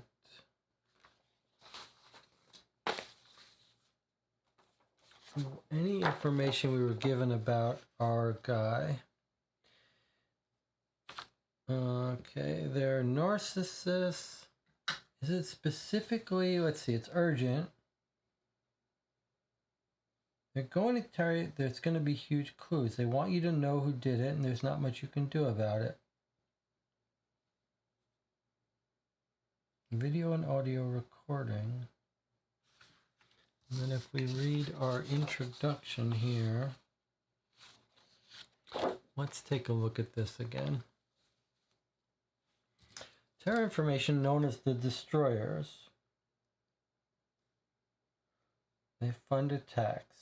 We have an undercover covert operative codenamed Red Fox who had been deeply embedded in a long-term role in the outskirts of the Destroyers for some years. Yesterday he informed us of a new planned attack being advertised. He sent us a copy of the video and details of the 6 terrorists.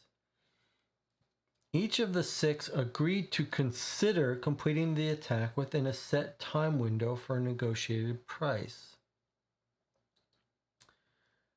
Unconnected incident, he died. Okay. His notes are somewhat lacking. We have 6 terrorists at some point soon. However, we don't know where, how, or when. We don't know where, how, or when. Somehow I was thinking that we knew it was going to happen tomorrow or something. But we don't. We don't even know exactly when. Last known location of all 6 was at the Heathrow Garden Inn, where they all had to meet to go to the staging area. Agents attended the hotel in the early hours of this morning. None of the suspects were present. They searched. Okay. The fact that all suspects had left the hotel implies the attack will be imminent.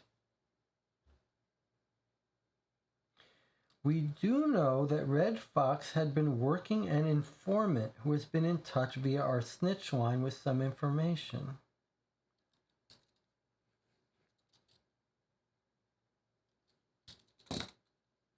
Let's listen to that snitch call again. I think maybe Jonathan is right that she was the snitch, but she was she was being a snitch because she was a narcissist. She wanted to give the police a chance. Let's listen. Brian is saying he's leaving. It's good to see you, Brian. All right, let's listen.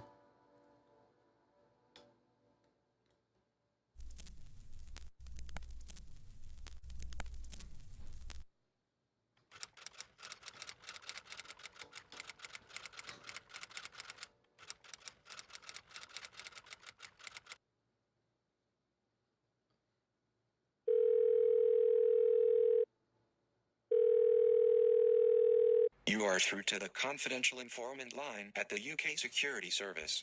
We appreciate your call and will ensure your information is acted upon. Please leave your message clearly after the tone. Hello, is anyone there? I don't know who to ask for. Red Fox was supposed to meet me. He didn't show. I have information about an attack that is about to happen. It's going to be an explosion. The suspects are here already. They are using a code to communicate.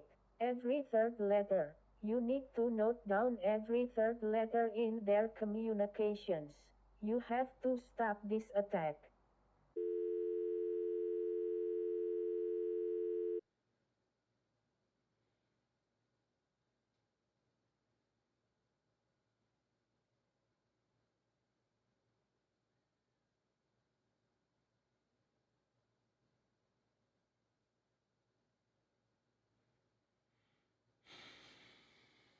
Well, it's troubling.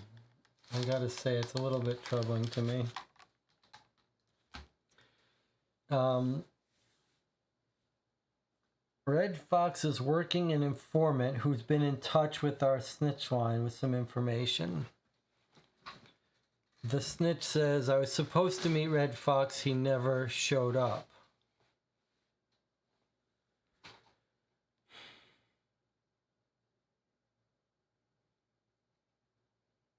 I mean, if that's Molly calling in, it's weird that she's saying he never showed up.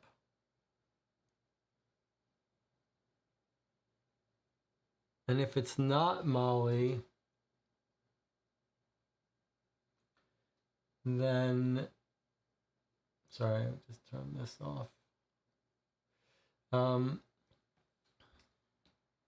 The other thing that troubles me is it possible that the person who's calling into this snitch line is telling them you have to read every third letter?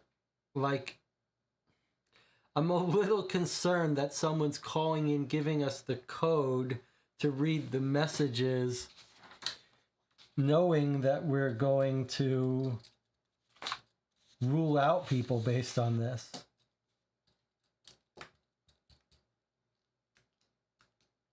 But, like, that would be a clever thing to do. Call in and say, you got to read the messages. And then when we read the messages, we see Redovich saying, I'm not interested. But that was his sneaky way of doing it.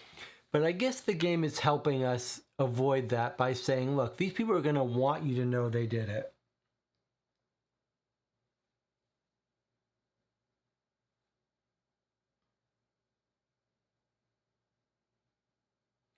So I guess from that, we're supposed to believe that this person isn't going to try to throw us off their trail.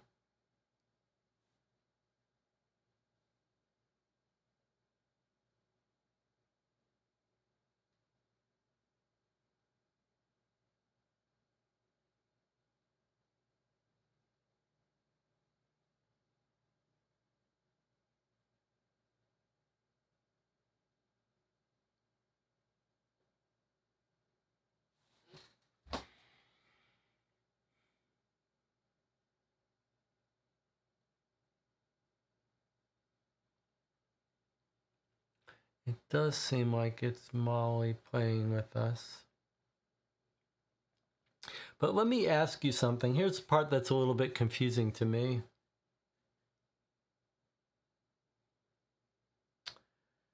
Clementine says in her message, I'll send the attack location tomorrow. Right? So she's clearly is involved in this plot. She's also a bomber. Right? She is a bomber too, right? She uses bombs with nails and coins. So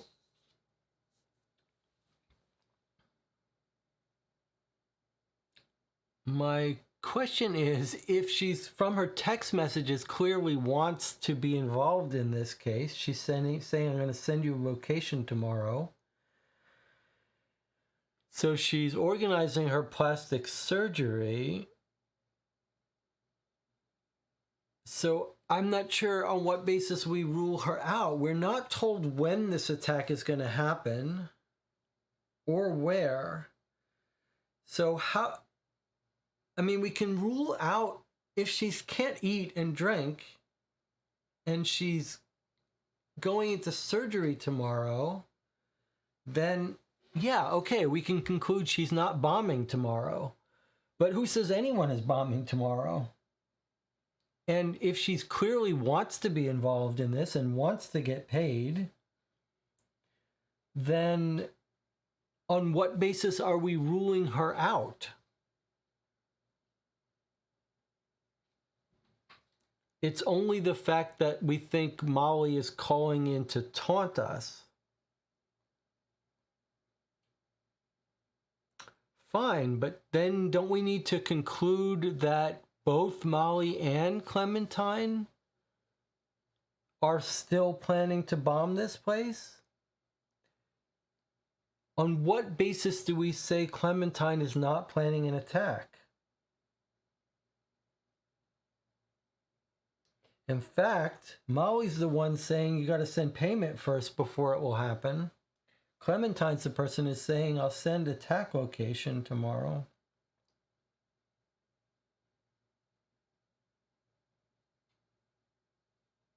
So I guess what I'm saying is, on what basis are we saying Clementine is not going to conduct an attack? I understand she's in plastic surgery, but why can't we conclude that both Molly and Clementine are planning attacks? And who is the 6-foot-tall person who left this message for Molly? Just a mystery person, not our guy?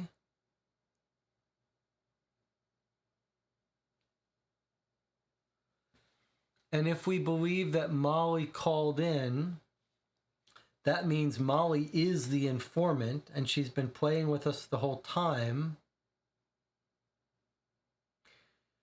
Isn't it weird that she's saying she was supposed to meet Fox, but he didn't show? Like, that's a weird detail to mention.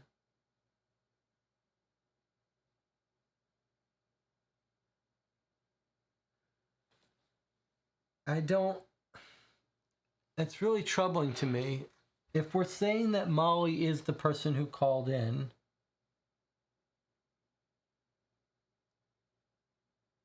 okay, sorry, separate these two things. If that phone call was not Molly, then everything's okay.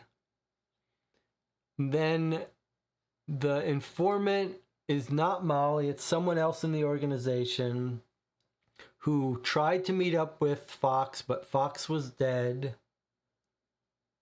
And now they're calling in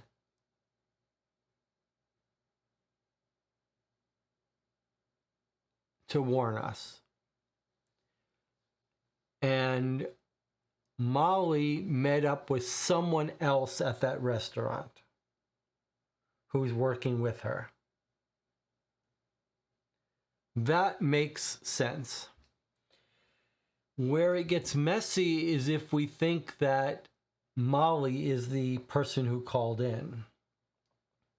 If Molly is the person who called in, it matches our idea that she's a narcissist, but there's some very weird parts to that if that was true. It means she was an informant, but she's really conducting the bombing, and it means that she's saying she tried to meet up with our agent.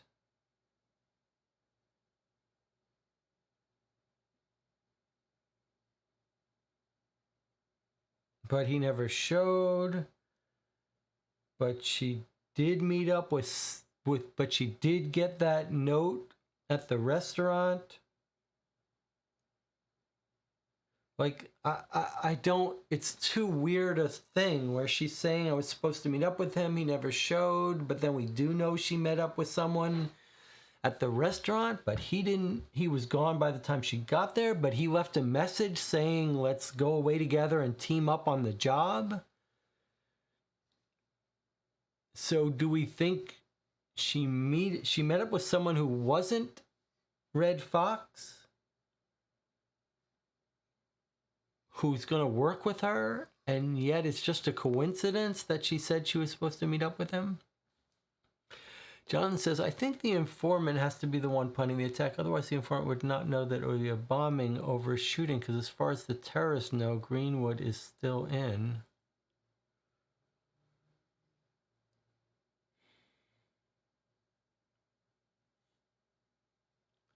I just find the part where the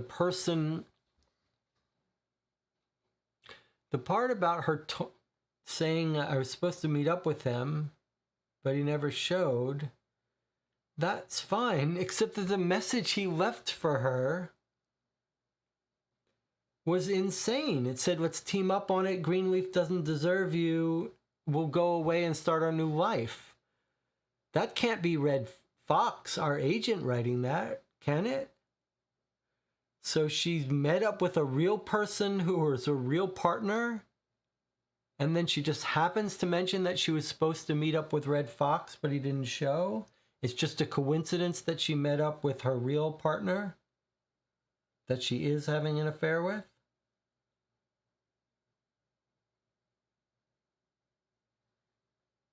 That's just really throwing me, this idea that Red Fox... Jonathan, think of it this way. Jonathan, you think that Molly is the... Yeah, this is where I was getting at.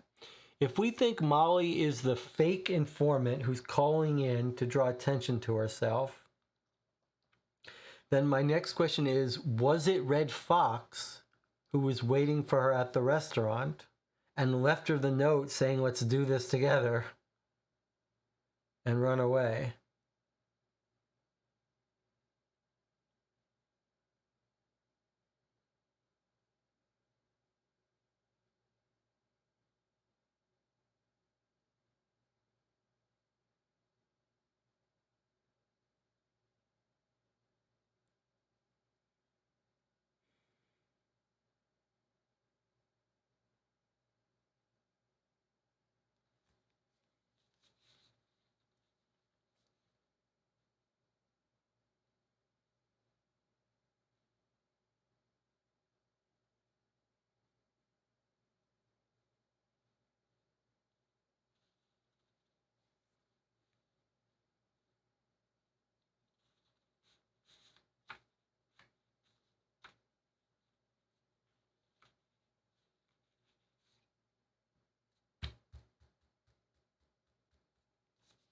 Let's read this story about this guy killed in the park again. Our agent, Riley Fox, 47.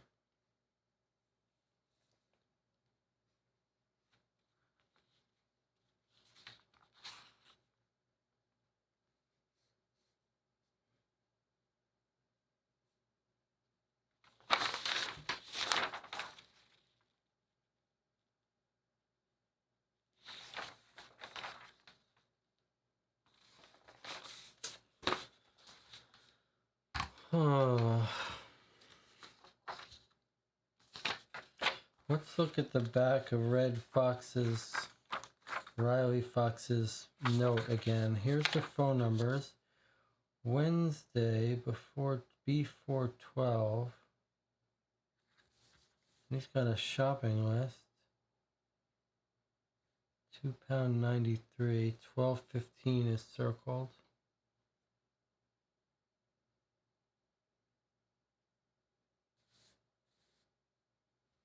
And then here's the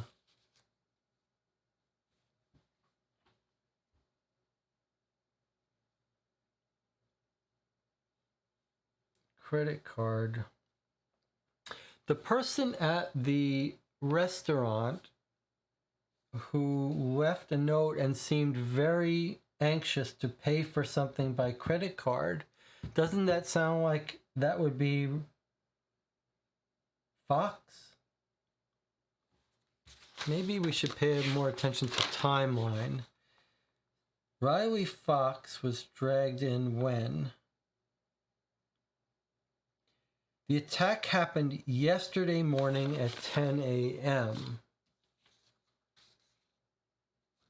Okay, yesterday morning at 10 a.m.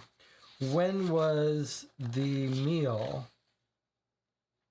I was at work yesterday during our lunch rush. Okay. I think we now know the person at the restaurant was not our guy. Was not our agent, right? Maybe this helps. The guy at the restaurant, the 6-foot guy, could not have been our agent because the swan death killed him off yesterday morning at 10 a.m.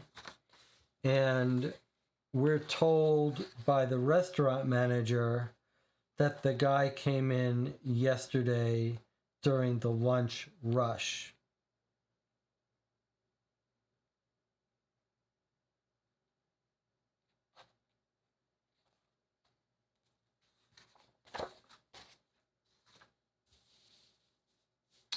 So, and Jonathan also has a good point. He says, meta reference, I think Molly's the only one that says we'll know how to defuse her bomb if they remember she likes to personalize every element. So I do think that's a good meta clue. Like, the game is going to ask us to defuse it. And so that's a little bit of a clue about that. Okay, I feel a little bit clearer now, at least in knowing that the guy at the restaurant was not our agent. That could mean that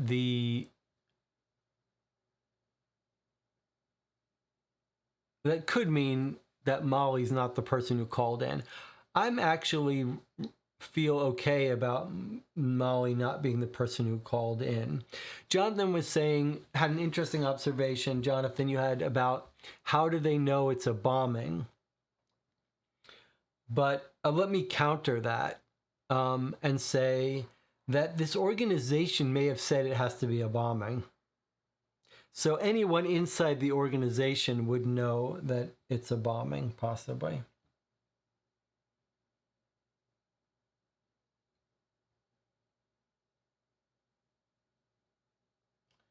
So I'm feeling better about the idea that it wasn't Molly who called in, and now those are two completely separate things. Either way, I feel much better deciding that the guy at the restaurant was not our agent. That at least clears something up. It means that the person having the affair with Molly, the 6-foot-tall guy, actually did want to help her commit it, and he's going to be working with her to commit this crime. The only thing that I'm still a little bit concerned about is this guy has short black hair. He's 5'11". He's quite close to being 6 foot.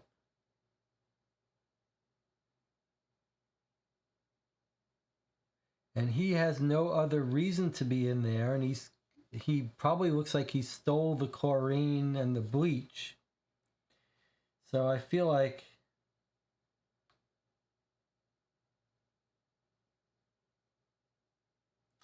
citing 12 hours ago, he was seen in Stratford buying a boneless banquet. I guess that's a Kentucky Fried Chicken. Missed him by minutes.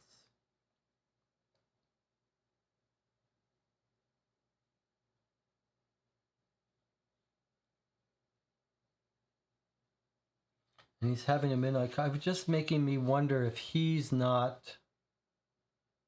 I mean, 5'11" and 12 inches are pretty close. It made me wonder if he's not the partner. He worked with Randall Greenleaf, so it would make sense that he would know her.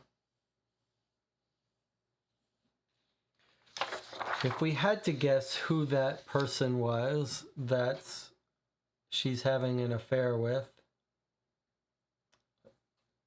then he's the only other guy that we would know.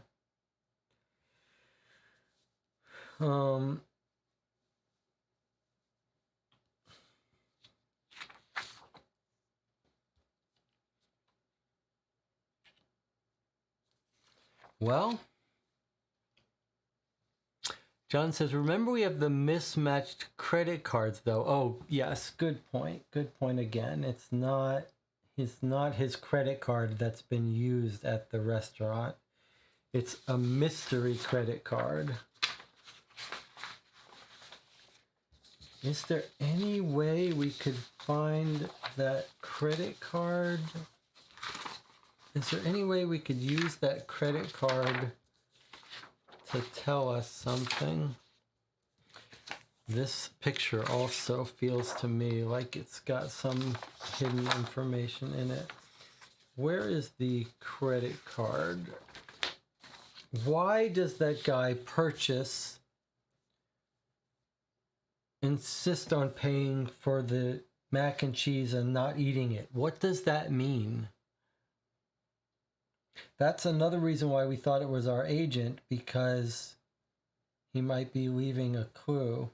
I guess that's what it is. That's what it is.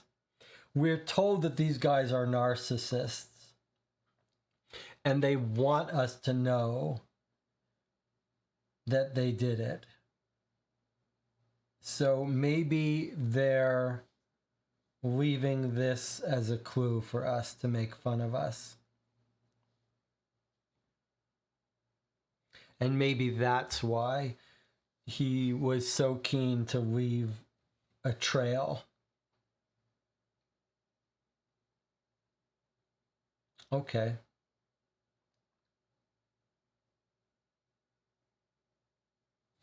Okay. What's AIO? Can someone look up the acronym AIO? Jonathan, this matches what you were saying about how they're sort of want to get caught, consistent with what we were told in the lead up. That he's leaving a credit card receipt for us to find. And she's leaving these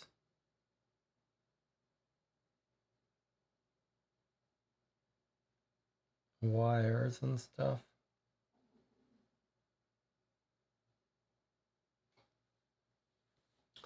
I'm gonna just do something. Oh, I just want to search for AIO. AIO acronym, all-in-one personal computers.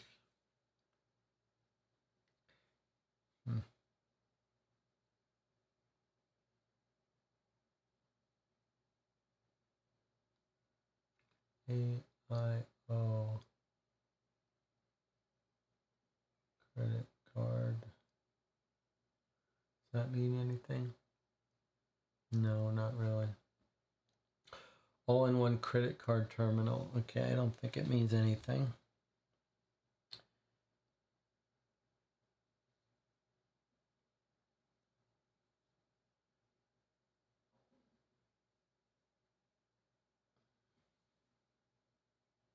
He bought a mac and cheese. Maybe that was the last part of the message.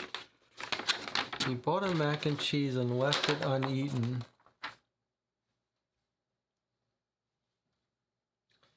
That message ended a little oddly too. He said just one last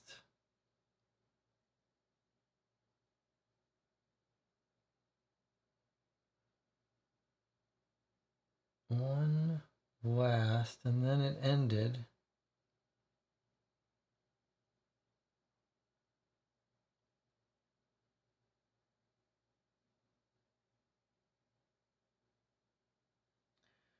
So he bought the mac and cheese. She thought it was strange that he didn't eat it.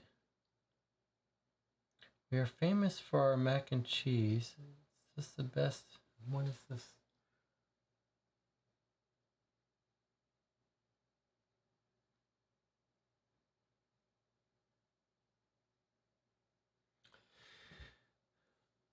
My mother has come on at 4:30 a.m. Have you solved why Mobile and Clementine swapped rooms? Could shed light on letters on the wall.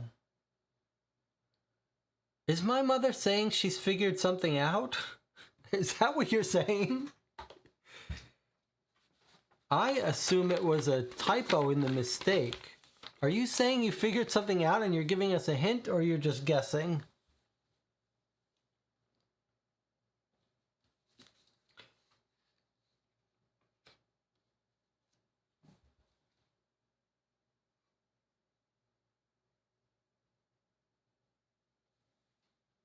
This is going to be very troubling if my mother has figured something out, or are you just guessing?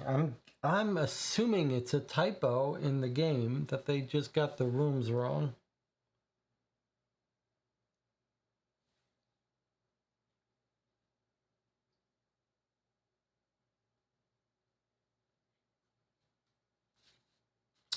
What were the...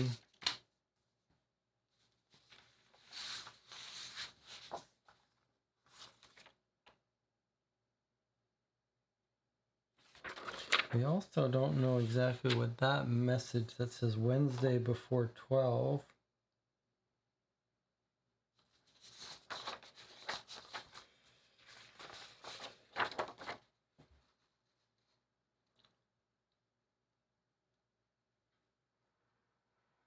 So the letter from the clinic is all in room 28,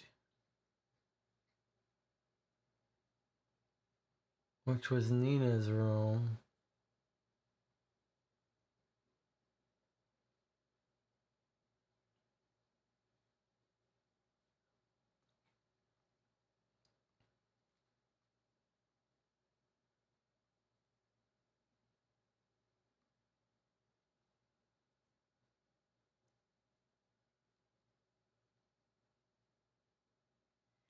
The people who got the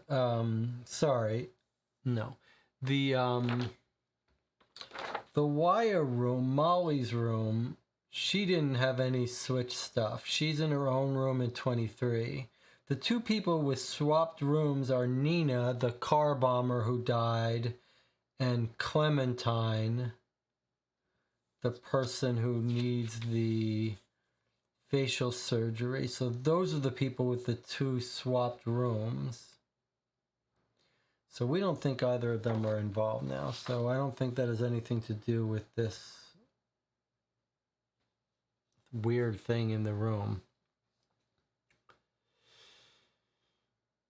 Jonathan says, it would make sense to me if Fox was acting like he wanted to run away with her as part of a sting, but now his time of death seems to not match the drop. Yeah, I think his time of death confirms that he was not the guy in the restaurant. So that's either a completely independent person, or it's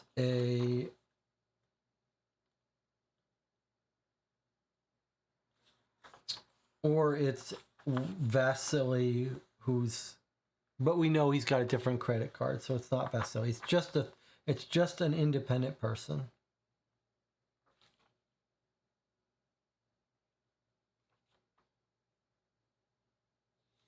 It's just an independent person.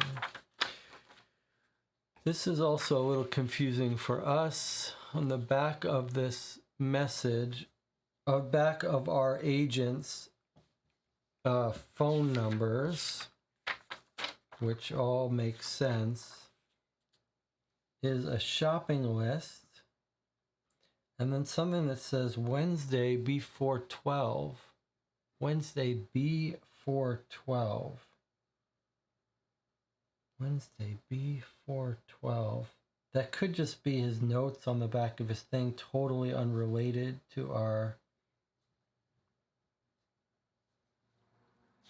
thing, or it could be something important. We don't know. We don't have any other days of the week, though, so it's hard to make use of that Wednesday.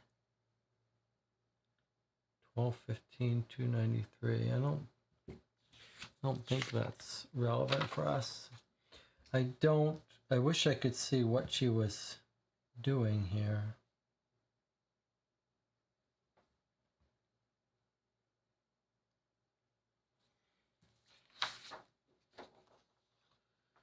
Let's see her date of birth. Let's look at her dossier again and see what we can see here. There she is. She's got a red scarf.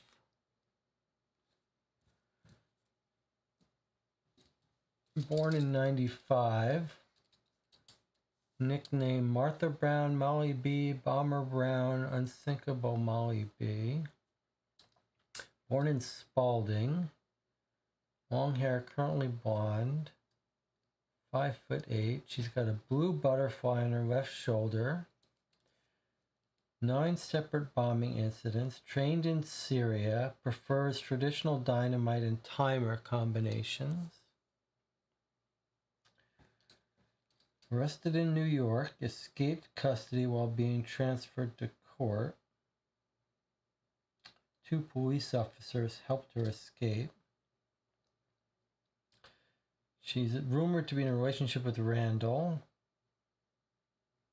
who slapped her in the face and bloodied her nose when she left.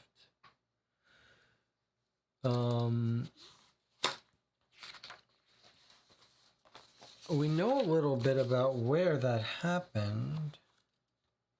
At this bar.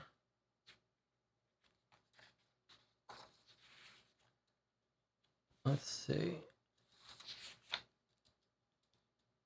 Judy's always late.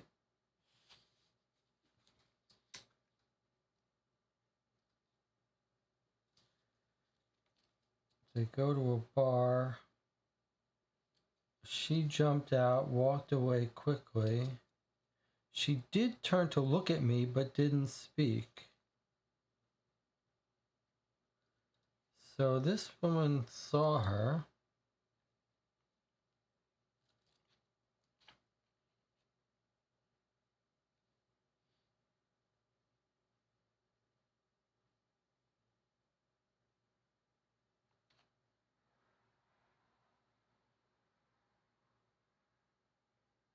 I was just thinking, like, we're told that these are narcissists that want to get caught, sort of.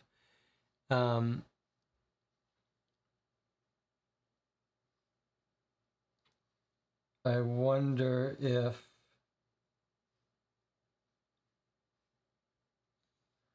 I was thinking, is it possible they called in themselves this message?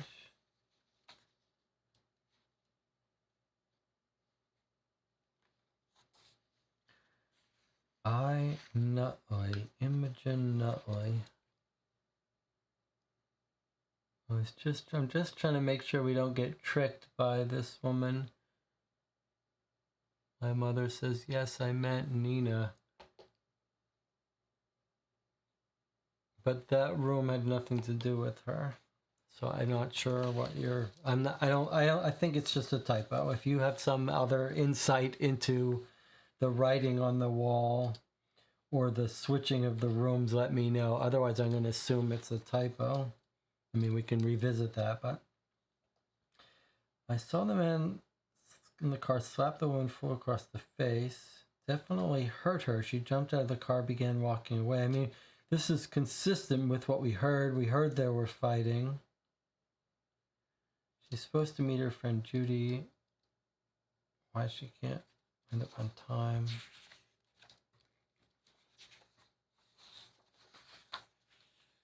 Imogen Nutley.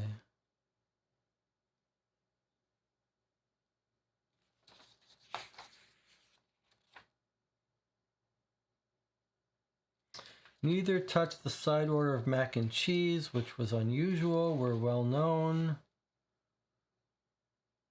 We have to rewash the cutlery in case they touched it. Someone took the placemat.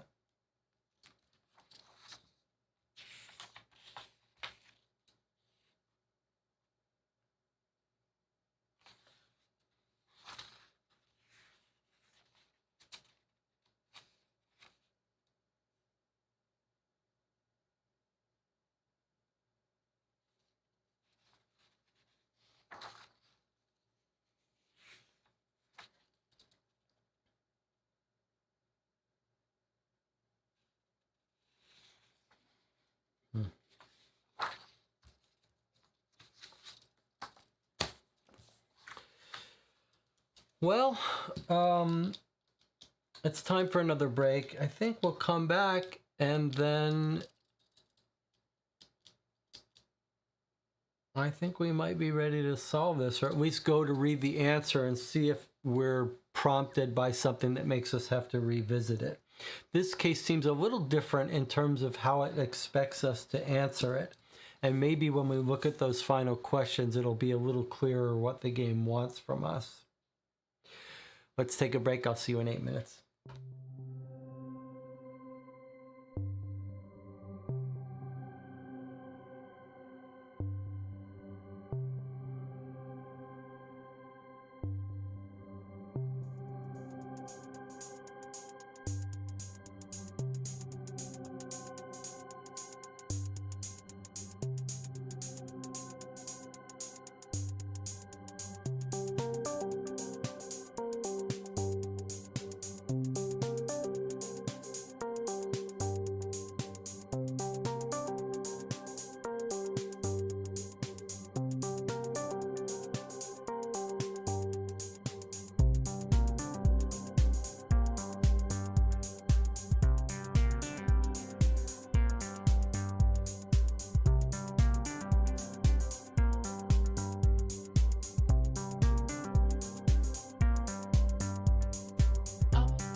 Okay, we're back. You're watching Co-op for Two. Jonathan and I were just talking about our last theories. I was saying I was a little nervous about not knowing where she plans to attack and when, since the mission seemed to challenge us with that information. Jonathan says, well, we do have her license plate, and we do have the credit card of the person she met with, who I now think is an independent partner.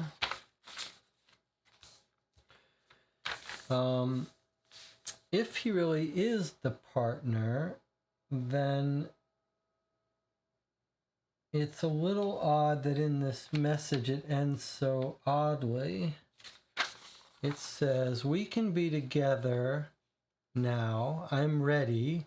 Let's team up for the job tomorrow. Then leave." Okay, so now we know the job is tomorrow. Then leave to start our new life away from all this. From all... I'm trying to find the last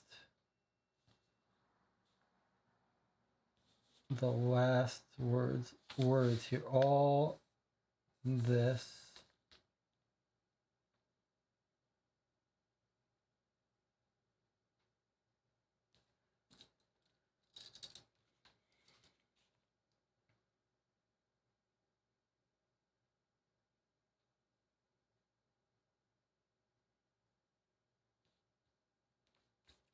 LEAF.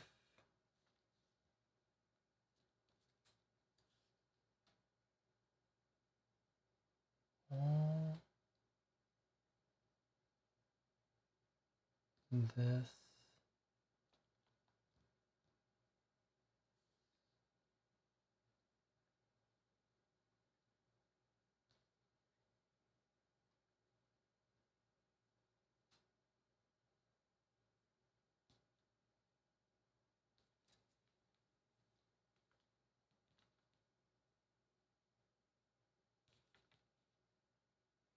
So I'm just trying to see, we kind of skimmed in reconstructing this message. I'm just trying to see if there's any piece we missed. The first part seems pretty easy. Let's team up for the job tomorrow, then leave to start. Let's just make sure that's all right. Team up.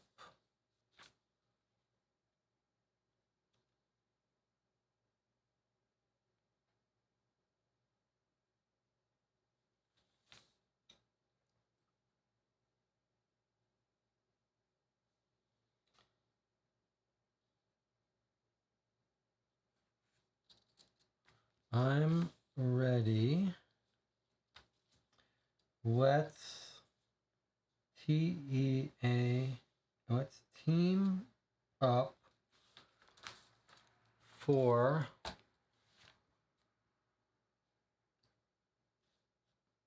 the job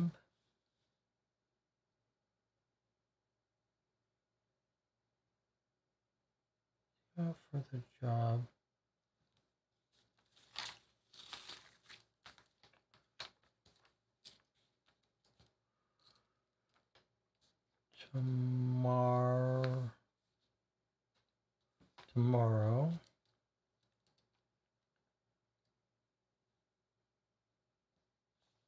Then leave to start our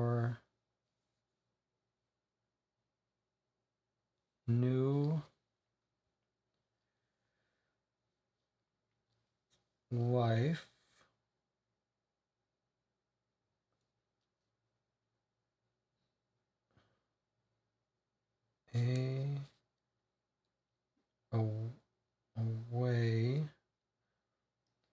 from all this. Now, let's deal with what comes after us. Then leave to start our new life away from all this. Okay, now we're here. That looks like an underlined G. G E A N L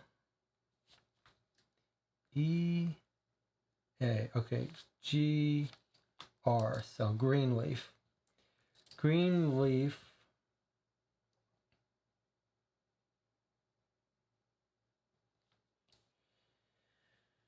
Greenleaf doesn't deserve you, right? That's what we got. Okay, so it's Greenleaf doesn't deserve YOU. Doesn't deserve you. Okay. So she is having an affair. And now let's just understand this last part, because this is where we got confused. John says, I'm running low on brain juice. Okay. We are famous for our mac and cheese. Okay. It's just, so just, O-N-E, just one. L-A-S-T, just one last.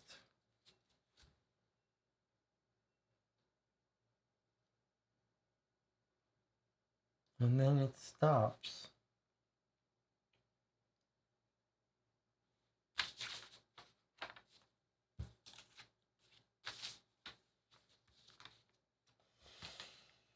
We know he ordered this. Plain but perfect, our mac and cheese cooked to perfection.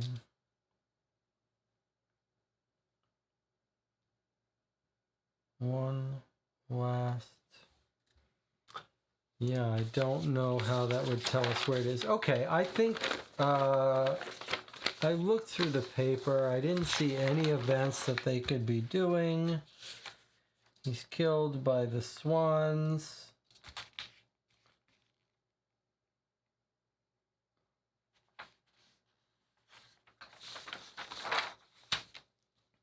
The actress got released. There was our car crash. Town Festival was last weekend. Arguments about best films. Price of fish. Advert, no events coming up.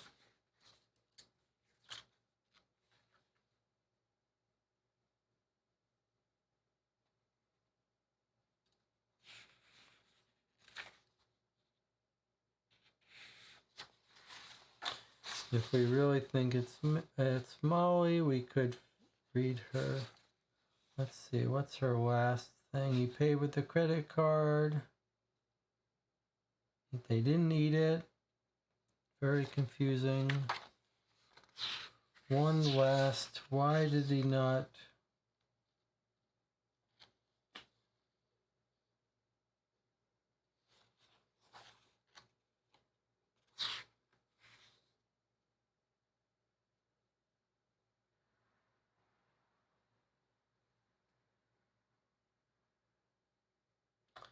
She hears them arguing. That doesn't help. Chlorine tablets are gone.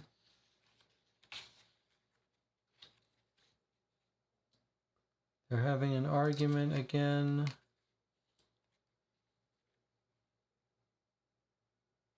She said, let's stick to the mission. Just looking for last. I mean, I guess when we read the questions, we'll see if there's anything more that we need to know. No interconnecting rooms.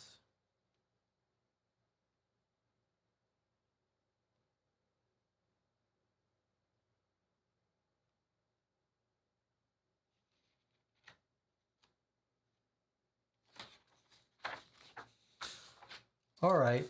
Shall we? The letters for job are in the last menu item. Just one last.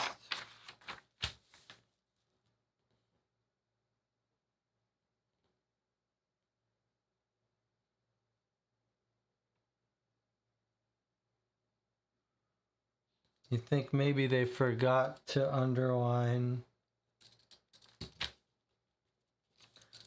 J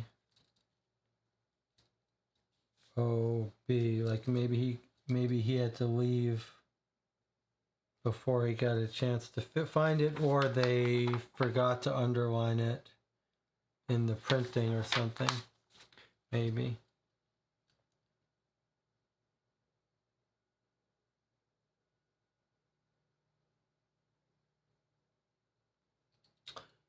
I really felt like there was some code here. Okay, jaw-dropping brisket job, yeah. So maybe that was just missed. All right, I think we're probably ready to read the ending questions of this to see what they're about.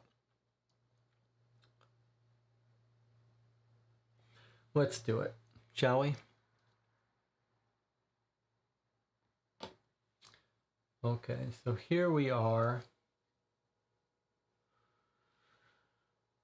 Here's the case for insurgents are planning an attack. Our best agent is nowhere to be found. We need you to take their place before disaster strikes. Identify who's going to carry out the attack. What form the attack will take, and finally prevent it from happening. Okay, so I guess we know that. I guess it's a bomb. And it doesn't say we need to know where. Okay, so we are ready to solve it. Where is the case for?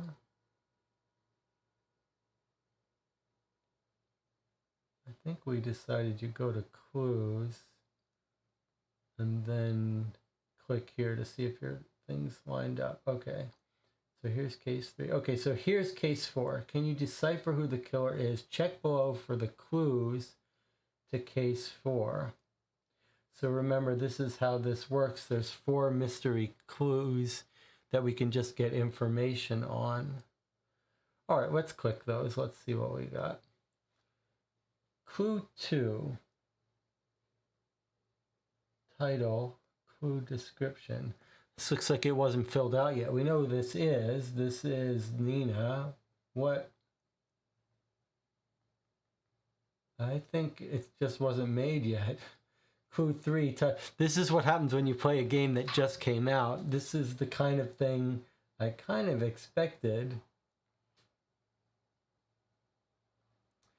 That we're playing this game. We've noticed some typos in some previous editions, but I think these clues have not been written yet. You can see there's nothing to get. If we go to, just as a comparison, if we go to case 3, let's see, clues, case 4 doesn't have a link to clues. If you go to case 3, for example, though, and go to clues, you can see if you click one of these clues, it tells you the information when you click each clue. But you could see that for case 4, they haven't actually written any clues yet for case 4. So actually, they're places to click. They don't do anything. Okay. So, let's hope there's a solution. Yeah, Jonathan took the words out of my mouth. Let's hope there's a solution. Okay, click here. You're about to reveal the answers to this case. Only proceed if you think you know the answers. Okay.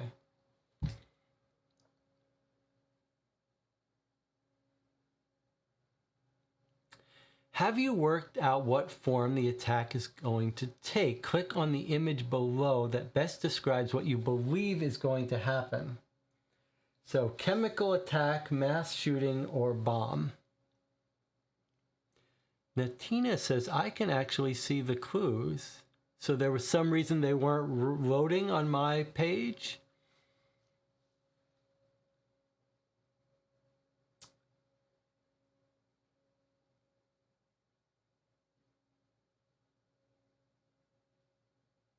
I'm troubled. I'm still troubled by.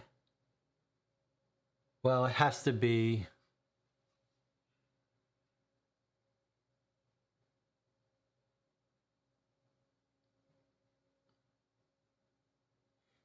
I'm scared. Natina says there are 3 clues. All right, Natina, can you look at those clues? Sorry, let's go here. Natina says she can actually see the clues. I'm not sure. Can you look at those clues and see if there's anything there that we don't, that we should stop what we're doing? John says bomb for the solution. Yeah, I mean, I'm still a little bit concerned about the chemical weapons guy, but I think you're right. I don't think it's him. All right, Natina is going to tell us if any of those clues should make us stop. Otherwise, we're going to choose that's a bomb. Okay, the bomb was the correct answer. You got it right. We found this postcard on top of the device. Wish you were here. Snip, snip, or you'll go down with the ship. Now scroll down and defuse the bomb. Be quick, you only have 10 minutes. This could be actual. No, I don't think. Okay, so which wire will you snip? All right, so it's either the blue or the gray or the brown.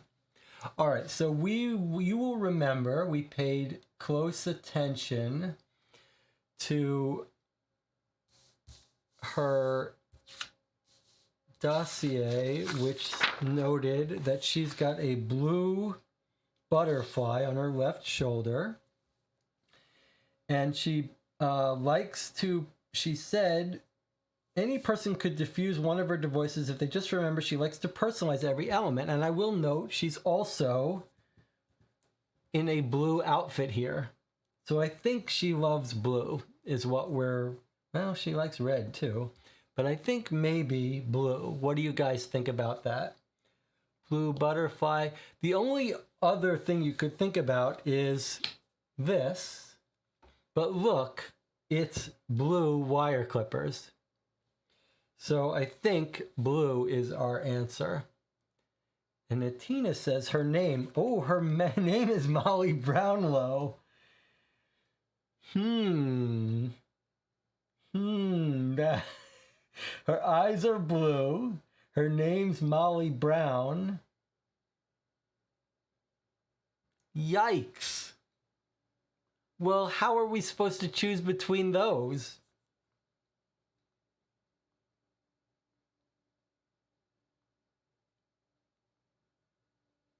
I mean, it's good Natina jumped in. Just remember she likes to personalize every element.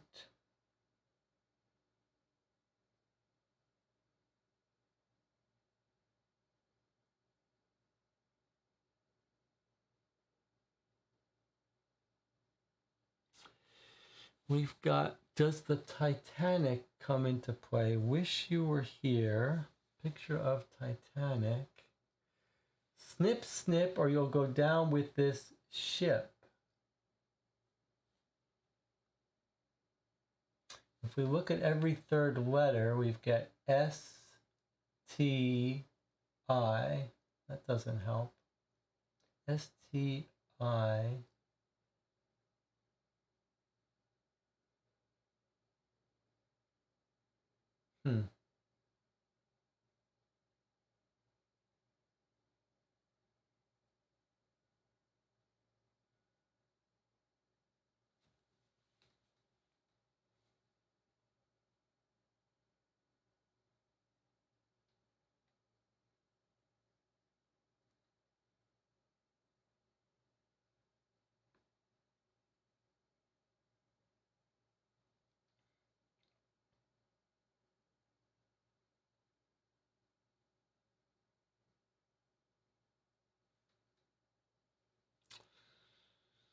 I mean, I guess if you had to choose, I like that her name is Brown. Molly Brownlow.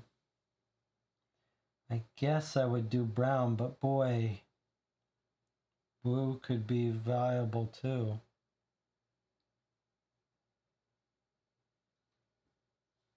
Any thoughts? What about every third letter of snip? Snip. That would be I-N-O.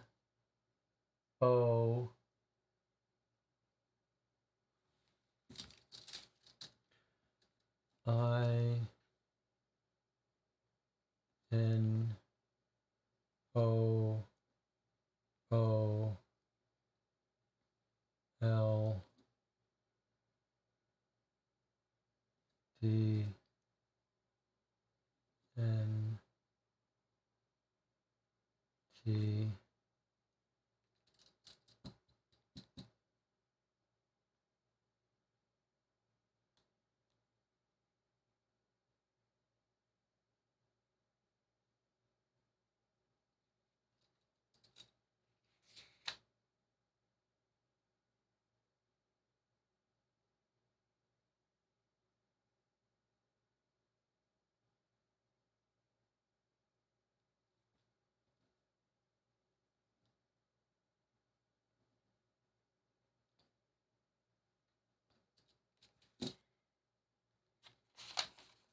Wish you were here.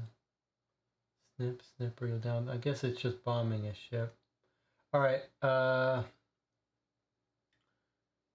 guess brown. One of the aliases is Bomber Brown. I mean, if I had to guess, I would guess brown. All right, we're going to click brown. Here we go. Can you not see this? Yikes. I almost clicked it without you being able to see it. Okay, here we go. I think we're going to go brown. Snip, snip, or you'll go down with the ship. All right, here we go. Brown.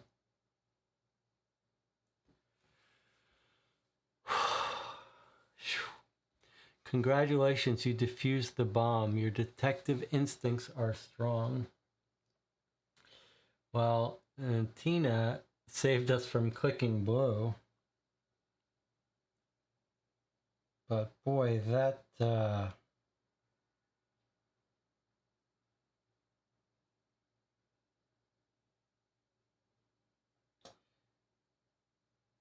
that could have gone either way with blue or brown. All right. So we defused the bomb, and now we've got more questions. It's a little weird here. Suspect 1. It's like now it's giving us these questions. Okay, let's see what happens here. Let's see if it gives us information. Randy had been planning the mass shooting and fully intended to carry out his alongside the bombing planned by Molly. Molly disclosed she would be leaving him after the attack. He argued, assaulted her. Then they caught him with guns. Yes, okay. We got it right. We know all that. So, not guilty, but only because he was prevented, he will be dealt with for the domestic violence and possession of weapons. That's fine. Okay, Vasily Redovich. I want to hear what it says about him, what he was up to. Vasily was planning a chemical attack, however, left all of his chemicals in the bath at the hotel, having decided to let Molly take the lead for this last event. They had communicated via the hidden message in the restaurant menu and were planning to leave their lives as terrorists for hire by. So I was right, he was the guy in the restaurant. But then what? He used 2 separate credit cards? Were we supposed to know that those credit cards were the same even though they weren't? No, those are different numbers. That's very confusing. That's very confusing. It's now saying that he was the, even though he's listed at 5'11", he was the 6-foot guy. I agonized over that quite a bit.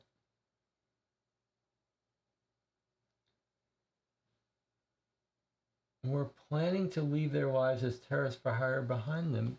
I mean, I was really worried about that. That's why I was so worried about it being him teaming up with her. But I guess it was saying that the gas canisters in the bathtub hadn't been used yet. That was that very confusing clue about the gas. I don't know what's happening here with these two different credit cards. That's not right. Okay, so apparently he was the guy leading the messages, even though he's wrong height, but not guilty on this occasion. It was weird that he said he wanted to do... No, he actually said he didn't want to do it in the text message. Something's weird about that. That's not quite right. Okay, Molly Brownlow, we know, is the victim. Let's hear what it says. Molly is the guilty party. She planted a trademark dynamite bomb, which could only be defused by cutting the brown wire. She's very proud of her nickname, the unsinkable Molly Brown, and using the Titanic calling card to claim credit. Unsinkable Molly Brown, that's why Titanic. Her only mistake was a crisis of conscience, leading her to confessing her affair to Greenleaf. The ensuing argument and assault created a delay sufficient for us to be able to defuse the bomb. Guilty. All right, Clementine Keene. Let's hear what her deal was. We know Clementine was not interested in this plot as she had booked herself into a clinic for major plastic surgery. She did make use of the free hotel room. Even international criminals have budgets to stick to. However, decided not to take part in the attack due to her fear of capture. She'll be back once she has her new identity. Yeah, that's fine, except her text message said...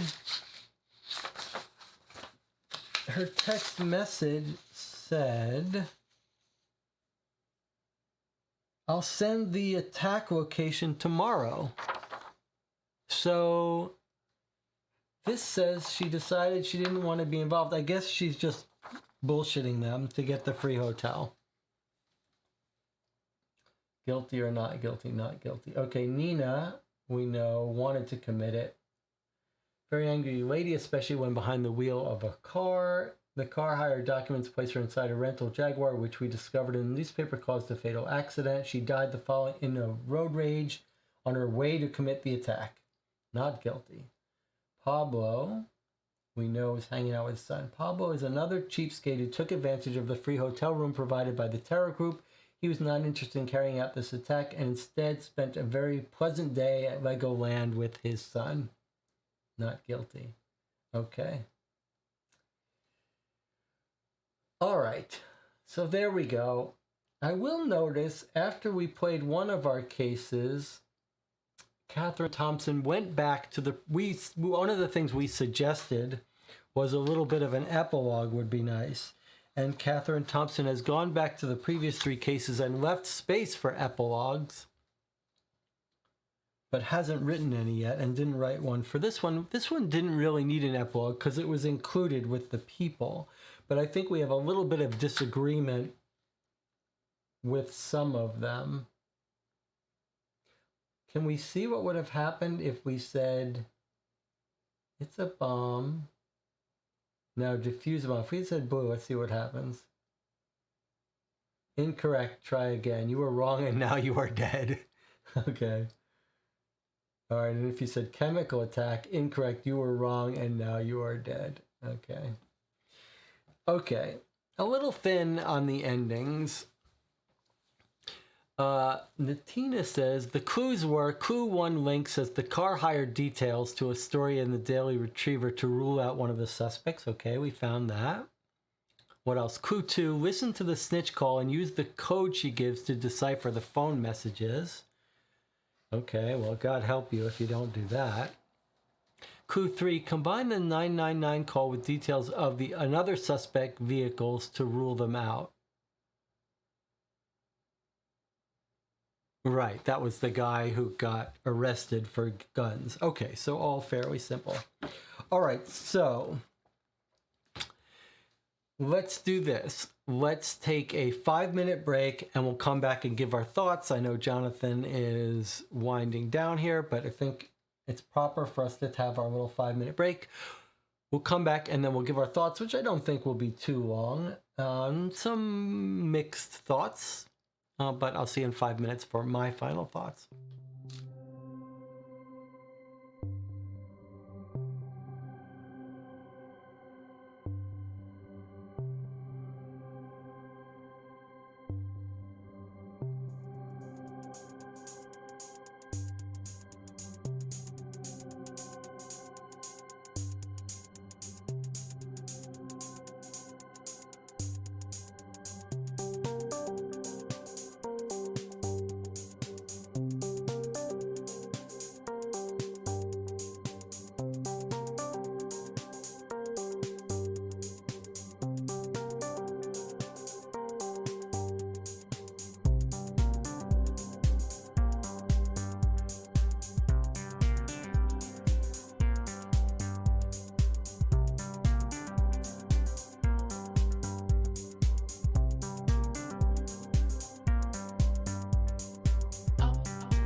Okay, we're back. You're watching Co-op for Two. We finished Cold Case Investigation Unit Case 4 Mission Possible.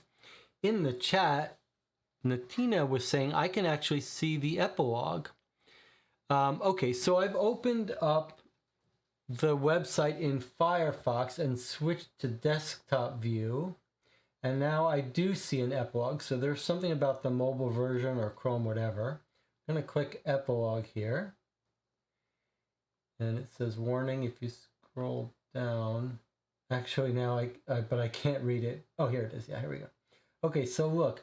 Now I want to mention that Catherine Thompson added these after watching our stream and saying that she thought the epilogue idea was a great one. So she started adding these. So let's see what we've got here.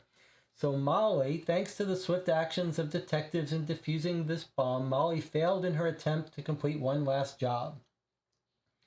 She's well known for liking to watch the results of her attacks, and having been identified prior to the explosion, was located and arrested. She's waiting sentence currently, but is not expected to be released from prison until her death.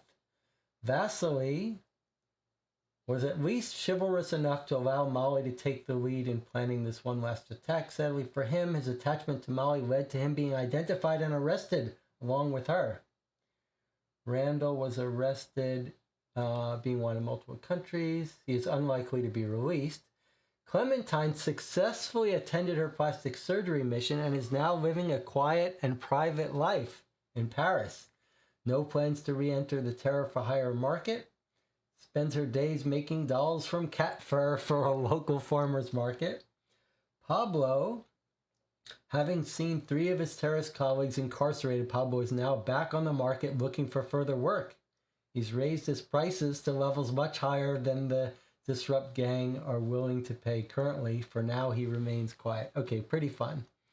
All right, so let's talk about our thoughts on this game. I want to catch Jonathan's thoughts here. I think this was the best produced case so far. I think the overall mystery might not be quite as good as the previous one. Still very enjoyable. Yeah, I have sort of mixed feelings about this. I think the last game we played, which was Who Killed Jenny, felt to me the most consistently sort of satisfying in terms of, at least at the end, it being sort of giving us something to chew on in terms of deciding who did it, and being sort of I guess I would say the pace of it ended in a satisfying way. With this case, I think maybe of the 4, this was the most enjoyable for me for most of it. I felt the premise of the case very compelling. The switch from a cold case to stopping an active terrorist attack was very motivating. And it started with this very creepy video message and audio message. It was just very compelling.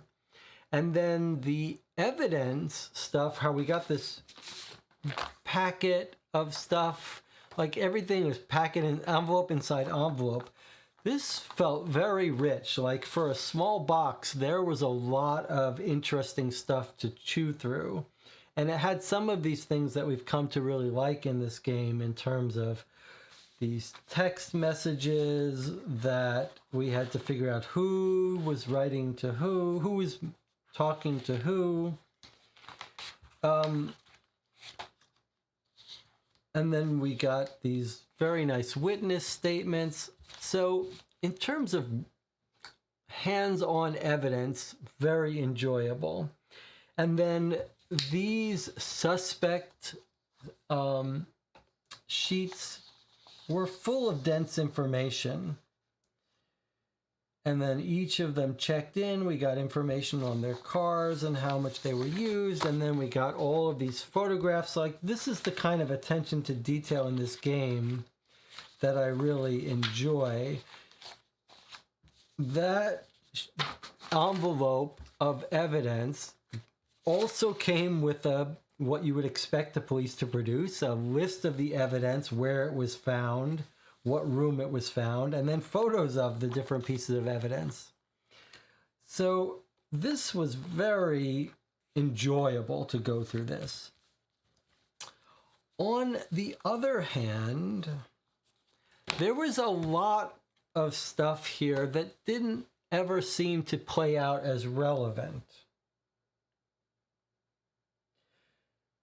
Like, there was a bunch of details about the boarding pass of one of our suspects, Pablo, and then we had a whole sheet of booked tickets to the Legoland. It just felt like, okay, so we've got like all this proof. Like, look at all the involvement for Pablo. He's got a letter from his son wanting to go to Legoland and then go to the restaurant. Then we've got the tickets to Legoland. Then we've got the email from the contact at Legoland. And then we've got his air flight showing when he got in. And then when we finally decrypted his messages, it just said, I'm not interested. And basically from this was all we needed. Like, this sheet of text messages, because we were told that the terrorists would want to claim stuff, and because if we didn't use this, we wouldn't know what to do, we could just get rid of Pablo from this. We didn't need to know any other information from him. So there was a bit of that going on. That was a little disappointing. But you have to say, you know, these kinds of games have to throw a lot of bit of red herrings at you. But then I think another thing that happened is something we've encountered in this series before, where there's a little bit of non sequitur going on. Like, the game isn't clear. Like, there's 6 terrorists. They're all in town, presumably, to do these attacks. And the game is like, find the one that's doing the attack. Well, that's not quite right. Half of them were trying to do the attack. Some of them just got arrested. And then there was a very weird thing about how it did turn out that Vasily was the guy. Remember, I did focus on the possibility that the Russian guy could be the guy who was in the restaurant to meet up with her and left her the secret message. But we seem to rule that out based on the fact that he used a different credit card than the credit card found in the room. That was very weird. There were a bunch of things that were really quite weird. 5'11", 6, okay, that's reasonable. Witness got his height wrong. But the thing about the credit cards not matching was very weird.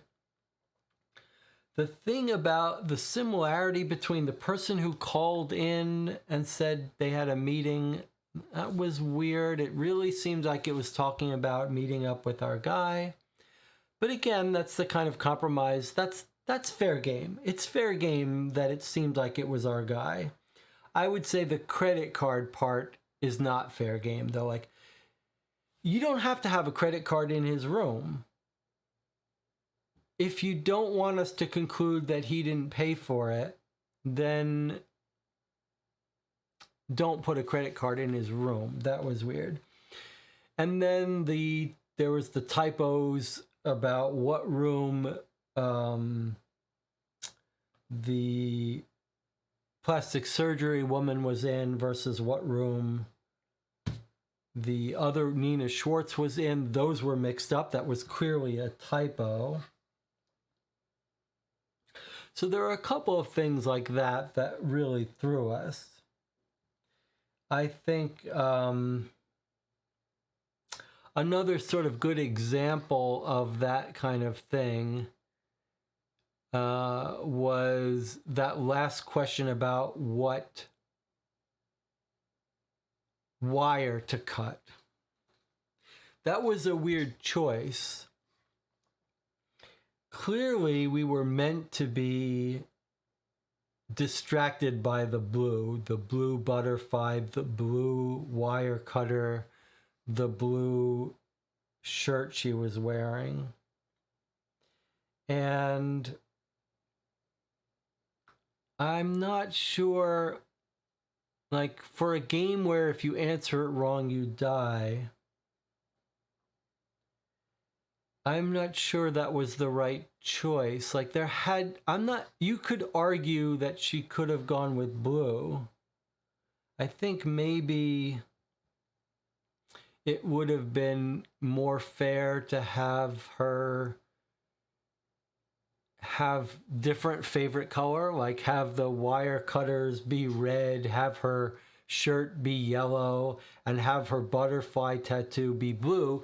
Then you'd have to sit there and go, it can't be one of those, even though they're tempting. The fact that, like, there were so many blue things, you might reasonably conclude that blue is her favorite color. So that was a little weird. And then, as Jonathan was saying, the informant called in, knew it was a bombing. Yeah, that was, if you had picked up on that, you could rule out several suspects. Yeah, that was a little weird. I think if you were trying to say how you might, first of all, and I do appreciate the epilogues, and I really appreciate the twist in how you answer this case. The previous cases have all been choose which is the suspect who's not guilty. This one did this little twist of saying what is the attack and what wire to cut. That was pretty cool. I think if you were saying how might you improve it,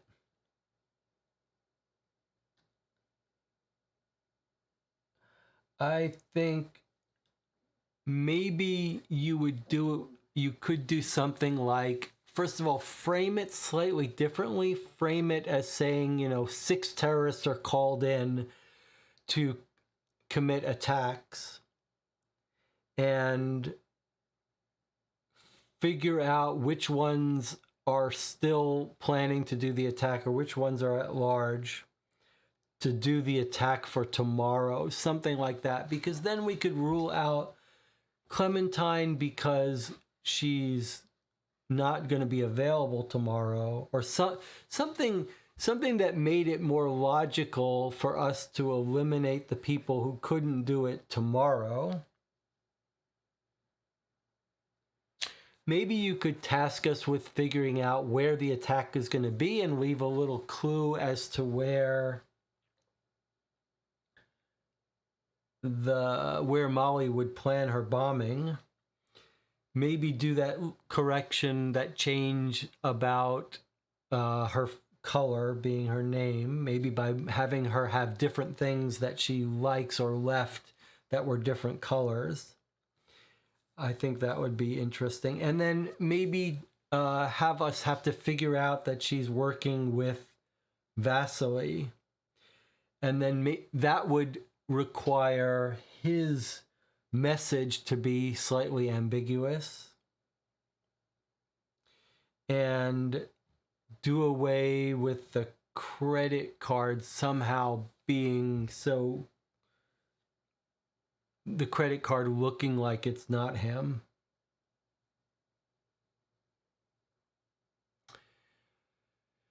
Jonathan says, I'm not sure having a date added enough to justify some of the added confusion. I think just setting some dates would make elements clearer, like the plastic surgery appointment. Yes, I can see what you mean, although the game clearly wants us to treat this as happening today. So it's hard to have dates for that. I think you might imagine, it's hard to know how playtesting goes, but it was a little bit weird how the case was framed as these are narcissists, they'll leave you big clues and they'll want to take credit. When we read that, then these text messages from the 2 people who said they don't want to work on it sort of ruled them out. And I think it would be more enjoyable if you could find a way to not be so explicit about saying that the terrorists are going to want us to know they did it, and maybe make these messages a little more interesting in terms of giving us information. As it stands, none of the messages gave us information other than two people saying they're not interested in the job. And it might have been nice if what they were saying was more thought-provoking in terms of figuring out how they fit in. I'm not sure exactly how to do it, but it would have been nice if we were to actually use Pablo's information that he was getting together with his son and when to rule him out.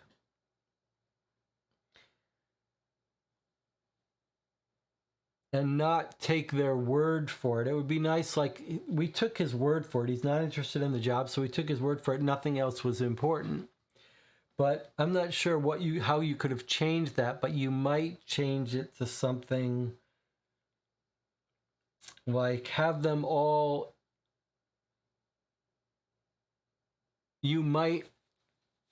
Maybe you have the task that we have to find each of the 6 terrorists. Maybe the assignment is you've got 6 terrorists called in for the job, and our job will be to eliminate all of them, to neutralize all of the threats. So 1 died, 1 got arrested, so that's 2 out of the way. The other, that's what I would do maybe. The other 4, we can tell the police how to arrest the plastic surgery woman. We know she's going for plastic surgery. So maybe her text message would say something like, I'm going to do the attack in 4 days, right? Okay, so we know her attack is 4 days. It's not imminent, and we know where to catch her. She's going to have a plastic surgery appointment in 2 days, and how to find her, what she'll look like, what alias she's going under, right? And then the guy who's going to bomb with gas, we can say he and Molly are going to be working together, and maybe you find out where she's going to bomb through some reason. So I think that would be, if you were trying to make it ideal, better from my standpoint, that might be the way to do it. And then you could make rich use of all this. Like Pablo says, I'm going to do it. I'll do the attack on Saturday, and we find he's got tickets to go to Legoland with his son. Maybe you could be a little more ambiguous about these tickets, and a little more ambiguous about who he's attending with, but we could figure out he was going with his son, and so we know where to find him. So I guess that would be, that's my suggestion for how to make a good game even better. But I really did enjoy it. The ending left a little bit to be desired, as several of these have, but very enjoyable along the way. It's 5:30, so we got 6 hours out of it or so. Very enjoyable. I would play as many of these as Catherine Thompson can create. And I think maybe one of the best series in terms of having evidence that you really spend time on. I mean, we spent several hours going through all the evidence in this game. Pretty enjoyable. Any final statements from Jonathan and Tina or anyone else? We lost Anna halfway through. Final thoughts? I mean, Jonathan seemed like he really liked this one. There's very little cipher work here, and that was fine. Every third letter, so very simple, very clear, but kind of enjoyable work to do. And you didn't need the internet. The only time we needed the internet was when we translated that French message. We did need the internet. Some people won't.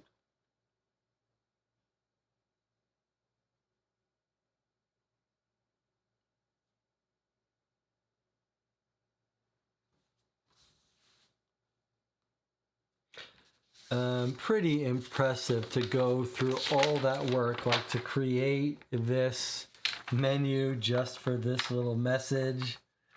We didn't actually read this. There might be some fun stuff in here. You could make some of these burgers. Hey, we like you veggies as much as we love our burger fans. Half-pound plant-based patty smothered vegan cheese sauce, vegan mayo.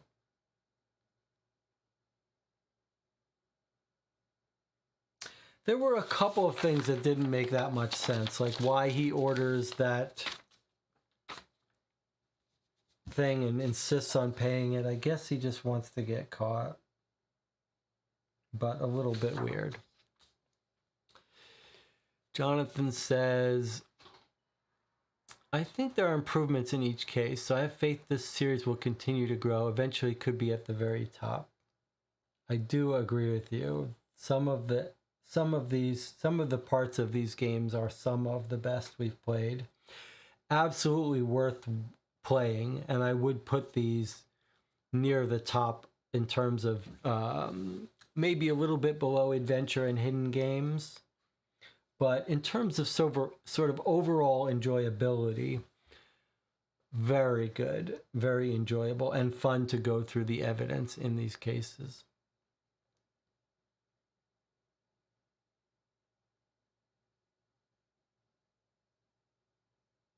And the writer of this, Catherine Thompson, really does do a good job of giving you believable sounding evidence and documents, and believable evidence, like the photos of all the evidence and where it was found, the evidence summary reports, and the police reports and transcripts of the patrol cars, like all very convincing. Witness statements, very convincingly written. I'm not even talking about the physical documents, but all of the writing is of very high quality and believable. And nice bits of humor interspersed.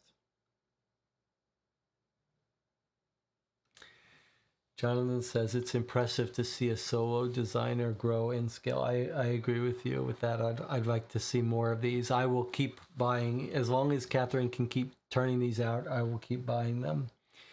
If you enjoyed this, do leave a review on Amazon or Facebook for this series of games so that other people can discover them. I'll try to do my before you buy it spoiler-free review for this series in the next couple of days. We probably have a while to wait for case 5, but hopefully it will come. All right. Tonight we'll be playing the LA Noire play-by-mail reply. That'll be short, only an hour or so.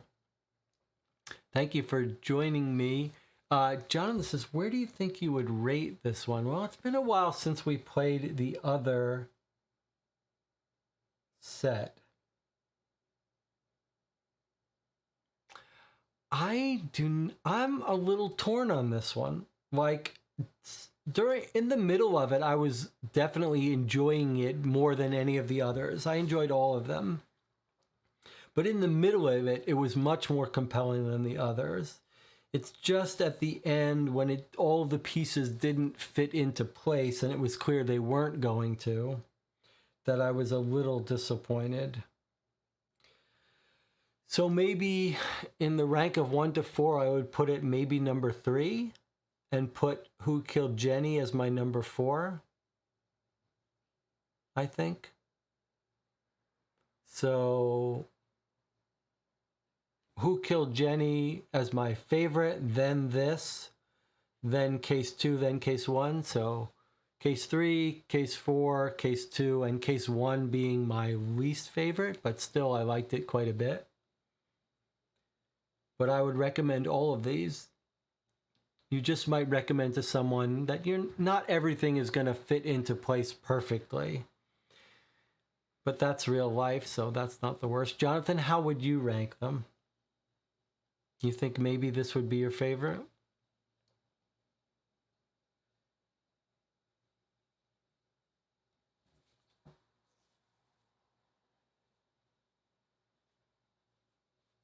I did really like most of this.